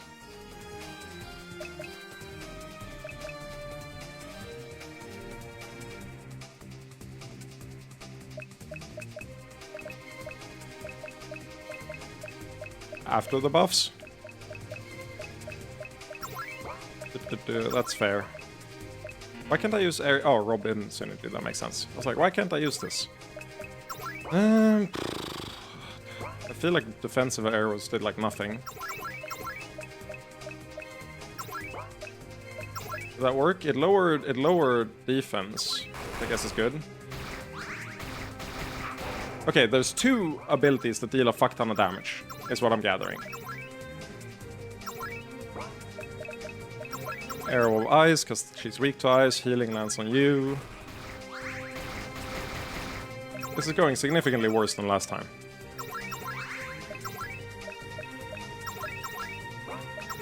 Maybe I should attack the ones in the front, but I feel like the answer is I shouldn't. There's ice, right? Yeah.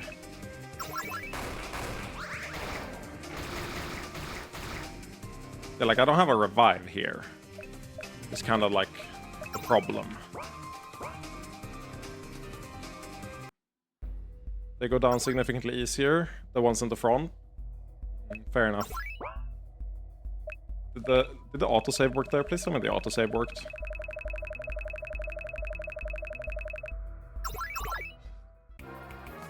Okay, cool.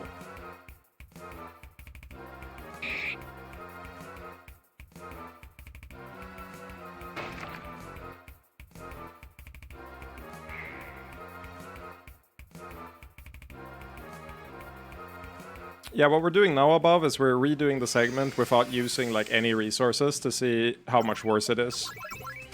Or if it's even worse at all. What were they weak to? Lightning, I believe? I believe they were weak to lightning. Nope.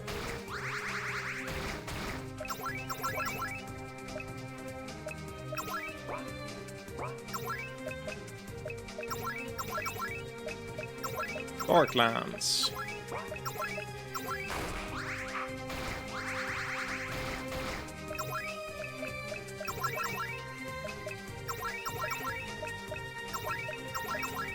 Wait, is it ice? No, it's... Is it ice on you as well? I wonder. It is ice. Okay. Woo! Lucky, barely lived. Divine touch on you.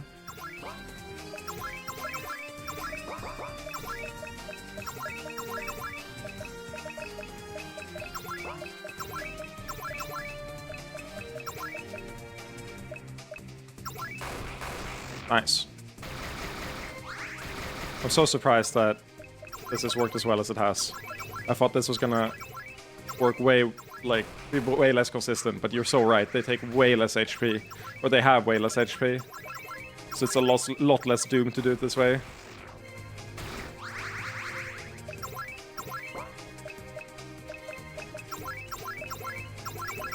You're back for a bit, and are you back from your research on the word?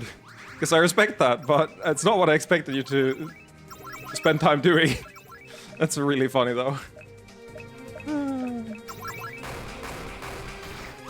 Thank you very much for the information. I was moving a desk. I prefer my headcanon of you spending this time to research the etymology of reconnoiter. So I've decided that, or I've replaced your reality with my own. Is what I'm saying.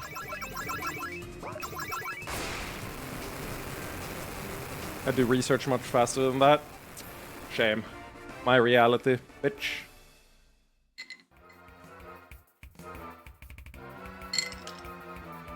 Oh my, just what is happening? Regardless, we've committed, blah blah blah blah blah blah blah blah blah. Okay, can you do this? Imagine we don't free Evala here.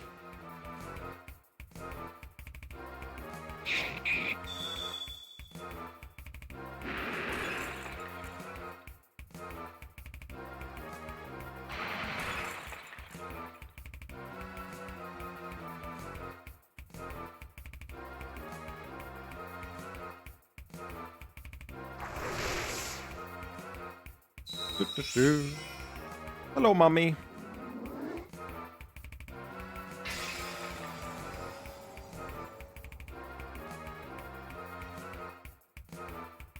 Awesome. We got the same result without using Sarai's influence. Nice. Optimal. Let's go, baby. What happened? Where are we? I don't like being forcibly teleported. Blah, blah, blah, blah, blah.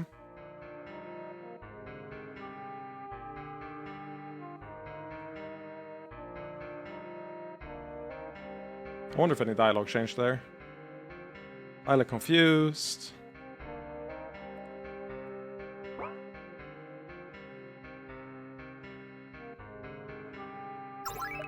Awesome. We keep on winning.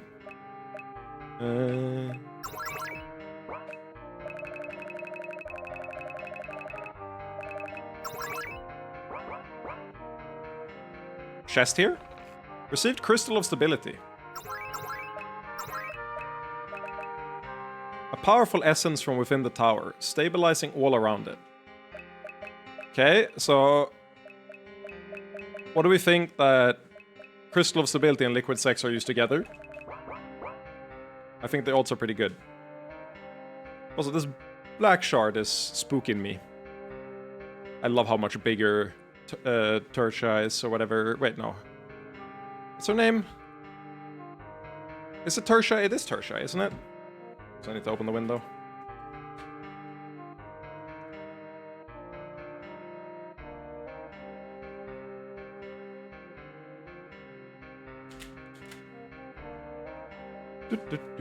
She's so large. Don't tell her I said that. I hope that Simon will be glad to hear that we left the Elven Kingdoms in such good shape. No, he'll hate you for it. He'll be like, I wanted them to die! Oh man, I really wanted them to die, but like you had to save them. I guess we'll, run with it, but we increasingly find ourselves dealing with matters cosmic, against which simple effort seems immaterial. I saved that ship, but honestly, I'd burn it if that would bring Simon back. I think literally everyone in the harem would burn like the entire, like all our property, not just a single ship that you had no relation to get Simon back. I don't think you're particularly special for thinking that. I wonder what this will do to him. We have done everything we can for the rest of the world, for better or for worse. Now, we must save our mate. We're really looking forward to getting him back. Of course you are, Dick Demon. I have so much to say, but it would be better said with Simon present. I can provide a little assistance.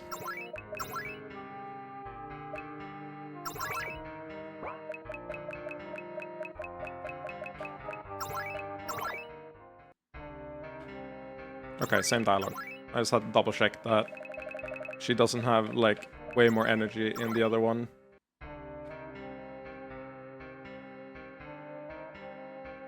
I can't even interact with the shard, okay. Are you prepared? They did say, like...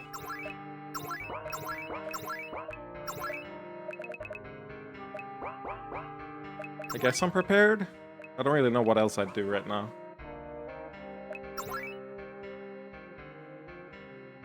We're almost entirely ready. The goddesses just need to provide divine power. Everything checked thoroughly? Yes, though this spell was much simpler. It simply pierces the defenses to my father's prison.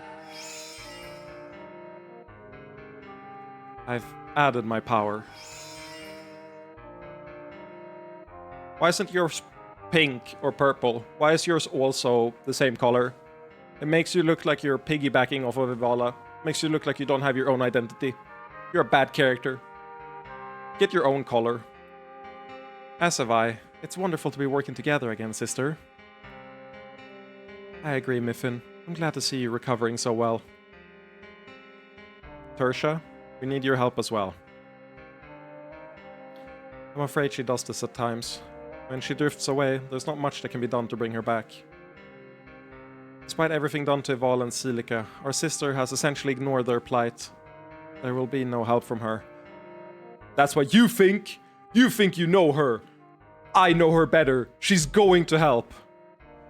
I'm sorry for that. Just so wary.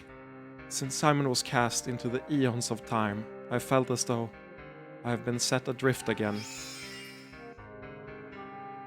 I've strengthened the two of you. That's all I have in me. Now, I specifically strengthened you after you pumped the spell full of divine power, so that the buff would have no effect, because, like, realistically, they've already used all their power to strengthen the spell before they got strengthened by you. So really, it's like you used a buffing skill after combat already finished, like a fucking idiot, like, absolute moron of you to do it that way. Couldn't you have done this, like, 5 minutes ago? Thank you, Tertia. The spell work should be slightly easier now. What about the rest of us? If we can't help with the spell, what are the chances we'll need to fight? The prison doesn't appear to have guards. Entities within couldn't survive in the real world, but we may need to fight them to rescue Simon. How likely are we to be attacked by the one imprisoning him? We could go ignored, or we could be in for the fight of our lives. That's one of the reasons we need everyone ready. Wendy's is lurking in the tower nearby to retaliate if they attack, which would buy us some time. I believe that neither is likely to target us, as they require too much of their strength for their primary rival. At the moment, they are doing battle for control of reality, so they rightly view this as a sideshow. There's another potential issue that we need to take seriously: Simon himself. Yes, if our analysis of the spell is correct, Simon has experienced what may be centuries of torture and isolation. I can tell you that he survived it, but I don't know his present condition. We are about to get the sex scene of our lifetime. I don't believe that I would have broken him, but his shard must be driving him mad with lust. Simon's willpower will have been exhausted by years of deprivation, so when he sees us, anyone who doesn't like the idea of rough sex, I honestly suggest you retreat. Let us help him work out his lust. Succubi first then? Anyone who's into the idea anyway. Totally into it. I'll bang as long as I can. Calm Down wants to help the Simon. Will be the first wave, but it's a safe bet Simon will exhaust all of us and want more. Up second, those of us with supernaturally tough bodies or tower-based strength. I love that they have to work through the logistics of this orgy. So, like me, I'll do my best.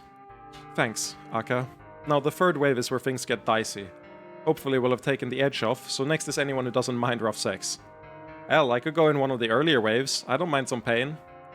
Guess I'll help out there. What if it goes through all of you?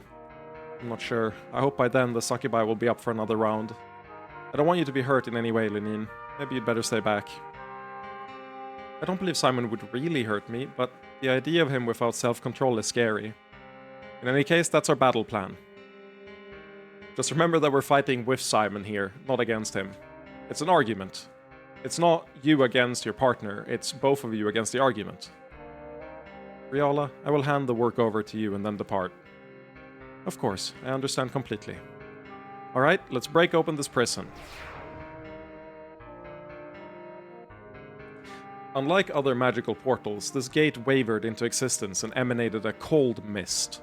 Aka stood nervously near the middle of the group, a dagger in one hand, but her other holding her heart. She still couldn't see through the gate, but she could imagine Simon exploding through it, snarling with an animal lust. And she wasn't sure how she felt about the idea. Oh, fuck.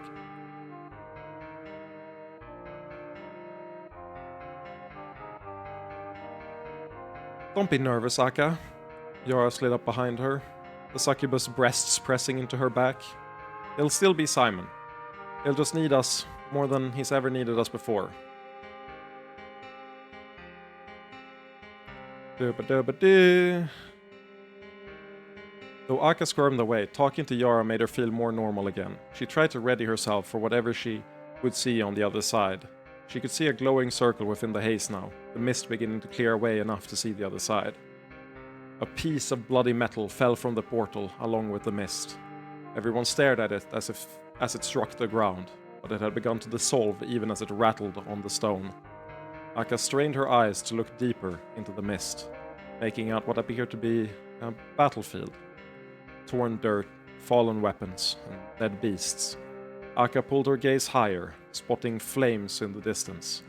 The black smoke floated skyward, but also joined with the mist, together forming a dead haze that took the place of the sky. She could see mountains beyond, but they seemed to stretch far into the distance. Beneath them, the mist curling around his legs, stood a man.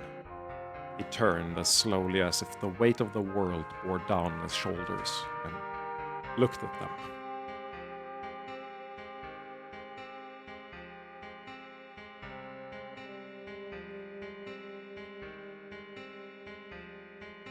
And here we are, at the login screen, at the title screen. I remember asking, where is this? Where does this take place? I remember asking, where does this take place? This image that's been used at this, like, for the menu screen the entire time. Because it didn't fit. I guess we know now. That's a really cool moment. Simon? Are you all real? Okay, but he was more bloody and disheveled and generally in a bad state when we left him than now. At this point, he's hit Sage mode and fucking leveled up 7 billion times from the trash mobs. Like, this is not the Mad Beast. This is like the power-up shonen montage Simon. Are you all real? Oh, Simon, you look like you've suffered so much. Please, come out of there. You need to shave. You look really bad with a beard. I don't want to hope again, but...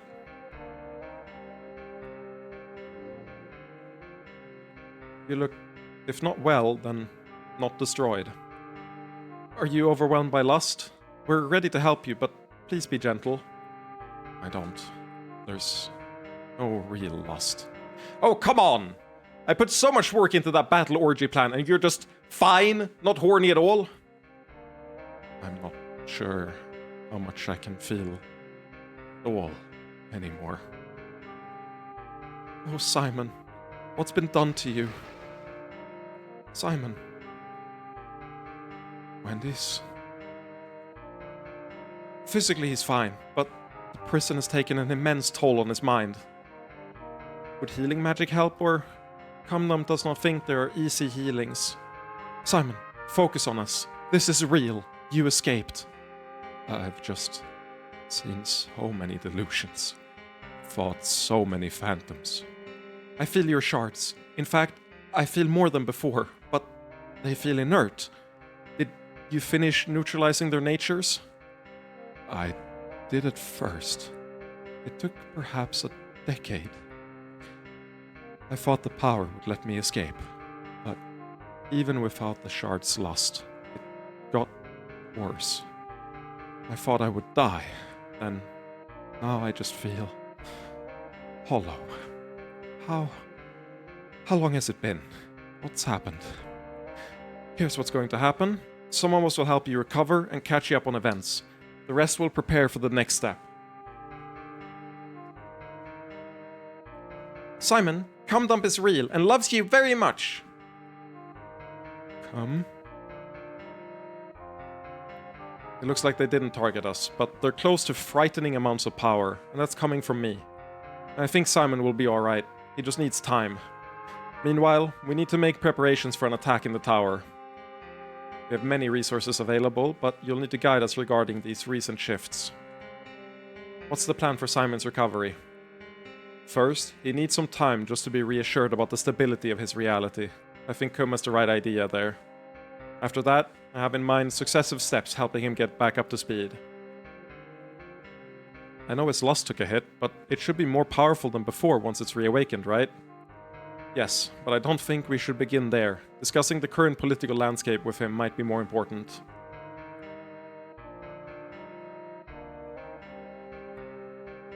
Has like 6 Incubus Kings worth of shards in him.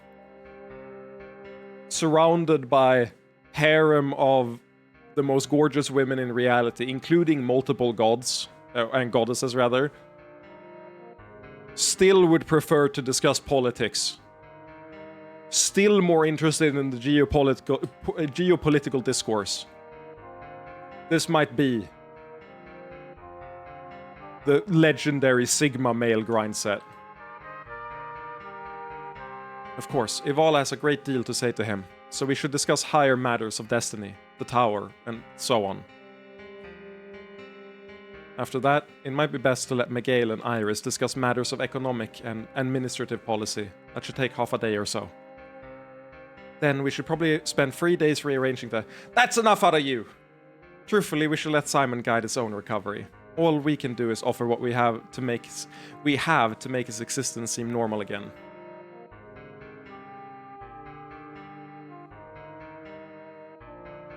I'm reading this. As Yara watched the others embrace Simon, she clung to the connection between them. For so long, her bond to her Incubus King had been deadened by the... Honestly, who gives a fuck? I haven't been... If anything, if I get age restricted for one of these, that'd be really funny. So, who gives a fuck? I'm just gonna have it on screen. As Yara watched the others embrace Simon, she clung to the connection between them. For so long, her bond to her Incubus King had been deadened by the prison. But now, she could feel the ties to him. Yet, where she should have felt his warm regard and hot lust, she felt almost nothing. Kum had hugged him first. She had quickly been joined by Karina and Uyae. Yet the healing energy they poured into him seemed to pass through. Simon pulled Kum against his body with desperate strength, not desire. His eyes flickered between everyone without blinking, slightly too wide. as if he was afraid that they would disappear the moment he looked away. Gradually, the desperation seemed to fade, and Simon managed to focus on them one at a time. Each person he pulled to himself, as hard as if he could draw them into his body. Yara was glad to see the relief slowly growing in his expression, yet she couldn't feel any desire from him. He was shockingly unguarded in the middle of that embrace, so her senses could easily feel his body, his cock normally at least firm at all times. If it remains firm for more than 4 hours, make sure you're not accidentally an incubus king. Remained limp in his pants. The shivers she could feel going through his body were the beginnings of sobs, not desire. Where his lust should have been, she felt only a smooth hollowness, unlike anything she'd felt before. As soon as there was an opening, Yara pushed her way in. She wrapped her arms around Simon's shoulders and drew his head to her breasts. Not to try to draw out his lust, but because she understood that he needed comfort. She felt his body relax and stroked his hair, easing him into a more comfortable position as the others closed in around him. Whatever happened to him, he was her incubus king. She would be there for him. He's getting some sleep. Are we going to have a plan when he wakes up? Between Simon and the goddesses, we should be able to pierce deeper into the tower, but as for the rest of the world, news of the Crystal of Ivala is spreading. Nobody likes it, and our reputation has suffered, but most seem to believe it wasn't a direct attack. Pog? So all of this? Is the Doom King going to survive it? Remarkably, I think so. So many believe in the good we've done that they don't want to believe we could really be responsible. That's better than I expected, but it might not even matter if our enemies alter reality itself. That's what I've been saying! Who gives a fuck?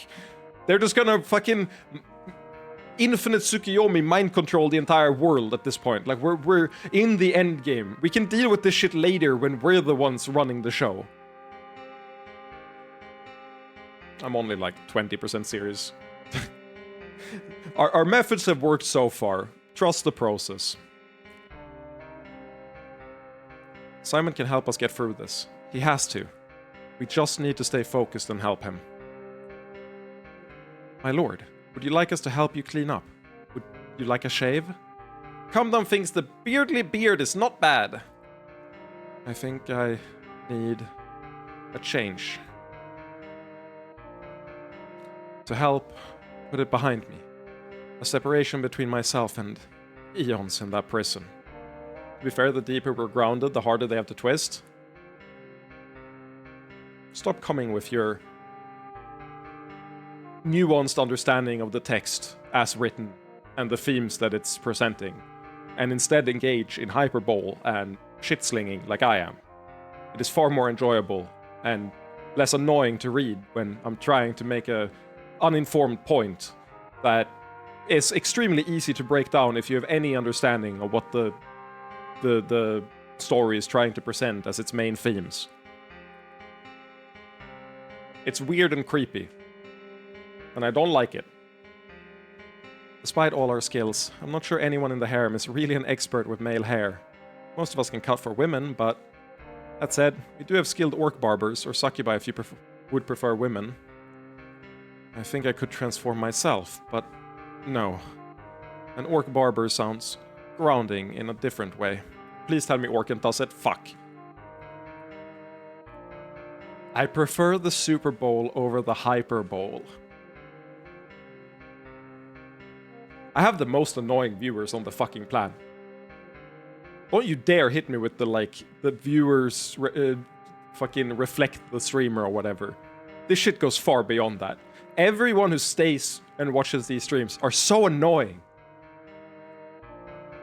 If anything, I think I'm cursed in that sense. Why do I only attract people that are so... It's not me. I'm not the problem. You're the problem. Fancy cut, fancy hair. Do best fancy hair for dark eye. Hair is not funny. Hair is very fancy. There. How does that look? Yay, it is the Simon. And also the Simon's extra hair. It's pronounced hyperbole. No. You can do both. Hyper bow. Can I get... Hyperbole. Oh! Hyperbole. I could have sworn. Hyperbole. Yeah. Wait, no. Okay. Hyperbole is not Baoli in my head. Yeah, fair. You're right. Hyperbole.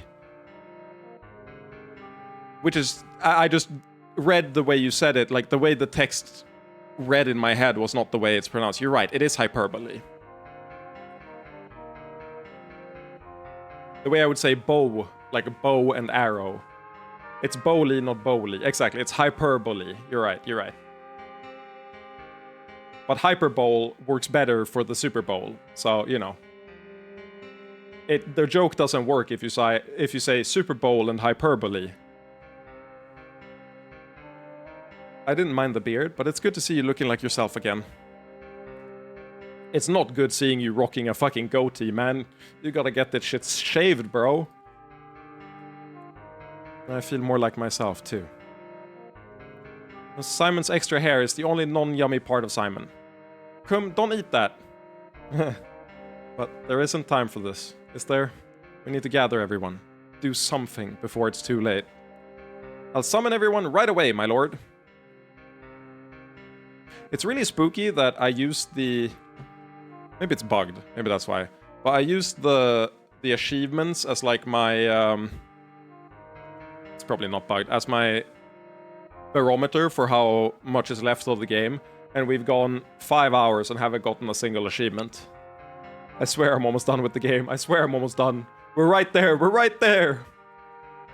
Everyone, I desperately want to spend more time with you, but time is what we don't have. We haven't even spoken with the goddesses. Some of you have, but I respect that above. That was a very above move of you. Very characteristic. You're living up to your namesake. Simon. No, there's something I need to say. I can't say how proud I am of all of you for taking care of everything while I was gone for so long. Well, not so long, but I feel that I've lost my grip on everything that was happening out here. Please listen to what Real ancestors have to say. Xerxes is very close to his objective. He would have already reached it if not for his rival. We've confirmed everything Cestris has told us, as well as triple-checked the spells involved. We gotta kill him after he assumes, like, ultimate godhood, right? He has to become the Ultra Mega Giga God before we kill him, for sure. When is Pat's house? In, like... either in 10 minutes or in an hour, I believe, is when it starts. I could be wrong, but I'm pretty sure it's in 10 minutes or an hour. I think it's in an hour. I don't think it's in 10 minutes. I think it's in an hour.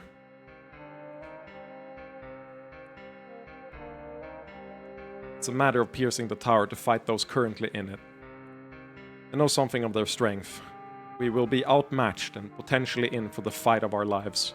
But this will be our only chance to stop one of them from seizing control of reality. Is it true what everyone has been saying? Hester is really behind sealing Ivala? So much we need to discuss, but there's just so little time. I don't know. I can only guess about why they've made these decisions, but perhaps we'll soon find out.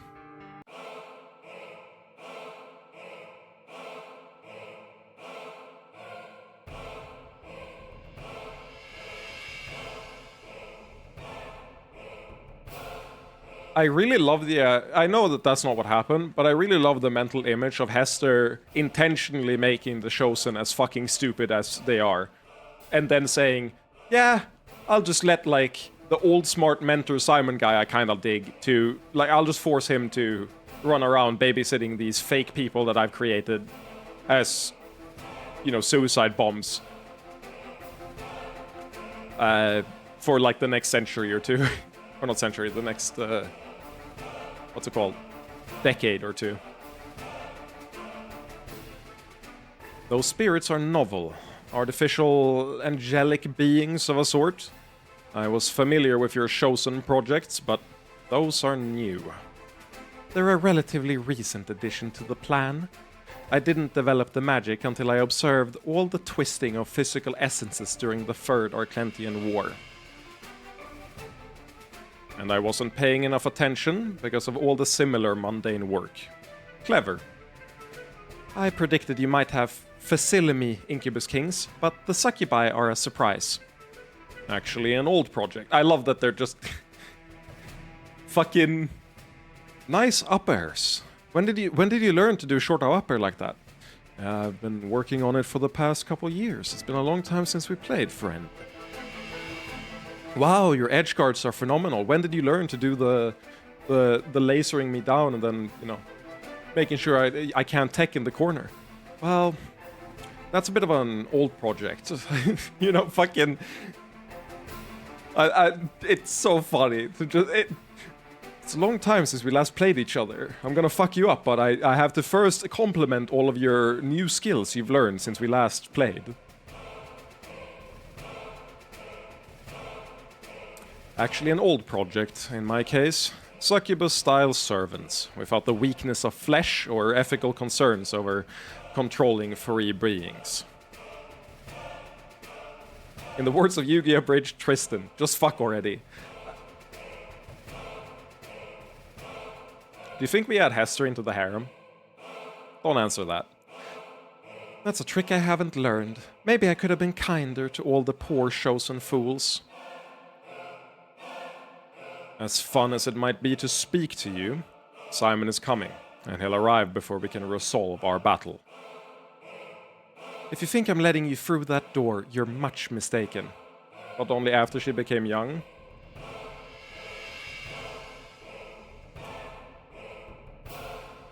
Man. I hate that I'll put like a 20% odds that happen. Like unironically.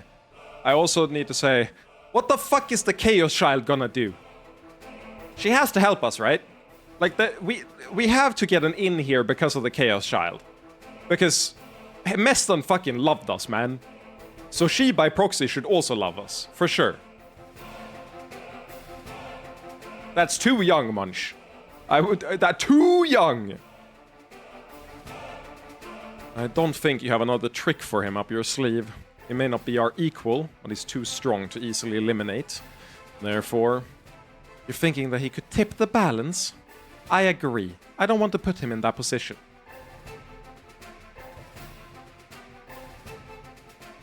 Okay. What if we briefly defer our battle, so that we can turn our combined might upon this poor third party of approximately 10% of our individual powers and fucking delete him from existence? No, it's on average with the shot. Ah, I see. Okay. That's way more reasonable. I just thought that she'd get lollified, and I'd be like, no! We do not do the fucking trope with a, like, 1,000-year-old... To be fair, I guess technically the Chaos Child is already doing that, except she was born at the beginning of the universe or whatever, but like, you know. What? Pass through the door together. We can fight over the furthest reaches of the tower on the other side, free from interference. He's already tried doing this to us, you motherfucker! Don't fall for it!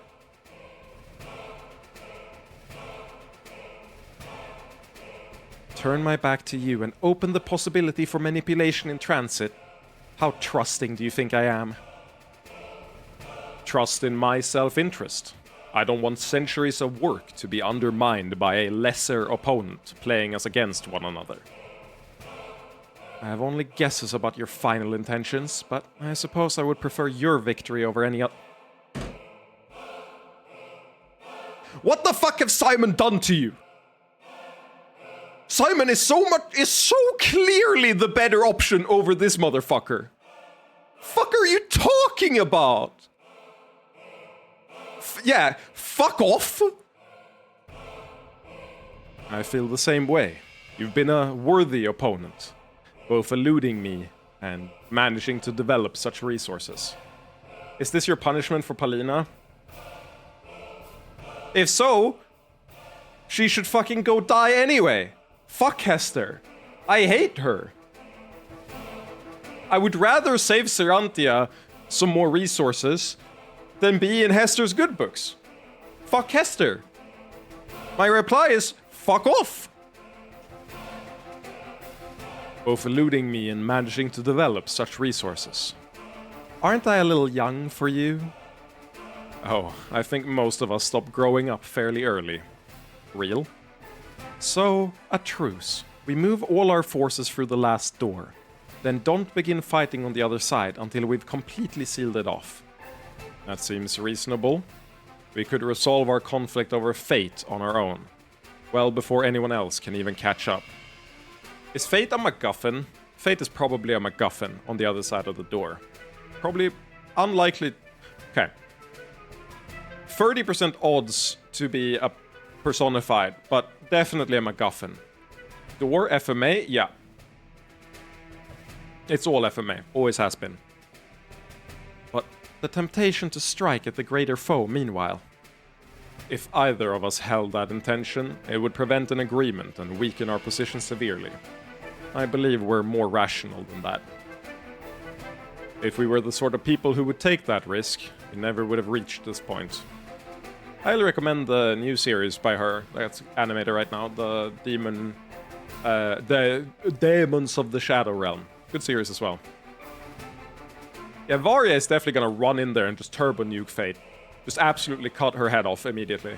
I don't know why I'm personifying Fate as a woman, but like...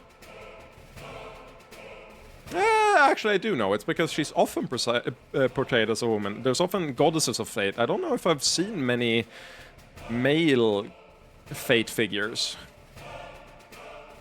We're out of time. He's here. Can we just talk about how hard we're mogging them? They've got identical slaves following them, and we've got our entire, like, multicultural harem following us. Like, we're absolutely mogging them in the multicultural political battlefield. Like, if we're talking about, like, diversity quotas and shit, like, we are so far ahead of them. Hello again, Milas. Let's begin with a barrier, then.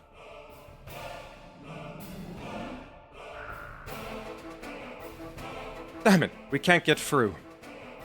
Okay, Simon, I need you to not get mogged immediately by the first barrier that they put up. Like 2 seconds after the conflict starts. Could you please not be owned by a barrier?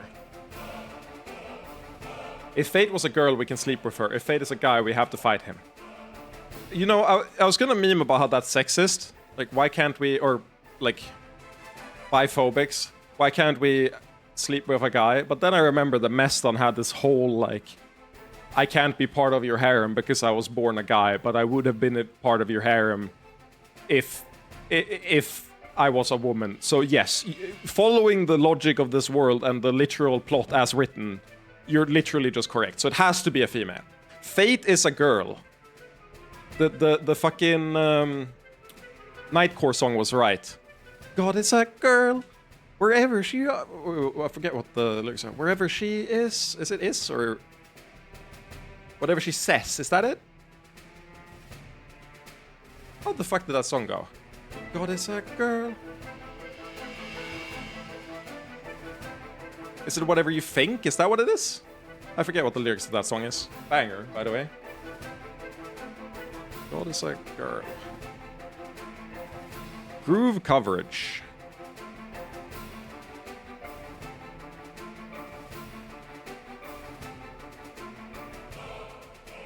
Wherever you are, that's what they say. Do you believe it? Can you receive it? God is a girl. Yep. I love that the lyrics is, God is a girl, he's known as the Lord. Do you believe it? Can you receive it? And then they just go back to saying, she wants to shine. It's like, no, he's known as the Lord, but that's wrong. It's she, which is baller fucking songwriting. We can try to unweave it, but the power and complexity are both overwhelming. No attempt to strike me at all during the process. I meant what I said. If I'm to be defeated, it'll be by your vision of the world, not by some upstart. Then let's get through the door before something else can go wrong. Stop! Why are you waging this war to upend reality? Can't we negotiate this?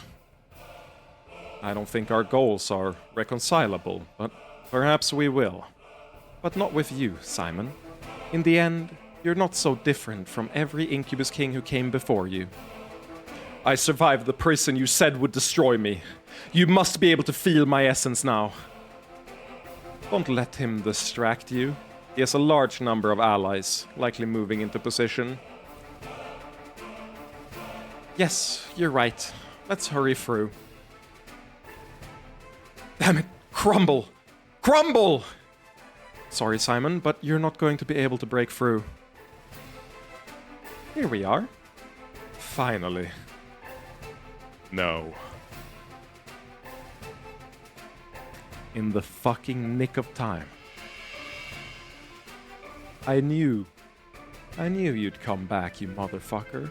As soon as they mentioned fate, I knew you'd be back. Elenon, this is make or break. And I think you're gonna make it. Elenon? What do you think you can do, old man? I can seize one moment. This world is a pathetic joke, and here you are, thinking that you just need to change the punchline. Elenon, don't interfere. You don't know what you're playing with. I may not have entrenched myself in this world's dichotomy to the extent you have, but you're mistaken if you think I have nothing. If you truly oppose this world's systems, then you might be interested in... No, look at you two! Unconsciously repeating the binary that this world loves so much. It doesn't matter how ironically you hold those powers. You'll only perpetuate them. I can guess at your solutions, and they're even crueler jokes. You can't believe you can persuade us. What do you hope to accomplish throwing your life away to hold us off for? What? A few days? No. One moment. I don't intend to wage war. I intend to burn away all the power I've ever accumulated in one final joke of my own. For one undeniable moment, the world will have no choice but to acknowledge how foolish this pablum of lust and purity really is. For one solitary moment, I will live in a reality not twisted toward absurdity. For one last moment, you will see the world as I do. How? Hurry, unite our... Enough.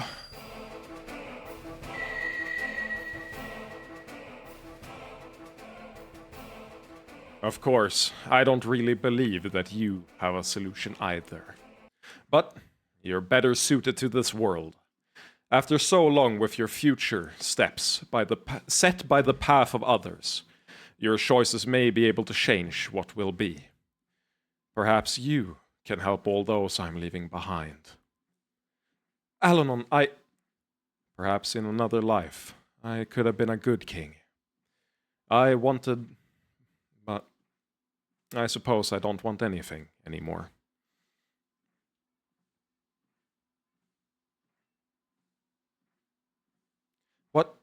What just... Their barrier is gone, but what about the door? Gone. Cersei and Hester had forged a path deep into the tower, but now...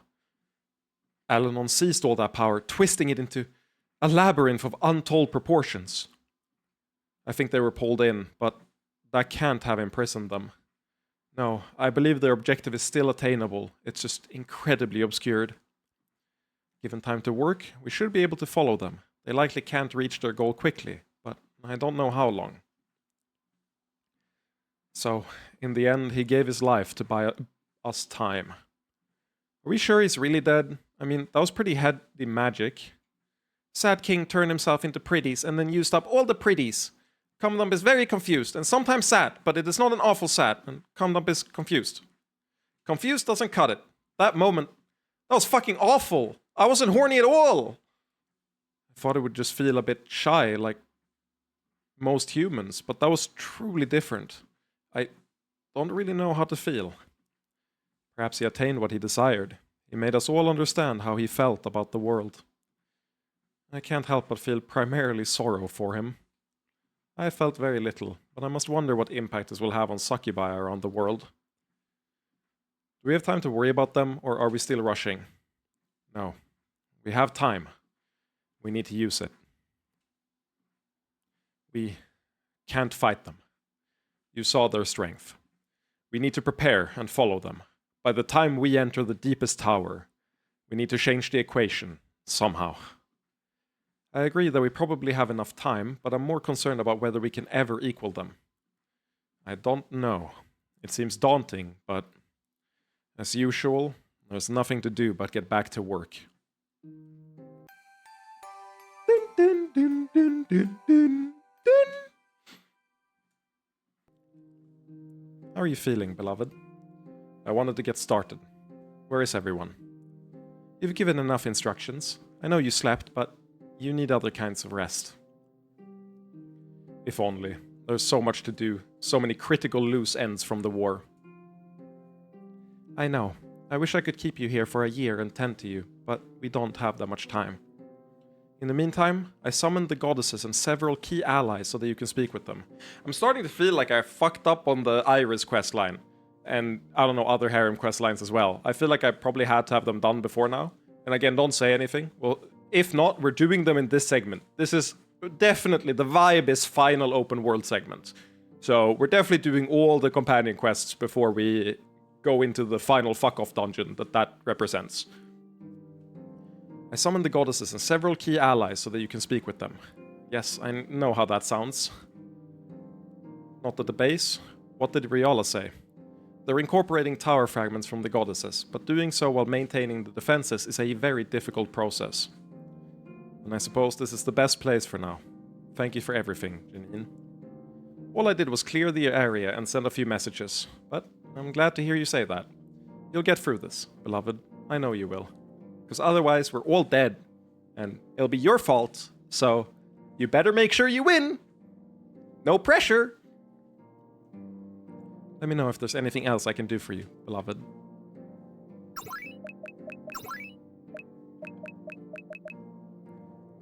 Well, Aka's request is not happening. Iris's request is happening.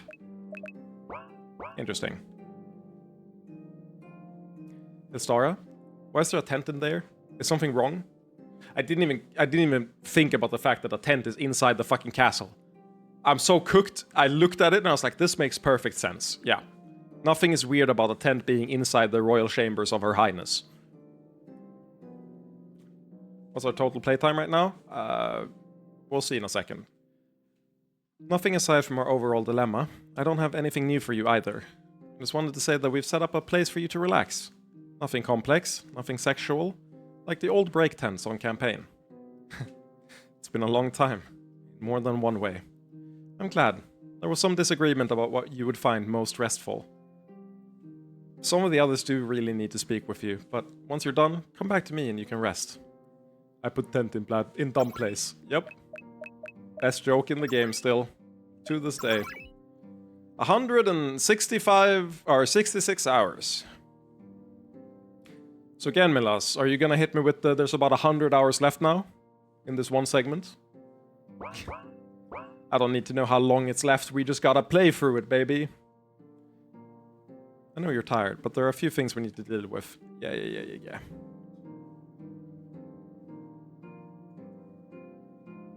I expect the next open world section to last over 10 streams.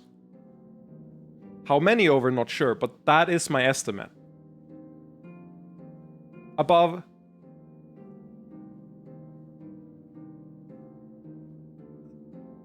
You need to... Okay, first of all, that's crazy, but also... I also did just say I don't want an estimate, but I understand that you're on a delay, but... That is fucking crazy. it's also very funny to have that message right above. Okay, then I'll keep silent. We gotta work on your stream delay above, because I'm not sure I wanted to know that.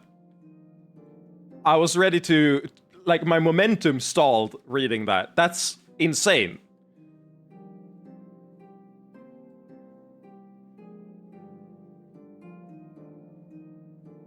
"10 streams is 30 hours on average. It's over 30 hours, actually. We've averaged like 4 hours. It's about 40 hours.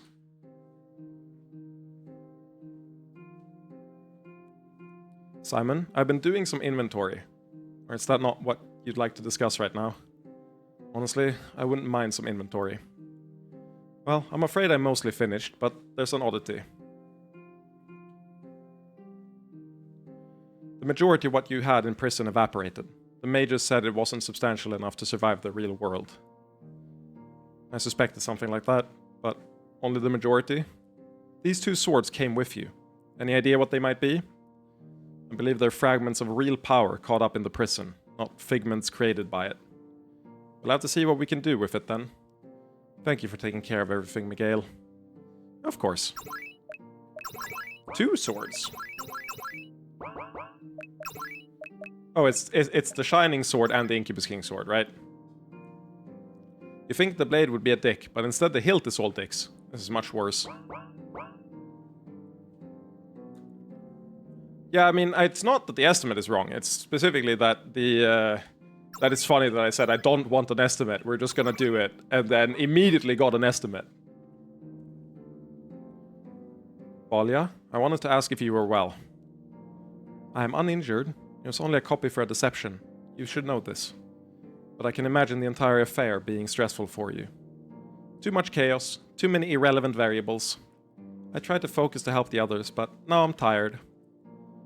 Then you're fine? No, it was very obnoxious. I still don't feel like myself after being split like that. The one with red hair might have had good intentions, but I don't want to deal with her anymore. Train is usually my concern anyway. I want to have sex and do orc things. I will do orc things. That's fucking sad. Dang. Okay. This place is fine, but let's go back.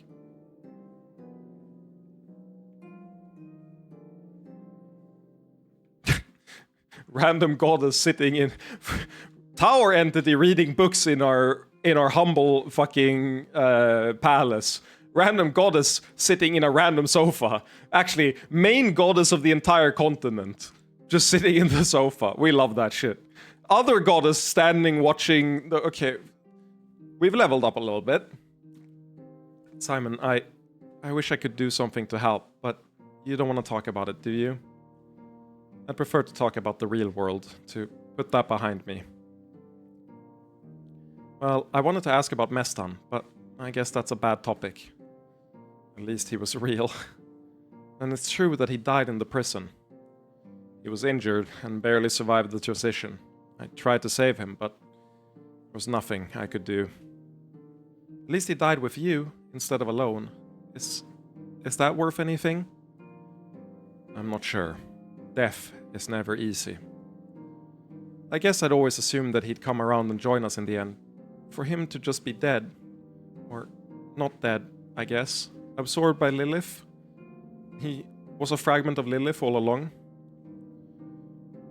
I'm told there's been no sign of Lilith whatsoever.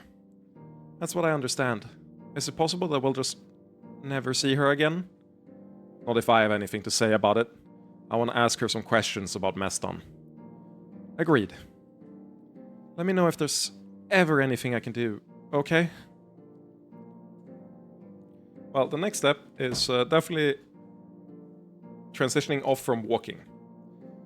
We were on the treadmill for a little over 1.5 hours, but my feet are starting to ache a little bit. So I will once again go bathroom and fix the treadmill, and I'll be back. So it's like a 2-minute break. You should stand up and move around a little bit. Make sure you're not sitting in one spot all day. Be right back.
And we're back.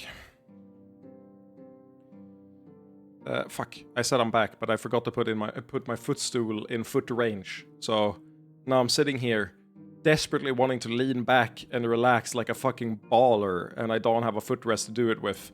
My life is fucking Jover, man. 1 second.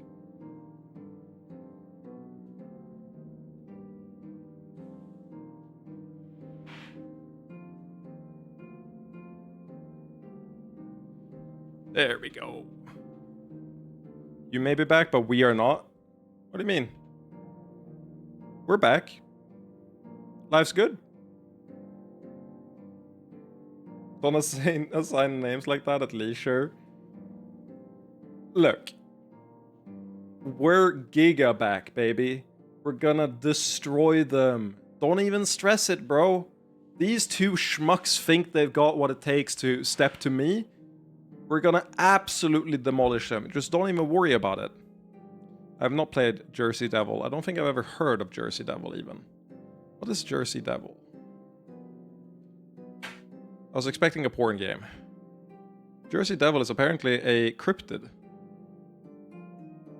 I love that it says it's a legendary creature or cryptid. As if legendary creatures are different from cryptids.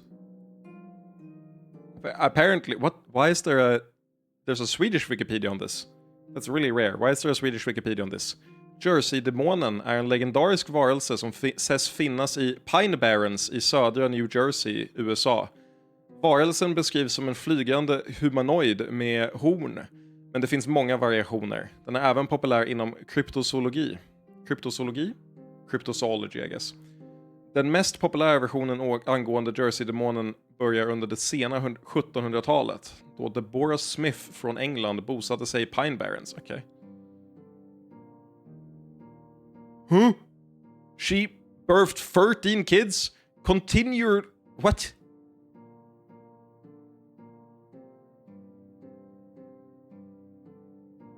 Nice. The 13th child is the child of the devil. Awesome.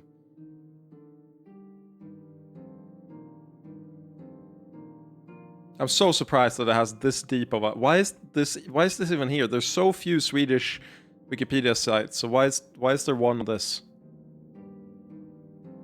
PS1 platformer? Jersey Devil.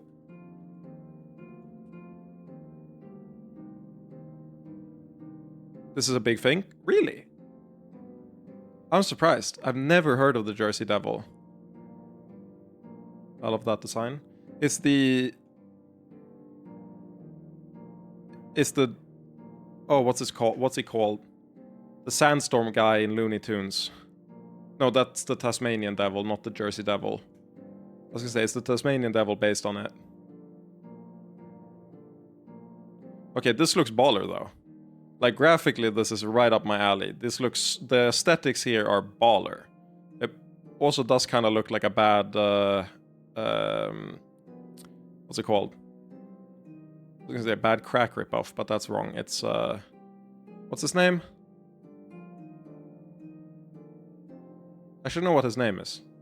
Crash Bandicoot, thank you. It's a bad Crash ripoff, but that's neat. I didn't know that. I've never seen it. On par with the Chupacabra? Ooh. I'm surprised I haven't heard of it then.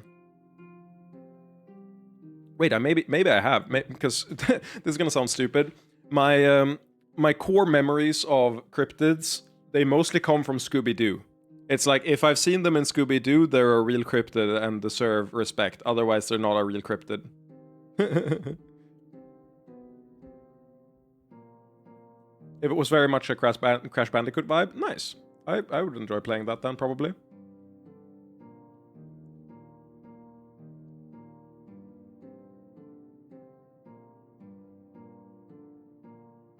Interesting.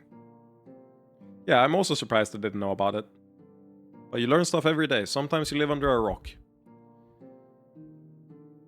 Oh, the monitor is way too far up to accommodate for me standing. Didn't I get like a weapon?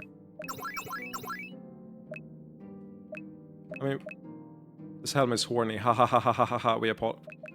Bruh. We didn't get any gear yet.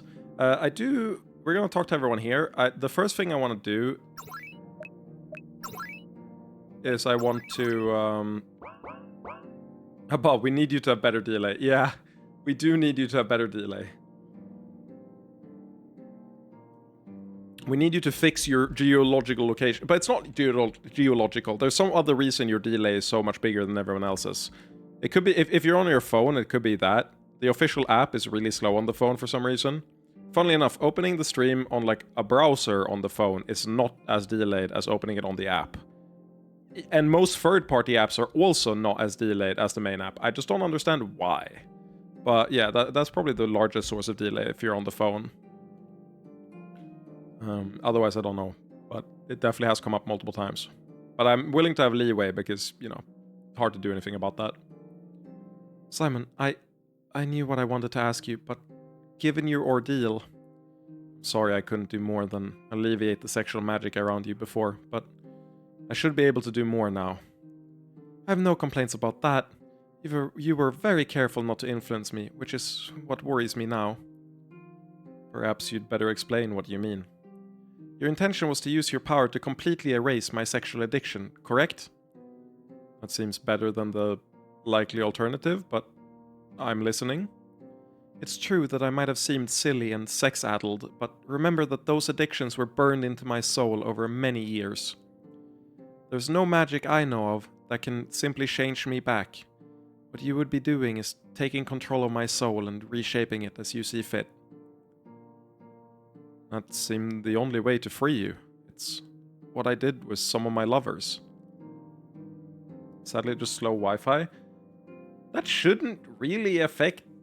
Is it that it's buffering and then you're behind because like it's buffering? So now you can't, like you would have to pause and then unpause to catch up and miss everything between? Is that what's happening?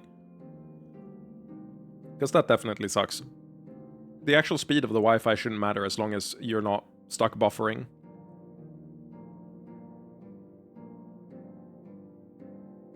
Yeah, okay, yeah, that sucks. I hate that. Been there, done that. It is what it is. Move on. They may have welcomed it, but I don't want to be reshaped again, even if it's for my benefit. Then let me work through my addiction on my own terms. It would be fun for you, I promise. Please, just don't torment me about it. Not an issue on YouTube, just Twitch. My main recommendation then is you can make Twitch use an alternate player. I think you can even make Twitch use the same player that YouTube uses under the hood. It'll obviously not have the same layout and everything, but the actual codec should be the same. Look up alternate player for Twitch and that might solve the problem. I accept your logic, but right now I'm so tired. I understand. The strength you gave me should be more than enough to wait, and I'd rather get to know you better. I mean, I know you pretty well with divine knowledge, but in a more personal sense. I've been too dismissive of you in the past. Let me see. I need to double check that I'm not running out of space, I realize. Because I'm recording at 60 FPS. Now we got about 100 gigs left. Never mind. I cleared it recently. Ivala specifically trusted me, but if you were speaking through your worshippers, you've had consistently mixed feelings. I don't want to think that you've come to me because I'm the only available Incubus King. Your work with my followers was the first crack in my opinion. I appreciate how much you respected them.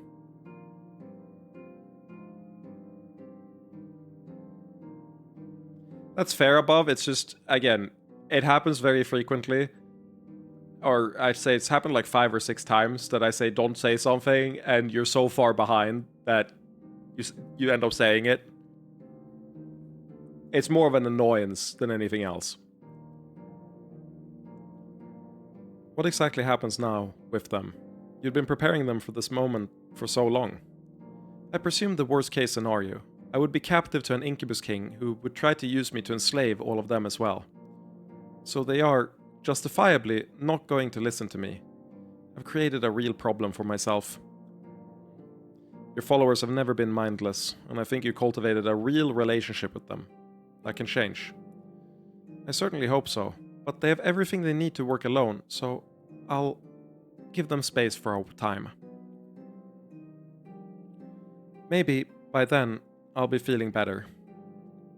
I'm immensely glad to have you here, Miffin, but I've been waiting a long time. A few more years is nothing. I hope there can actually be a better world for my followers. Man, you've got big booba. Sorry, someone had to say it. It had to be said. I'm more curious what you're doing here, Ulrisa. We'll bait with the Ivala discussion for a little bit. Simon, this hasn't gone the way anyone hoped. I also want to point out, like we've pointed out already, that her outfit is identical to Sabitha, but her hair is also the same color. Why is that? I smell a conspiracy. Which goddess doesn't have big booba?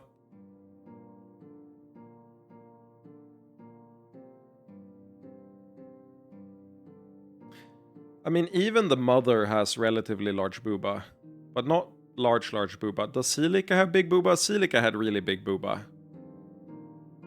I think the fake goddess from Serantia might not have had big boobas. Now, if that goddess was lore accurate, then she should have had like 4 nipples. Because, you know, cats have that. She did? Fuck!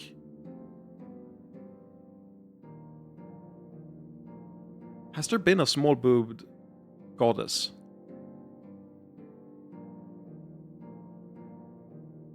No, I don't think there has been.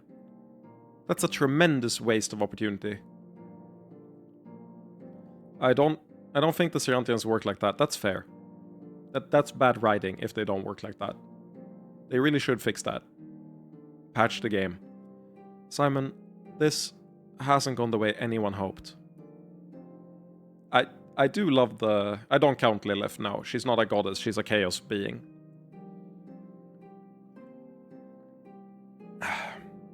Speaks for 3 minutes. Pip, man, you have big booba.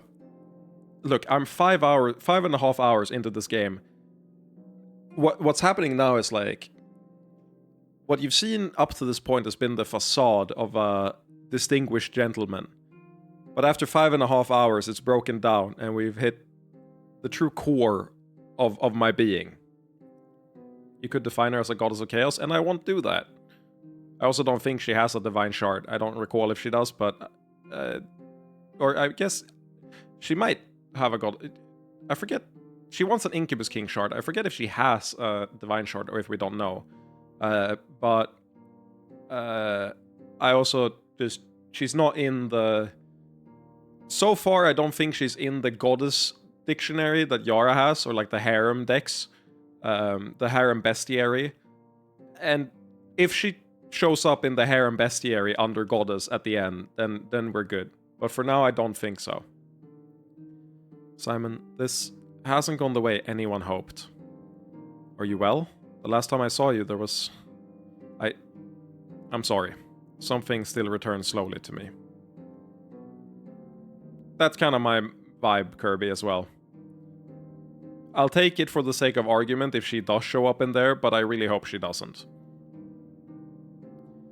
Tanarak intended to erase me, as I once tried to do to him. Fortunately, Wendy's interrupted this process. The hamburger kept me stable, and I was barely able to keep a connection to existence.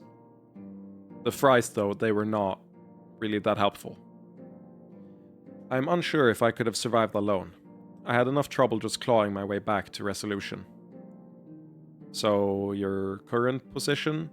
Weakened, and I fear that I'm still at risk, given the potency of your foes. And so, I must beg your assistance. You are the closest thing to neutrality that remains.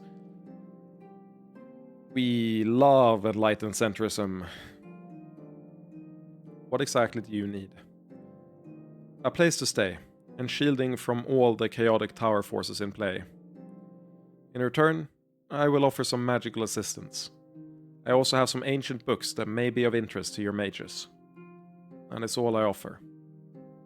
Can we kill her?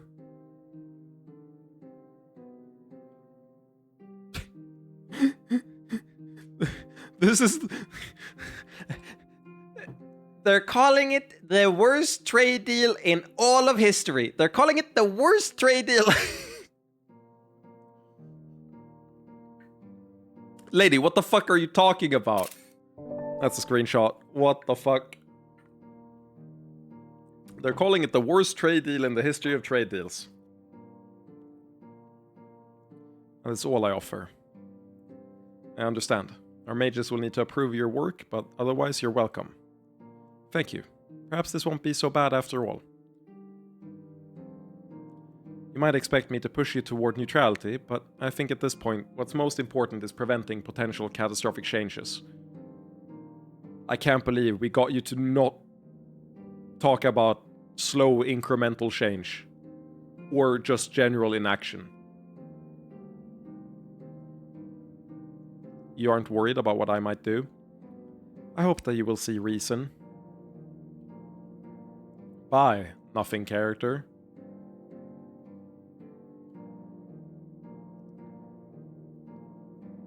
They should add like a joke book in here, just for Simon to read at some point. I talked to you, right? Wait, what? All of this fancy magic is taking the real world too lightly. We need to do something about that.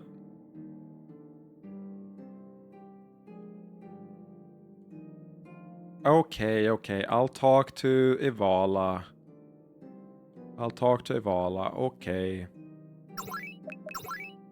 Yeah, I think we're going to get one though, so I'm not too worried. But I'm pretty sure we are going to get an explanation on Ulrissa. So, I believe we need to have a long conversation about a great many topics, such as, how is my hair doing this indoors when there's no wind? Well, I'll have you know, I use a lot of hair gel. Like, a disgusting amount to get my hair to stay in this position.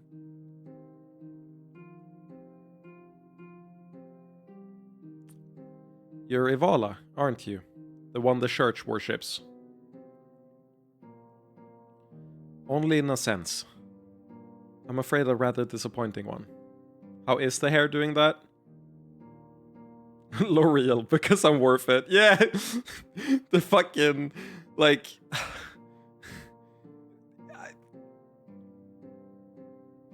Her hair is the most divine part about her. The most magical part about her. It operates on pure willpower. Her followers believes her to have this ungodly hair, which is why she has it. Only in a sense. I'm afraid a rather disappointing one. The divinity I feel in you, it's the same as the divine shards we found. Larger, but fundamentally the same. Is that all it's ever been? You're some woman with a shard who founded a church to worship you? You may have many justified complaints for me, but it isn't anything that shady. Ungodly hair, I think you'll actually find it quite divine. I said ungodly hair, and I immediately thought about the fact that it's a really funny phrase to use for an actual goddess. But if anything, I find her hair unholy. Yeah. L'Oreal, because I'm worth it, is firmly a Yu-Gi-Oh reference to me now. I've seen the commercial, but the way it's used in the Yu-Gi-Oh one is way funnier. The story begins centuries ago, before the modern Church of Ivala came into being. Does that mean the theories about the church evolving from previous beliefs now declared heretical are correct? If only Sarai was here for this. Just bring her here! I should speak to both of you at some point. Not to say more, but because I owe it to you. For being unworthy of your worship.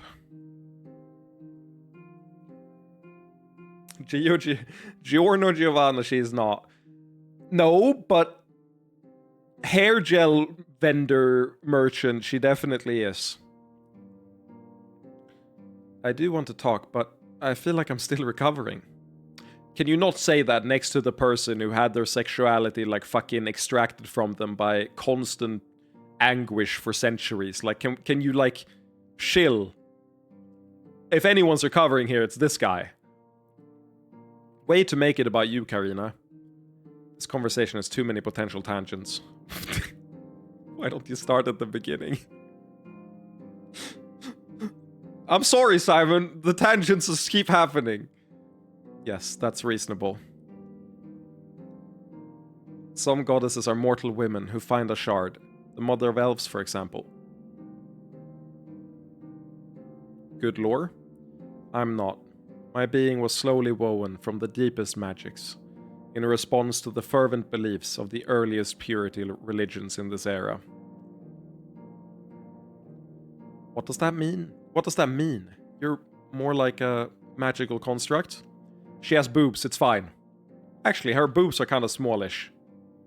So we might have found a small-boobed goddess. They're not that small, but I need to see them from below. Let's do the time warp again. Hell yeah, above.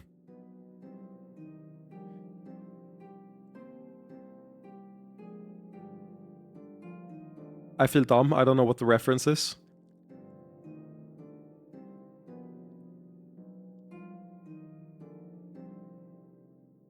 I wanted to pretend like I was in on it, but either I've forgotten or I've never known.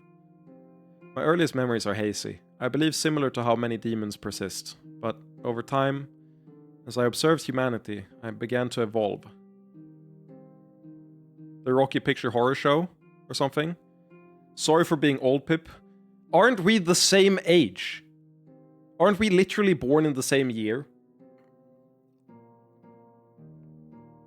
Yeah, you're an old soul.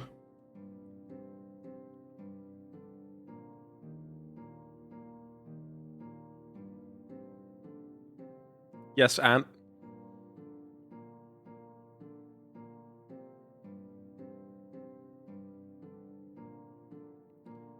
I'll play that song later. I feel like I'll get copyright struck, but now I know what the reference is to. Thank you very much. You got me up to speed. We are old. Then why are you apologizing on behalf of both of us? Like, you're apologizing to me for being old, which, if anything, is calling me old. It's a good movie for a watch party too. It's been a long time since we had a watch party. I completely forgot I used to do that. I think it's the fact that I stole the idea from Goose, because Goose did watch parties, and then Goose just kind of disappeared. I don't know where Goose went. I guess she just wasn't interested after I stopped streaming Smash. But I haven't talked to her a single time. I haven't seen her in stream a single time, nor have I seen her stream. Bit unfortunate. I hope she's doing okay. I believe it's fair to call me a person now, regardless of how I came into being. The fact that you can have this conversation is enough for me. I'm more concerned about your relationship with the church. Yes, if you've been controlling the church all this time, it's hard to make any sense of this. How have you not figured out that Hester was controlling all of it? Oh no, I'd say it's rather the opposite. I could have manifested, trying to control mortals, but I saw other goddesses do this, and felt it would be a mistake. The goddesses of today, or those forgotten by time. Most fell in a significant war that also eliminated the previous generation of Incubus Kings. Miffin can tell you more about that time. My role in that war could easily be considered cowardice.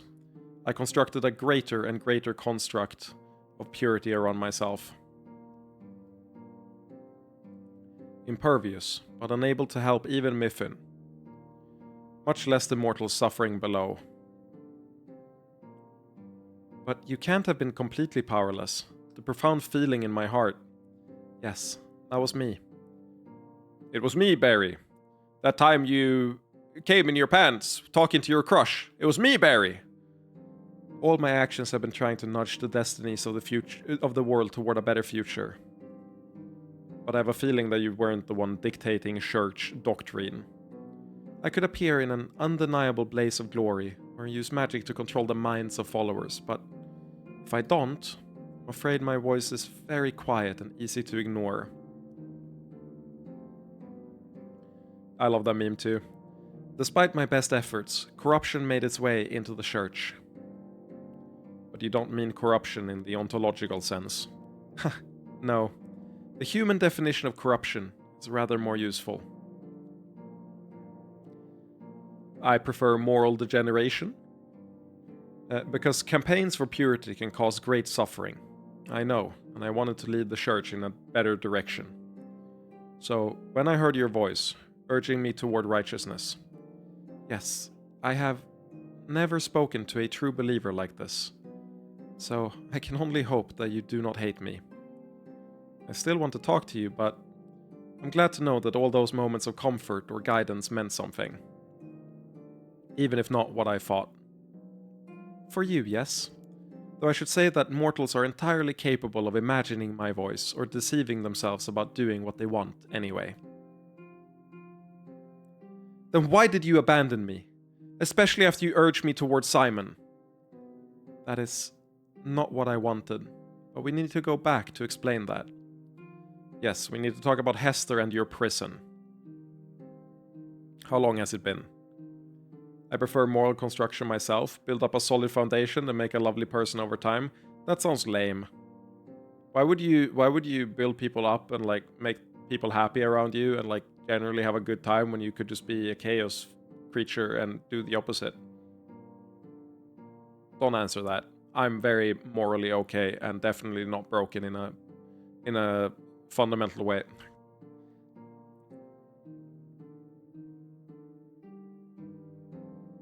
L, skip getting good and just instantly be a good person. See, Munch gets it. I can do both. I love the idea of you having like below average gaming is the alter ego that's evil. You have the above average, that's the good angel on the shoulder, and then you have the devil on your shoulder, that's the below one. Yes, we need to talk about Hester and your prison. How long has it been? The Second Arclentian War exhausted me. I tried in vain to warn some about its beginnings, and strained myself trying to reduce the suffering. But the psychological shock of the events, not to mention the arrival of a shard, made everything get out of hand. So many in the church stopped listening to me. You have immense power. You're telling me you watched the war and only sent others to die? I'd rather you not think about it like that, but I can't argue. Okay, then I'm going to think about it like that. Sorry, not sorry. But consider the alternative. What would the Incubus Emperor have done if he had felt an active divine shard? I can imagine the war never ending. At minimum, it would have been chaotic.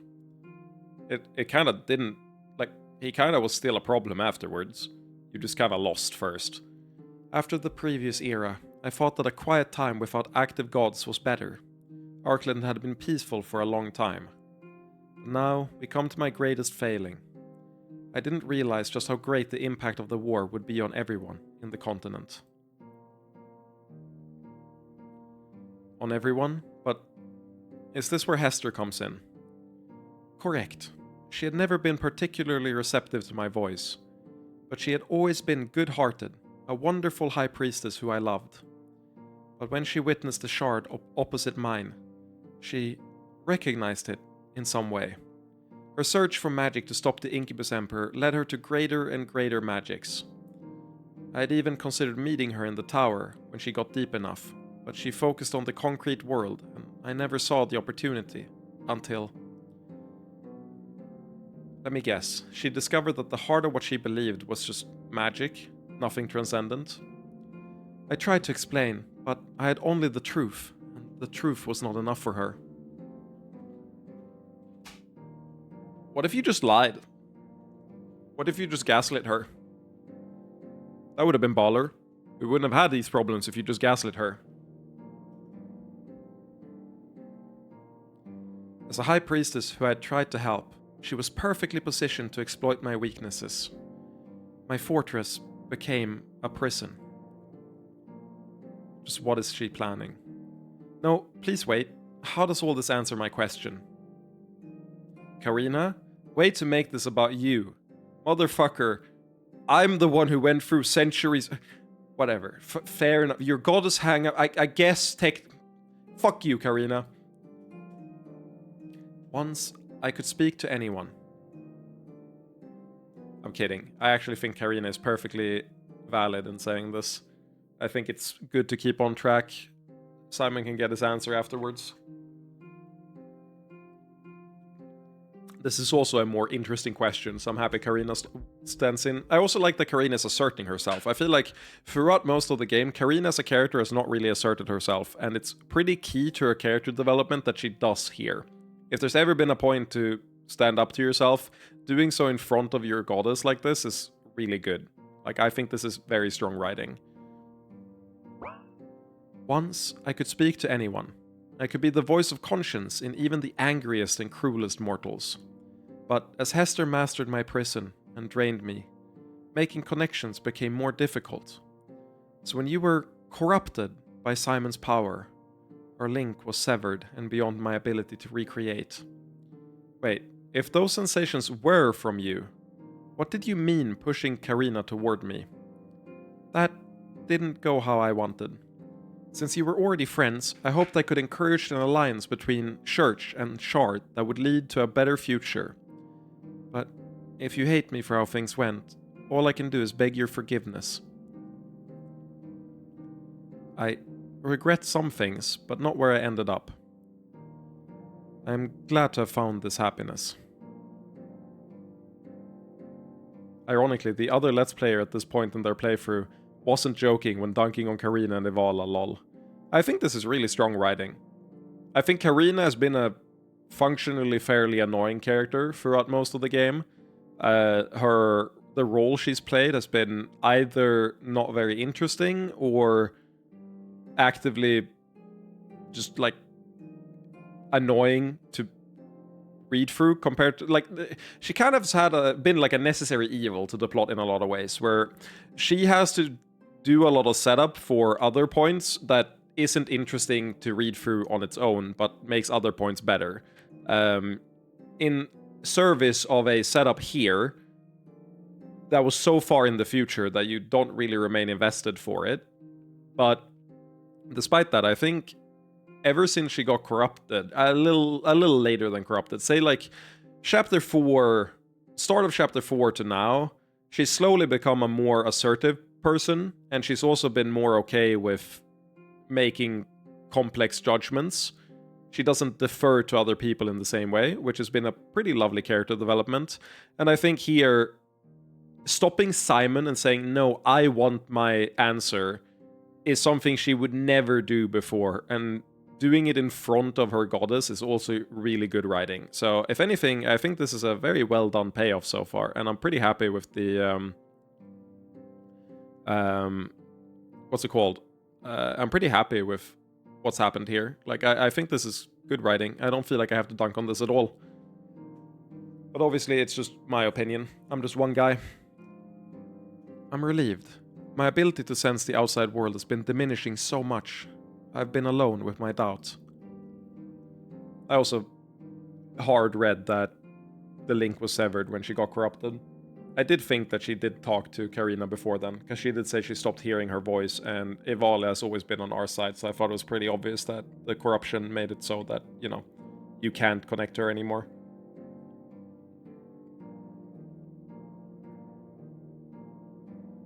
Wait, am I the first one to finish a Last Sovereign Let's Play? There's no way that's correct. That just can't be true.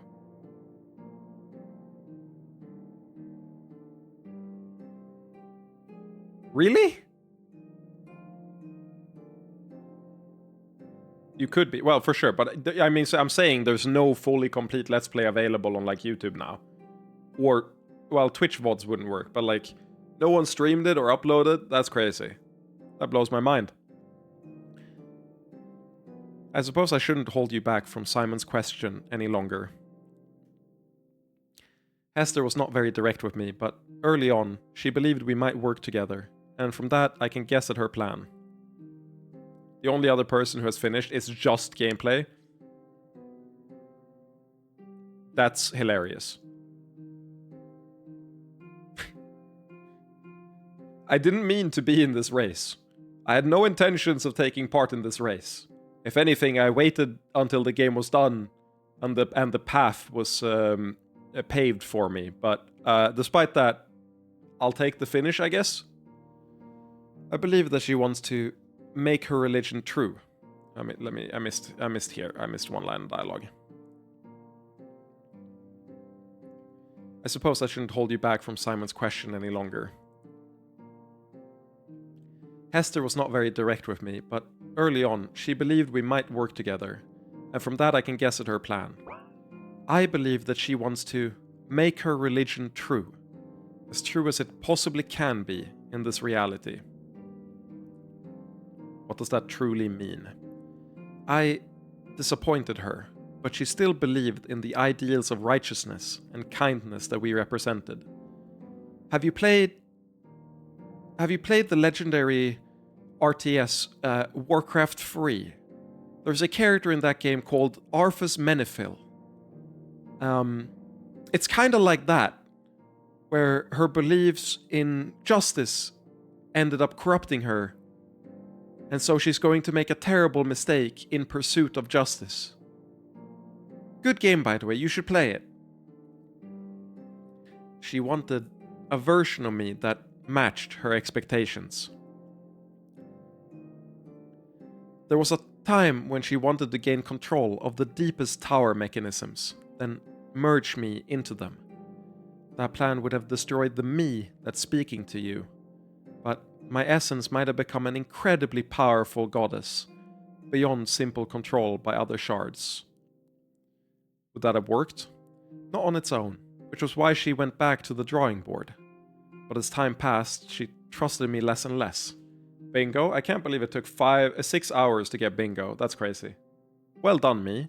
Didn't make a Blizzard reference in 6 hours. That's big. Good restraint on my end. On its own, which was why she went back to the drawing board. But as time passed, she trusted me less and less. Based on what I've seen, I believe she intended to subvert and control the anti-purity shards. Is that the name of the incubus shards? Anti-purity shards. But she also tried to manipulate deep mechanisms of reality, such as time. Age of Mythology is dope. I've never finished any. I shouldn't say finished. Age of Mythology has a story mode, and I've played 2 missions of Age of Mythology 1 because we had it on the shared PC because my brother played it. But I never got time. I wasn't at an age where I could understand the game. I was 7 or something, 8. And it didn't appeal to me in the same way that Warcraft 3 ended up doing. So I never actually played through it fully. But I think it's, for what I've seen about it, I think it looks really good. And it's something I think I would enjoy a lot, playing now, many, many years later. I think I would have a great time playing Age of Mythology. Speaking of all the nostalgia, I'm really excited to play the Heroes of Might and Magic 3 rip-off game that just released. Heroes of Might and Magic Olden Times, or whatever, that was on the front page of Steam for a day or two. It's not a literal rip-off, but it very much harkens back to Heroes of Might and Magic 3, which is a very, very good game. So it just stealth released, and I'm excited to see how good that game is. It only has 90% positive reviews though, so maybe I should wait until some patches. Okay, most of it is saying it's skill issue. Wrong one. Actually, I can do Steam. Most of them are saying skill issue, I think. Please adjust the AI growth. Campaign is difficult, almost impossible to progress this way. Multiple games, the AI has grown bigger than reasonable. Nice. That's fine. Just be better. Just be skilled. Find the she strats. I kind of enjoy when the game is stupidly broken. You have to find really dumb strategies to win. Not because it's good design, but because I'm really prone to trying to break games, especially if they feel unfair. Oh dear, that sounds very dangerous. Let me throw 7 billion liches at the enemy. Without question, the chance that she'll make a mistake and cause unintended consequences is reason enough to stand in her way. But she's still very pure in the sense of matching my nature. She wants to create a better world. I mean, technically, the fucking Anak also wants to create a better world. I just don't believe that they will.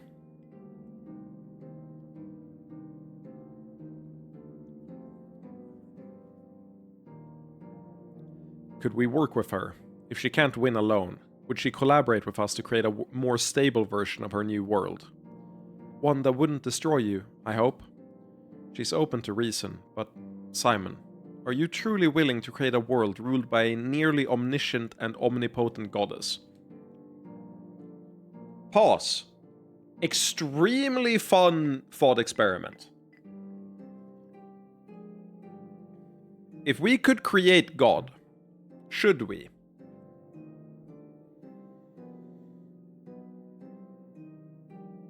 I think the answer is yes. But only following certain constraints. Assuming a couple things to be true, I think in this scenario, the goddess is based on Evala that has a proven track record of trying to do good but being misguided. A lot of that is tied to lack of ability, but if she was omniscient and omnipotent, like close to, right?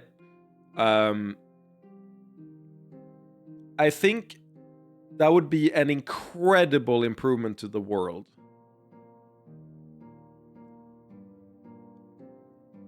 I think you're likely to, at least in the short term, make a much better world by creating God than you are by allowing the world to make slow incremental progress toward, like, improvements.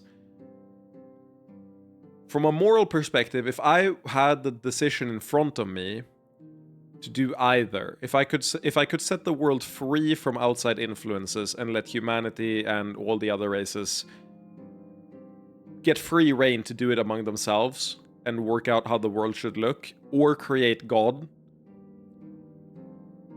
The hard part is examining the bias of the god you're creating, because Evala, like, she doesn't seem to have a problem with succubi, right? But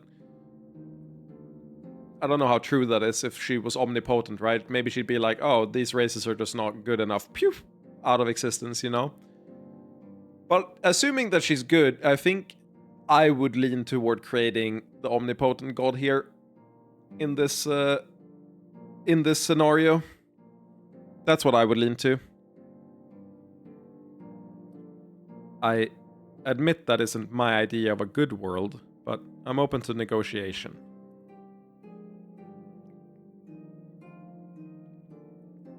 Like, ideally, I would want to have a lot of power to make positive changes myself. Ideally, I would want to be that god and then leave once I've set up the conditions to allow for a good world without, like, the insane amount of illogical pain and suffering that exists. And then I would leave and let the people, you know, develop on their own without my supervision. But that's because I'm a control freak. I admit that isn't my idea of a good world, but I'm open to negotiation. I must agree with you. I feel safe with an omnibenevolent Evala having that much power. But she's not omnibenevolent. She's made trade-offs on benevolence constantly. So why would the omnipotent and omniscient version of her be omnibenevolent? She would just be like decently benevolent. Hey, Pipmaster. Hello, slave. How are you doing, Haram boy?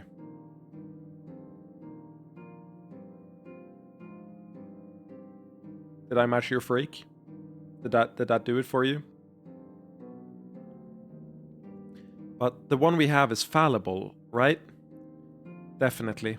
I can see more than mortals, or I once could, but I'm equally capable of mistakes. Well, we can't stop Hester at this moment. What else do we need to know?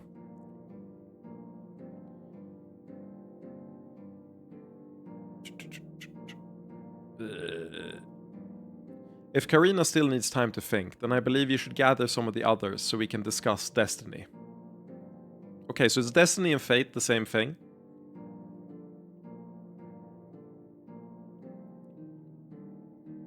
Are you finally going to explain this destiny shit? I've been waiting. I'm sorry, Varya, but I had many religious questions. I mean, I've been waiting my entire fucking life. I'm afraid I have few answers that'll be new to you, and no satisfying ones, but you will all want to listen. Hester and Xerxes are both seeking to gain control of an extremely powerful element of our world. Also, did Haram Boy fucking come here and then I said, hello, slave, and they just left? If so, baller decision. If the streamer said something that out of pocket to me, I would leave too. Respectable choice. I'll refill my drink again. Kept you waiting, huh?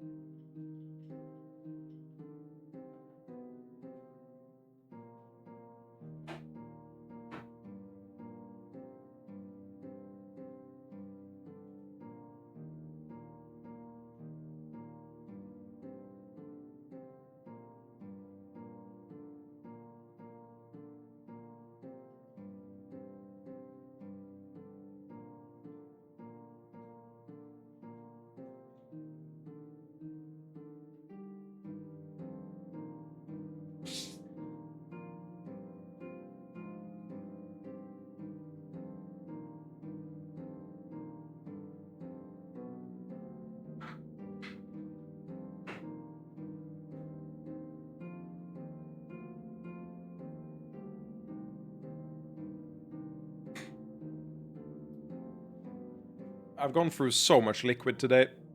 Walking and talking the entire day. Did I freeze time again? Yeah, you did. I was grabbing liquid real quick. My bad. Hester and Xerxes are both seeking to gain control of an extremely powerful element of our world. Fate?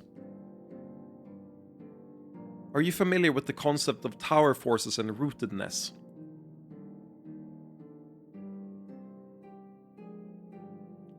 You know what the funniest conclusion to this game would be? If rootedness wasn't just like how well rooted you are in reality, how established you are, but it was actually referring to just like the tower is just like a programming terminal, and your rootedness is what privileges you have. So you just have fucking root privileges. You're assuming the root role. And the only reason I say that would be funny is because the game that Sierra Lee is developing after this is said to be a sci-fi game. I think it would be so funny if it turns out, no, this is all a simulation and you are assuming the root role. Do I think that's gonna happen? I think there's literally 0% chance, but it would be really funny. Is this how greater power means being more embedded in the world, and thus in some ways less free? Exactly. Your shard grants you power, but also limits you. The most potent engines of creation, deep within the tower, are non-sentient and in a sense, powerless. But if a shard holder gains enough power and manages to nudge one of those engines, that's when the world is reshaped. Couldn't that end up disastrous? Could this mean the end of the world? It could in theory, but I don't believe either of them has anything that drastic in mind. I'm sorry, Above, I'm not committed enough to the bit. I'll be more committed to the bit next time. This better be leading up to saying that we can stab Destiny in its non-corporeal face and stop them. Varya, I'm getting the sense that you might be a little angry at this Destiny force. Sorry, I have to step in here. What exactly would it mean to destroy something as abstract as Destiny? Less than you think, which is likely why they both targeted this mechanism. I think we need to discuss definitions further. You're saying that fate exists, but I don't think that means our lives are foreordained. That's not the sense I got. Destiny is like my exceptional luck, right? I can explain, Simon. I presume that you believe the world plays out according to physical laws, with the outcomes being the result of decisions and accidents.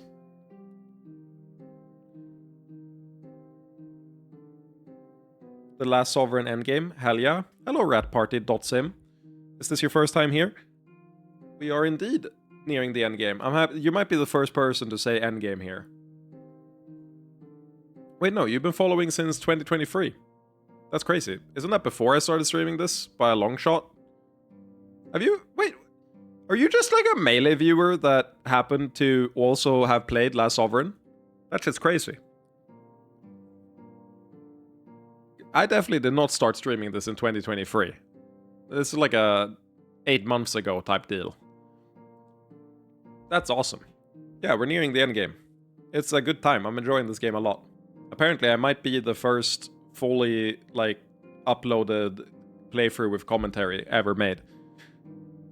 At this rate, at least. Because I'm going faster than the competitor. Wasn't my intention, but I learned that earlier the stream.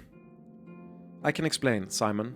I presume that you believe the world plays out according to physical laws, with the outcomes being the result of decisions and accidents. Nope, I believe it's all predetermined.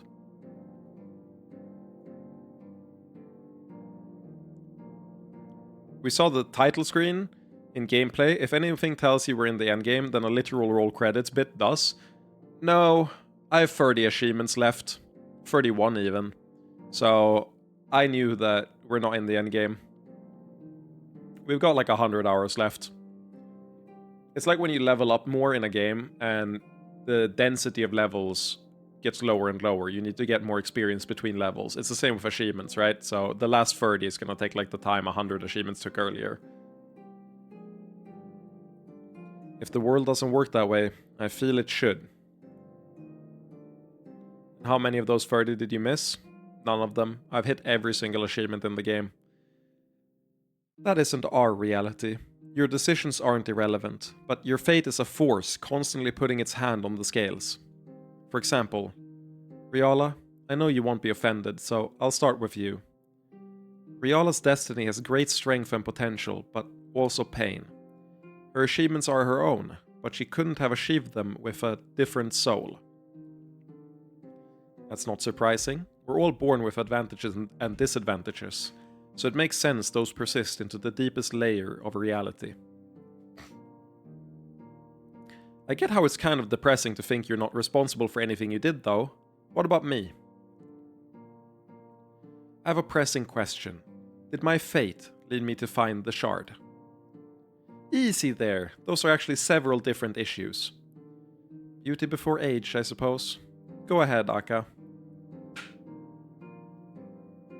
What? It's not important. Not really.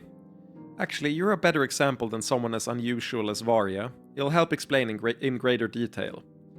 Varya is like a shiny Pokemon version of you. That's why you're so uninteresting, and we didn't even bother giving you a dagger for most of the game, because Varya was just like the cuter, better, more beautiful, rarer, more story relevant, more intelligent version of you. So, like, we'll just default to you because you're less, like, cool than her. Aka, you have an above average destiny, but you could think of this as potential. You could easily have wasted it all, and it didn't give you your achievements. But it did give you one advantage. Your internal magic gained strength faster than average.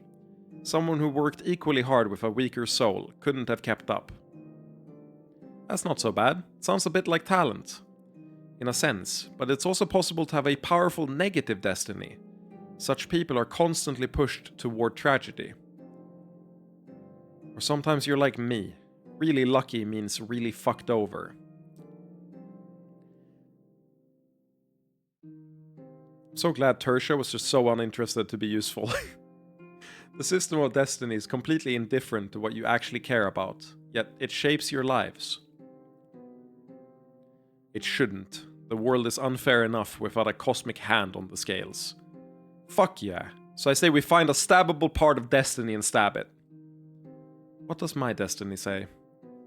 Exceptional. Very similar to Riala. Did the magic hit me and not Simon because of some quirk of fate? Did this destiny include all my suffering?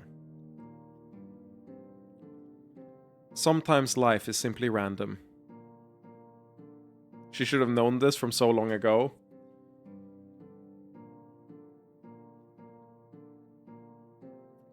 I love the bit that she's just so tired. She's literally, like, she's Al-Anon but a goddess, basically. That's really what she is. I hope she gets to die soon. Not because I don't like her, but because I think that's what she would want. I hope she gets to die in a way that permanently improves the world. I think that's probably the ending that she wants. Sometimes life is simply random. I'm with Vari on this. We might need to stop Cersei's and Hester, but destiny can go. What about everybody else? Their souls all have destinies, right? That conversation would grow repetitive. Nearly all of you have above average to exceptional souls. Some have larger elements of tragedy, such as Janine, but I think you're correct in not letting the metaphysics of souls define you. Riala has been very patient for an answer to her question. Thank you, Simon. You have some insight there, Ivala. More than insight. I was the one to nudge you to find that shard. What? Back then, I wasn't limited by sexual corruption, remember? You've always been one of my favorites. Wait. That sounds kind of like you were playing both sides of the war, Ivala. No, not like that. I hope that Riala could eventually overthrow the Incubus Emperor and return peace.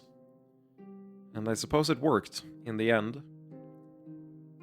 Just how much could you manipulate? How much of our lives have you been nudging? If that's what you're thinking, I'm afraid you won't like my answers. I've always tried to help wherever I could. But it isn't manipulation.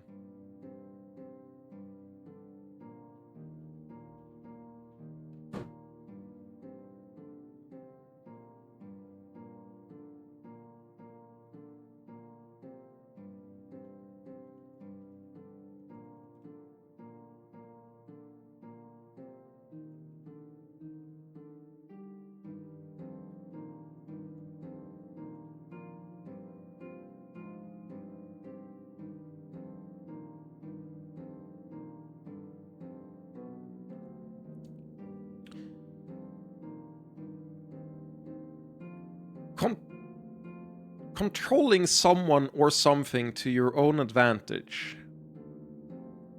The action of influencing or controlling someone or something to your advantage without anyone knowing it. Huh. Interesting.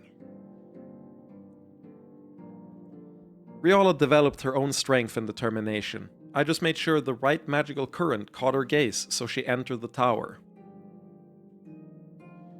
I'm grabbing a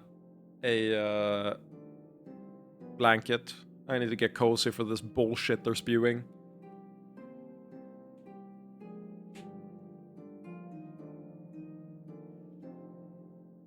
What the fuck are you saying?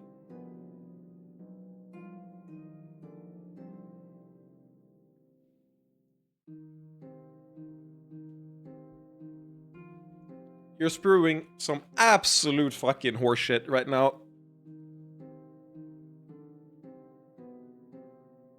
But I respect it. As a fellow manipulator, I respect it. I'm not going to give you a big speech. I just want to know what you've been up to in my life. Well, the biggest one is that I brought you and Simon together.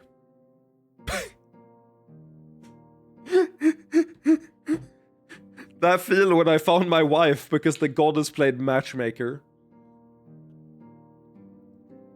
Yeah, so like, I thought you'd be really cute together, so I made you and Simon get together. I knew that he was like really reserved and wouldn't want to fuck a lot, but like, you were really forward, so you were gonna like make him more liberated, sexually liberated. And I did this because eventually I knew that Simon would free me. So then when he freed me, he'd be like the sexual god and like he could dick me down. Like, what the fuck are you talking about? Why would you put them together? Why did you play matchmaker for them? I would be so annoyed if I was Simon and learned I met my wife because the goddess was like, yeah. Well, she manipulated destiny. Did you not hear the first part? The biggest one is I brought you and Simon together. I didn't control any of it, just made sure you met. Wait, really? You're saying that we were set up by a goddess? I had been watching both of you for some time, and I thought you would get along. I was very glad to see I was correct. Were you so bored? Were you so bored you just fucking... I guess technically you... Hester imprisoned her before our time. It was the end of the Second Arclentian War. They got together... No? Wait, did they get together before the Second Arclentian War? No, they got together in the middle of the Third Arclentian War.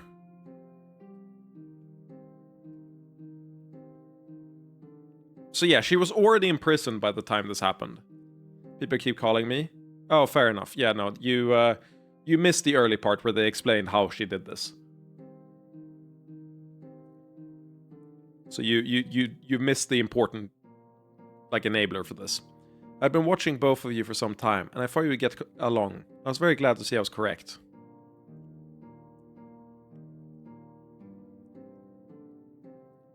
It's what you did? Why I got called twice? What? Are you saying that I'm responsible for you getting called? Have you been using your divine omniscience to peek on us fucking? You could have just asked, you know? Based question. Wendy's continuing to be the coolest character. I try to leave mortals their privacy, but I do see a great deal. Did you try to encourage me to get the shard to Simon too? Actually, this is where I need to make clear just how weak my influence is. They met before the Second War? No, I don't think so. Well, they met before, but they got together during the conflict with the Incubus King, right? Or rather, they got married. They were together before that conflict. I think you're correct. But I think they got married during the Third Arclentian War. Or right before it. But I think they got together after the Second War, though. Actually, this is where I need to make clear just how weak my influence is. Nudges are only nudges. I tried for years to get Riala together with Wendy's and Simon. I thought the three of you might be able to end the war. So the second didn't lead into the third one. There was a big break between, which is where she got captured. She got captured after the second one, but before the third. I might have only made things worse. Usually I hold back more, but desperate times. We were the Third Arclentian War, Pip? Were we? Oh, I'm so stupid. Sorry.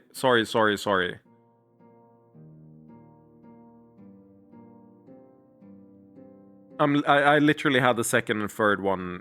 I don't know. You're so right. I had the second and third one. Yeah. I for some reason I thought that was the fourth one. I don't know why.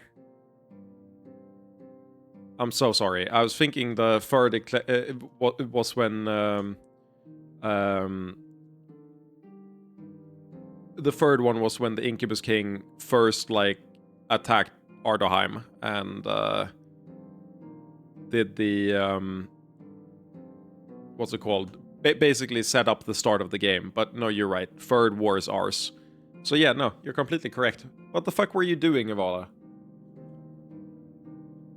Why did I think? Yeah. No, you're right.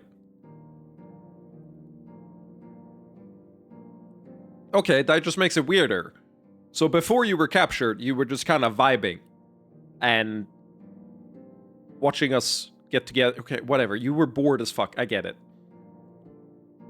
Wait, we've been talking around it, but we've actually barely talked about Simon at all. I have a feeling that's not accidental. You're right. First one was the Emperor. Second one was Incubus King attacking again. Sounds correct. She died in the second one. Or Wendy's died in the second war.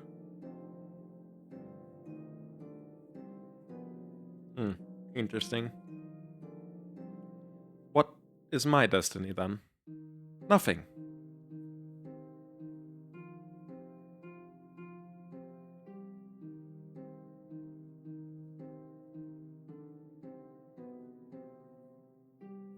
Interesting. Just as some souls are extremes like Varya, every year a few children are born in the extreme middle. No. Don't say it ain't so. No. We're literally born an enlightened centrist. You cannot be serious. There's nothing on the scales for you. Nothing good, nothing bad. No great or terrible potential.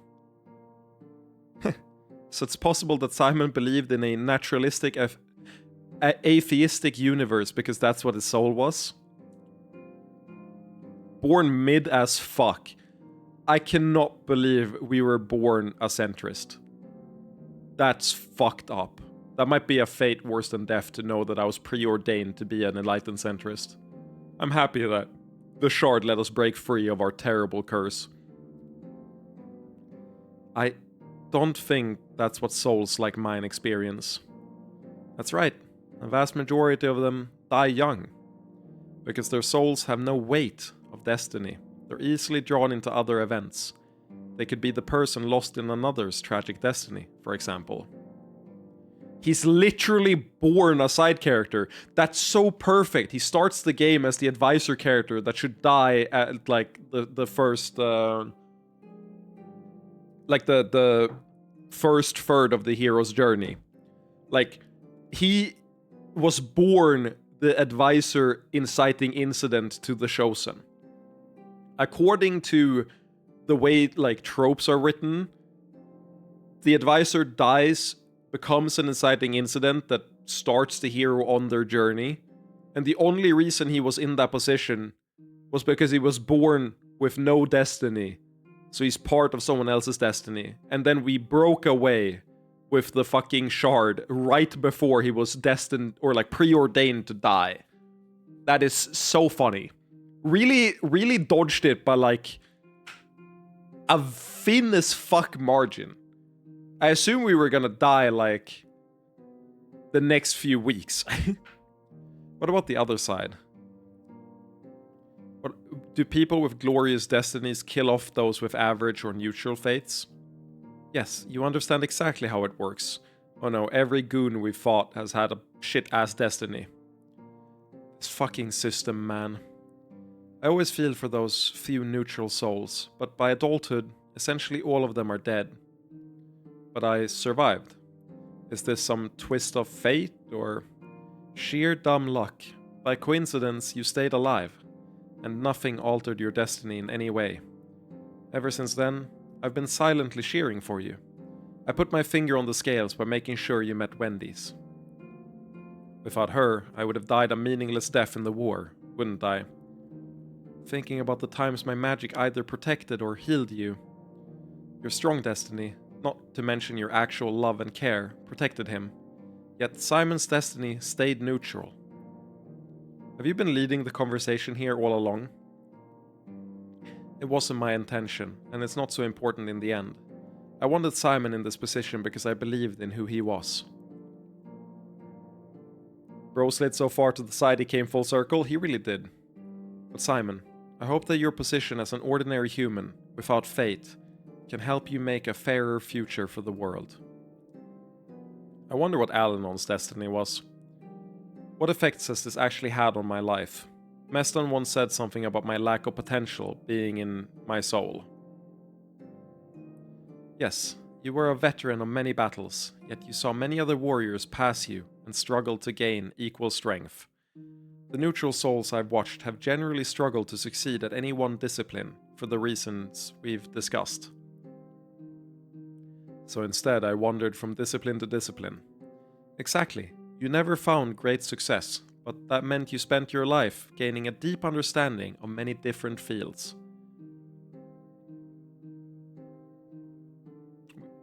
In my life, we call this ADHD. That feels too easy. I was a minor old soldier because of my soul, then I became important because of the shard. I certainly didn't mean it that way. You were responsible too. You rarely acted quickly enough, and you tended to move on when you couldn't find success. You were indecisive. You sucked ass. You were responsible too for your future. You sucked ass and couldn't stay determined on any one course. And you moved on when you fucked off.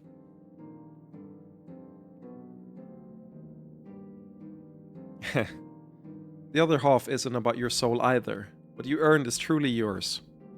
Or truly not, same as everything else. Lives without destiny are still dominated by random chance. It doesn't really matter. No, Simon, you're getting awfully close to Alanon. It doesn't really matter is Alanon speaking. I don't want you to... Exactly what I was thinking. I agree. What matters is what we can do for the world. And I believe we are in an exceptional position to make a difference. Most of the laws underlying our reality are arbitrary. In the end, it was one of the things that exhausted Alanon. I've told you all this so you know the stakes. Random fate is little different from chance, but if someone controlled that system, even if they might have benevolent motivations, we can't allow anyone to gain that much power. I am very glad to hear you say that. I will do everything I can to help you.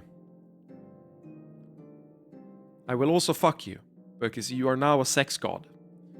I'm sure we'll have more questions for you, Ivala, but we need time to regroup.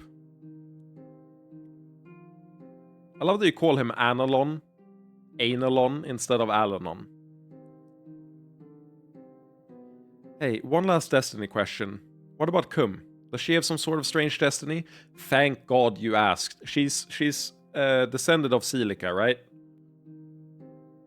Please confirm my hypothesis that Kum is a demigod / offspring of Celica or fragment of Celica in some way. Fuck! Merely an unusual mind. Not everything is about destiny. You seem rather fond of her. She was another one of my favorites. I'm glad she found someone to care for her in the end.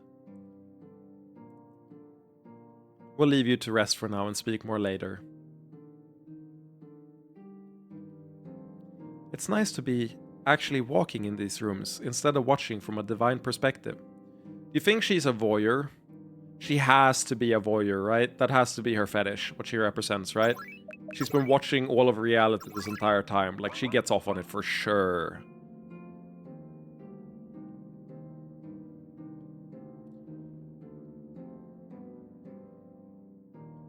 You're the spooky standing here? I'm glad that you were able to return. It required a great deal of effort to resolve my failure. Buddy, you are not off the hook yet. I don't view it that way. Clearly, Cersei's was a step ahead of everyone. If you're feeling somewhat better, I want to say that I'm quite impressed you survived that place. Thank you, I suppose. I'm afraid your harem doesn't entirely trust me, and with some justification, I will remain in Ivala's prison and assist from there. I'm told we can draw that fragment of the tower into our defenses. We'll try to make it more livable for you. Her AO3 account could fill a library. That's a banger insult. Or character description, depending on how normie you are. That's so funny. Insane way to describe a person. Thank you. However, I have another request. I don't want to become your lover, but I'd like to formally join your harem. Are you asexual? Good representation, if so, that we have multiple asexual characters instead of the... And we have ones that were asexual because of magic, we have asexual ones because of, like, scarring, and we have one asexual character was born asexual, and now here we have, ideally, another character that's just asexual. We'll see, though, I'm not sure. I'd like to formally join your harem. What? Yeah, right. I didn't want to put it in banger without consulting it, but that feels like something I want to use as an insult myself, which puts it squarely in banger territory. So that gets posted in banger for sure.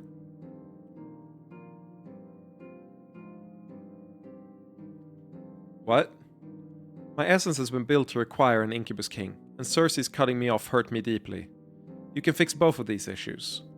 Think fate. I need an infusion of mana in order to keep existing. With a non-sexual bond? Yes, we've been steadily improving the process. I don't know if I loved the Anak. Love doesn't seem like a sufficient word. He was my everything. I think it would be a terrible mistake to enter such a relationship again. So, is it acceptable to you to move slowly? You don't need to do anything if you don't want. I can't say that I love you, but I do like you.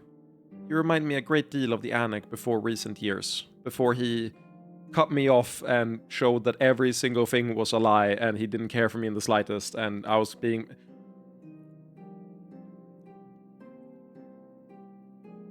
That's just stolen from a meme above. You can't be reposting memes here. There. I like what I know of you, Sestris. I'm glad to help you for its own sake. You're very kind. Hold it! Hold it! I'm all for a flexible harem, but we need to have standards. Sestris, I understand that you won't be calling anyone soulmates anytime soon, or throwing yourself at anyone. But does all this blushing mean that you'd like to fuck Simon sometime? Certainly not in his present condition. When he's recovered, I mean. Yes. There might come a day when that could ease some of my pain. Good enough! You're in the harem! Technically harem, the best kind of harem. Sestris joins the harem. Fuck yeah, the first achievement of the day, baby. I'll just leave you to it now. I fucking love Yara. Dude, she's so good. She's so good, man.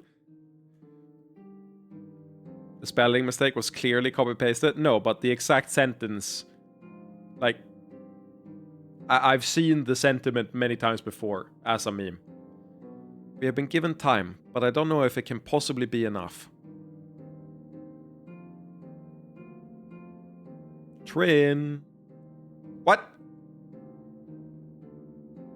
I can't leave that way? I'm under house arrest? Fuck are we doing?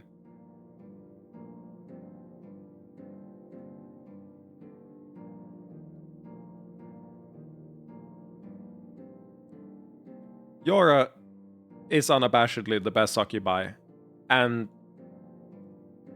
she really is the glue that's holding this game together. She might not be my, like, type, or, like, character type even, my favorite in that sense, but she's probably the best character in the game.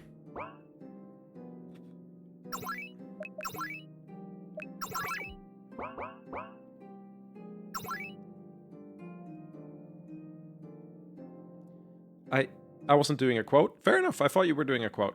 My bad. I think I've seen it on Tumblr. I don't know. I feel like if I fall asleep, I'll just drift away. Then are you up for discussing finances? There are a lot of concrete details to tie you down. Dude, if the goal of the mission is to get him back to reality, giving him fucking economic reports and geopolitics is like the best thing you can do.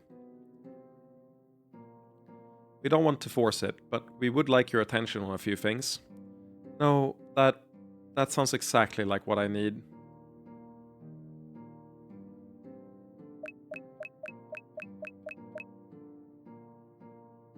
You know what? Incredibly disappointed, at least temporarily. Maybe this won't be... Maybe I needed it to hit 5 mil here, and that's a breakpoint that's important somehow, but there wasn't an investment in the last segment, so I saved 400k for no reason.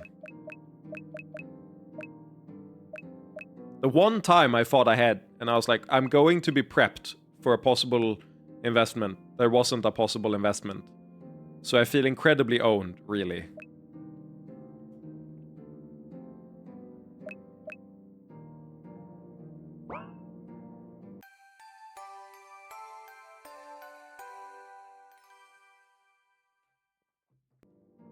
Morning, Simon. You're looking better. You don't even own a phone? That's based as fuck, honestly. Or rather, I would wanna... I would always want to own a phone, but I would want to own a phone with nothing on it. Like a lockdown phone. I've essentially... At times, whenever I feel like I'm too into social media, I do that. I lock my phone and remove all of it from it, and basically only use it for authenticating to, like, public services and stuff. Feeling somewhat better as well, but there's no time to relax. Yes, but we're facing such terrible threats. It's hard to know how to even begin to fight back. Flip phones still exist, you can buy one online. There's flip phones with modern Android operating systems as well, so you can have one that actually works. I've been thinking about that. It's an uphill battle, but not an impossible one. We need powerful tower magic, but we can't rely on it. We can't find victory through that path. Sorry for listening in, but what do you mean? Our opponents have been studying the shards and advanced magic for decades. Or even centuries in the case of the Anak. It's unlikely that I will surpass their understanding and beat them at their own specialties, even though we have some advantages playing catch-up. Cestris was talking about what might be done there, but Riol and Robin weren't too optimistic. But the tower isn't everything. The mundane world around us is the most substantial part of reality. We need to leverage the power of that world. Not just its magics, but its people and institutions. I don't know how much good they'll do here, but I can request the order of Yihilin's thaumaturgic's help. That might help, but we can do more. The changes we've wrought in Yihilin have created new combinations that haven't existed before.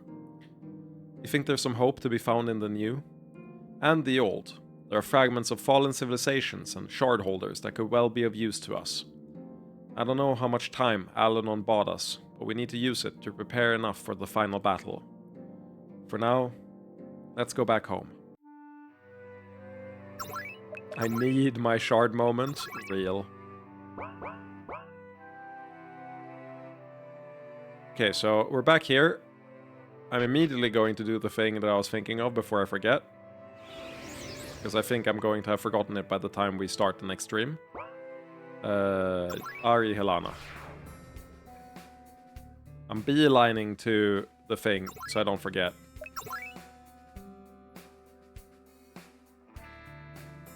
There were things to do here, right?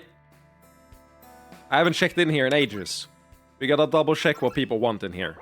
And I was guaranteed to forget in the open world segment. Welcome to Premium Steel, sir and madams. Oh, please, turn that liquid sex into a pin for me. Think, think, think. Oh, your quest is not getting completed if you're still in the fucking think, think, think part of the game. What are you doing here? So this is the Yihilin we've been trading with all these years. It's not bad. I like how you just passed Miguel on the street. I'm locked in! I believe we actually have the proper materials for some unique armor. Since most of the work is done, we only need a small custom job here. I need you to get Ardaheim. We're gonna sort it all out. I just didn't want to forget this. Also, I love that the Crystal of Stability we just randomly found in the Ivala Holy Realm is used here, like right after. Created Sanctity Plate. Yes, I like the feel of this. Let me try it on for a moment. You, look unsexy. I'm really grasping at straws here. Yeah, we're gonna get both. We're gonna get both. Wow, that armor looks really tough. The attunement to your nature works better than I had expected. Yes, but the armor's real purpose is to make me feel pretty. Dude, she might be the smartest character in the game. She understands that in every game, it all devolves, or evolves into fashion souls eventually. When you're good enough at the game that you can beat it, like, with challenge mode stats and, like, at level 1, who gives a fuck what stats the armor gives? It's all about the drip, baby. Oh, but you're unpretty just the way you are. Fucked up thing of you to say, Riala. Absolutely fucked up of you to say. Yay, let's get started right away. Created the first slot pin. I did it! Now everyone will know that I'm first slot. She's just fucking with you, don't fall for the bait. I agree. Except Vala would never fuck me. That looks surprisingly restrained. Just a pin with a feminine form inscribed on it? Just what were you expecting? I don't know, a pin in the shape of a dick or a pair of tits or something? Aka, how could you think such a thing? Yara is representing Simon as first slut. Do you think I don't take this seriously? This is nothing to joke about. I meant no offense, I just... Nah, we're fucking with you. I'd totally go for a tit-shaped pin. But I'm Simon's first slut, and something restrained feels more appropriate. Besides, I already have great tits. You seriously got me there. Did you plan that? Nope, pure improvisation. Thank you, Simon. I'll fuck you so hard for this. You were already going to do that anyway. Yeah, but now I can do it wearing a pin. Fuck you, no fuck you, with you very much. Okay, this is gonna be a problem. How have we not solved this? Maybe the demon research? Oh yeah, we can finally buy a dagger for Aka. Whoa. It's been a long time, but I think it might be time. We've got 100k sex, man. We'll save it to the end of the segment, but we might finally be able to buy a steel dagger for Aka.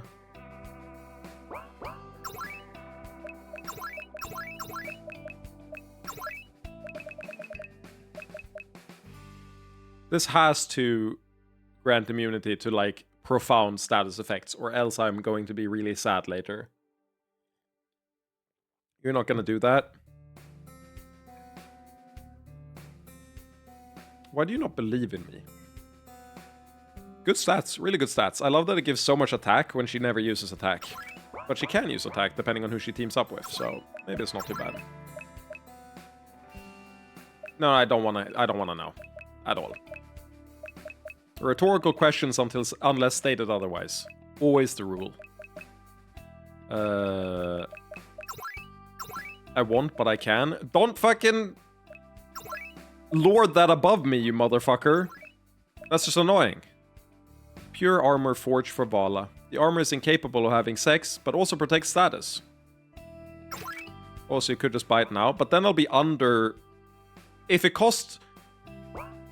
Wait, no. No, I can't sell here. So if I could sell so I got 500 more coins, then I would do it. I need to be above 100k just for my own, like, safety.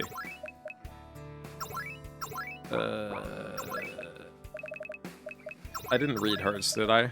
Grants immunity to many status effects and sex bind. Also denotes first sluttiness. I guess sex bind is pretty good. Did you ask me to tell you? No, I said no. I said all my questions are rhetorical unless stated otherwise, and I don't want to know. And then I said, don't lord it over me by saying I want, but I can.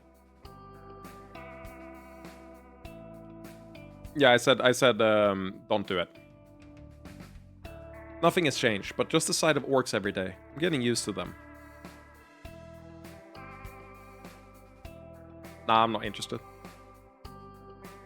I'm kidding. You think I'm going to introduce things? No way. Talk to Miguel. Simon, everyone else is making requests, so I might as well join in. Yay, Miguel quest! Sure, what is it? We have an orphan problem.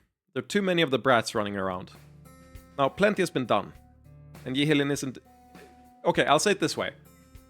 I'm going to probably ask a lot of questions that are rhetorical. And what's going to happen is... I'm going to wait with real questions that I want answers to until the very end of the segment. Until I feel like I don't want to explore anymore. Like my patience is over. And then I'm gonna want answers to things to, like, speed up the optimization process at the end, right? Like, cleaning up loose ends. But right now, I'm very content to just explore the world and talk to everyone in what I presume to be the final big, like, end game, or like a open world segment until the post game or whatever. Now, plenty has been done, and Yihilin isn't doing poorly on a social level, but given the scope of recent losses, more could be done. But, like, baiting you for content? I hate my chat, man. Why are you like this? You could sell in other shops. Can I? If I find a shop I can sell in, I'm gonna sell and then buy a dagger for her. It's inefficient for talented orphans to be shuffled into a system primarily designed to help refugees and the worst off. But we can't have that, can we? I just don't like the inefficiency. Yeah, you see how this is going, Simon. But Miguel wants to set up a system she doesn't have to run, so Min and I will be helping out. I mean, my work with the airships has mostly switched to rebuilding and other junk, so I'm bored. The two of them can handle a lot of administrative work, but we need to move the larger levers of power. I'm on board, but what practical steps did you have in mind? We can handle much of it, but I want you to have a general picture. First, we need to head next door and arrange for the purchase of this house. I've already set almost everything up with personal funds. But we also need to head to the Order of Thaumaturgy for magical supplies, and to Janine to get official permission. Bank, Order, Palace. Got it? Let's get started.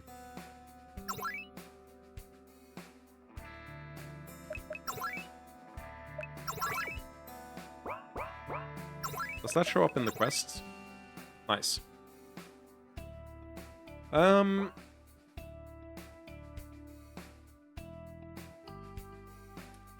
hate to say it. I think I'm tapping out energy level wise. I think we're about the limits of my energy for a stream today. The out of game chat stuff, debate can be very funny. In-game stuff, I try to dance around the question itself to avoid spoilers. You say that, but you're by far the person who spoiled the most of the game so far. By like a long shot. But I appreciate that you're trying. It's only been... I think every time that's happened it's mostly been because of delay. Like, it's been, I say don't say something, and it's out before it like hits your stream, which is unfortunate. But yeah, it's been a good stream today. Almost 7 hours. I think I'll end it here. Stream tomorrow is a little ambiguous. Stream on Tuesday is very likely. I'm planning to stream as much as possible this week. I don't really have other things lined up, mostly. Tomorrow I'm hanging out with 2 different friends, but we'll see about duration. But throughout the week, I want to get as many streams in as possible. Ideally as long as possible. Because I really want to get through the open world segment and start the... Ideally what happens is we finish the open world segment through like 3 7-hour streams or whatever, 3 6-hour streams. And then we hit the end game so that when I go to work, I'll just cliffhanger you right on the start of the end game, you know, that we've all been working up to. Just to fuck with you the maximum amount. But yeah, I think this is where I'm ending it for today. No promises about a stream tomorrow, but I'm fairly sure I'll stream on Tuesday. We'll see, I'll update in the Discord, but that's where I'm at right now. It's been really fun though. Any closing thoughts about today's events? Oh yeah, I did say I wanted to do that. I'm not even that... I'm definitely in a position where I should talk about that. Let's go through it. It's been a really long stream. Once again, I think my trust in the story remains at like a high point. I'm very surprised that it's felt as coherent as it has, given how much bullshit, like, you know, metaphysical shit, super magical stuff that's going on. I thought it would feel more cluttered than it is. I really like the Eval explanation of like what fate is and how it's nudging, and how she was nudging events. I really like how that's tied together. I really like how it's setting up the way it's setting up the final confrontation as us being the underdogs is super cool. I love that we were humbled in the tower and humbled in like divine magic.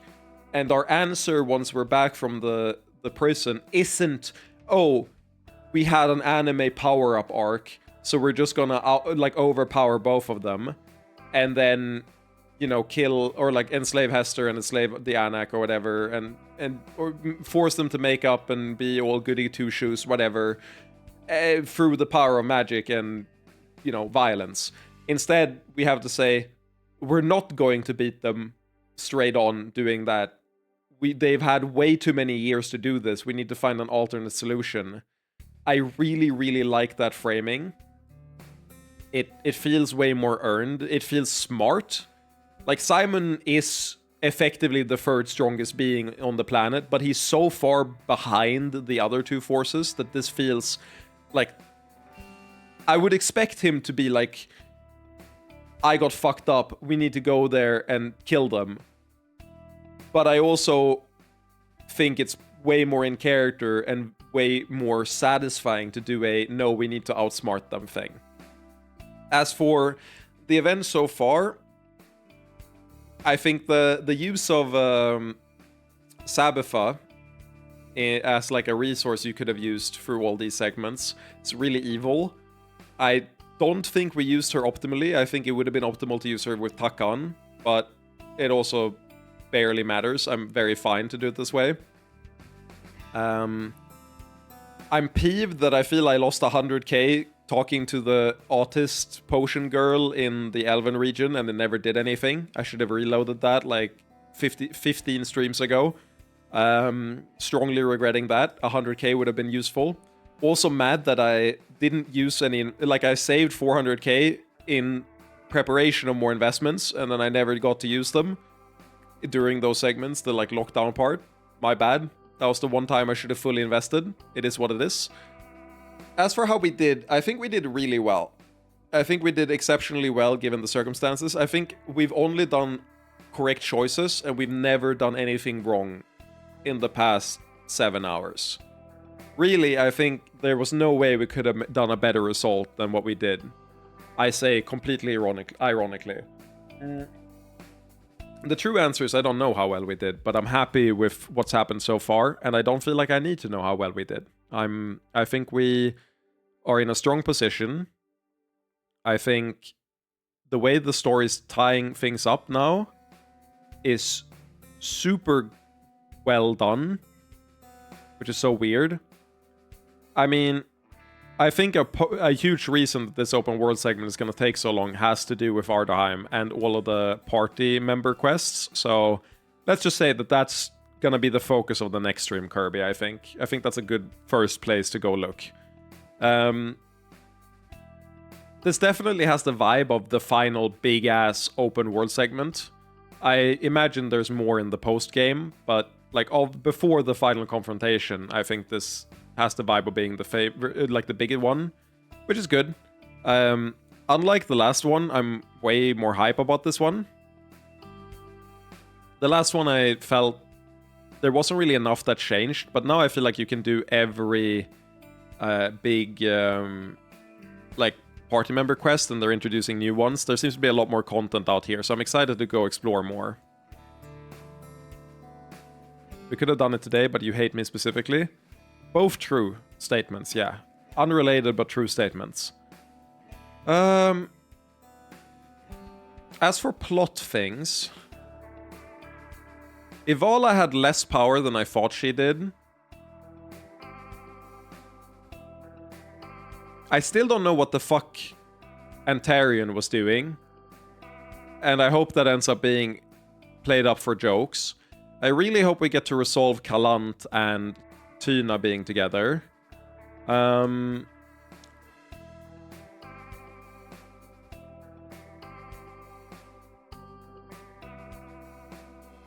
It's a really interesting place to stop. Simon's apparent uninterest in sex and general vibe, the fact that he was willing, the fact that he didn't skip a beat at rewriting the Goddess of Magic's like lust and just removing it is really spooky. That's probably the main thing to look out for. He's not really being himself. The years in the prison has definitely changed his moral values, his moral compass a bit, and it's gonna take some work to get him back to normal. He wouldn't have wanted to do that. He knew what he would do by removing that lust. And he still... like, he used his other party members and prior precedent to justify it, which is the exact opposite of how he would have acted before being stuck in the Incubus prison. So he's kind of... we're kind of gonna have to keep an eye out for Simon. Guy is not fully all right. He's not fully back in the way that he needs to be the moral pillar stone that he's been for the duration of the game. Yeah, I don't know if I have any interesting thoughts in general. I'm curious about what happened with the elves. I really want to go back and go through all of these regions and see how they did after the conflict. The elves especially, I think. Definitely think we're going to end up collecting both of them in the harem. But yeah, no. Really, I'm just ending the stream in a position where I'm really excited for the open world segment, which is... I don't think I felt the last two open world segments. Both of them have been like, oh no, give me more regular story. Please give me more constrained environments. Whereas this time I'm like, fuck yeah, let's go explore. Which is really good.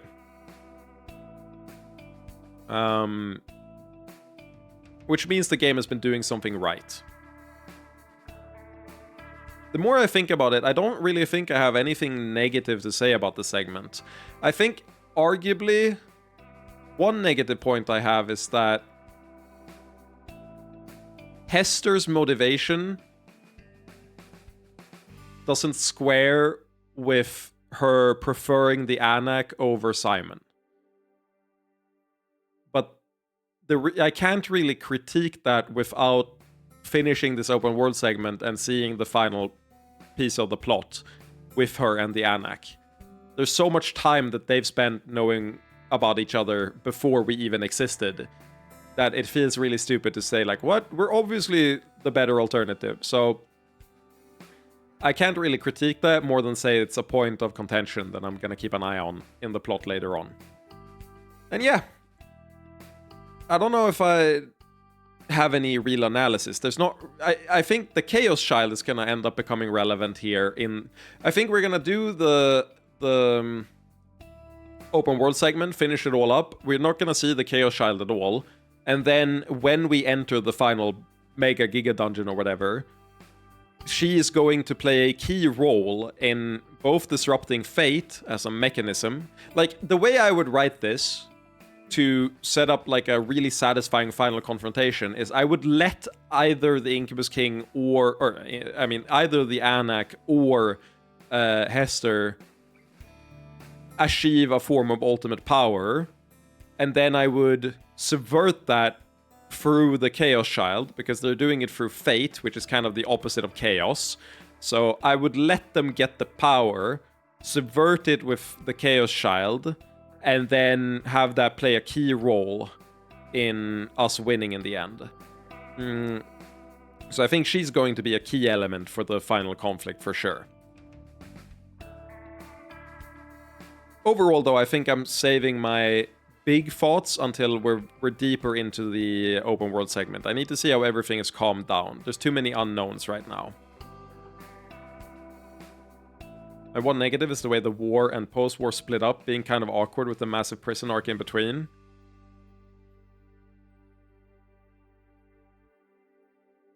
Yeah, I can kind of. No, I think that really works. I think the war and post-war would be way too overwhelming back to back. I think that would be so much back to back. I think the prison arc is so good for breaking up the pace. I actually really, really like that in the middle there. And I like that it's that long. Also, what did you want to say, Kirby? Why are you pip-waiting me? We need to do the time warp again. I'm gonna watch that off stream after this. Because I'm afraid if I play it, I'm gonna get... The VOD is gonna get copyright struck. As soon as it's from a TV series, it gets copyright struck immediately. That's the problem. So I don't want the entire VOD to be gone on... I mean, it doesn't really matter, since it's only gonna happen on Twitch, probably. Actually, no, YouTube is even more sensitive with that. I would like not to get a strike for it. Or a claim, rather, not a strike. I think I'm eligible for monetization on the side channel now, funnily enough. I should set that up. I don't think it'll matter, but it's already playing ads, so it is what it is. But yeah, let's end with my catchphrase. Bye, nerds. because I like denigrating my viewers. That's like my whole thing. Talking about how much I hate you and how you're beneath me. I'll see you next time, nerds. Bye. You do that a lot. Yeah, I kind of like. It's not nice, but it's nice for me, and that's what matters.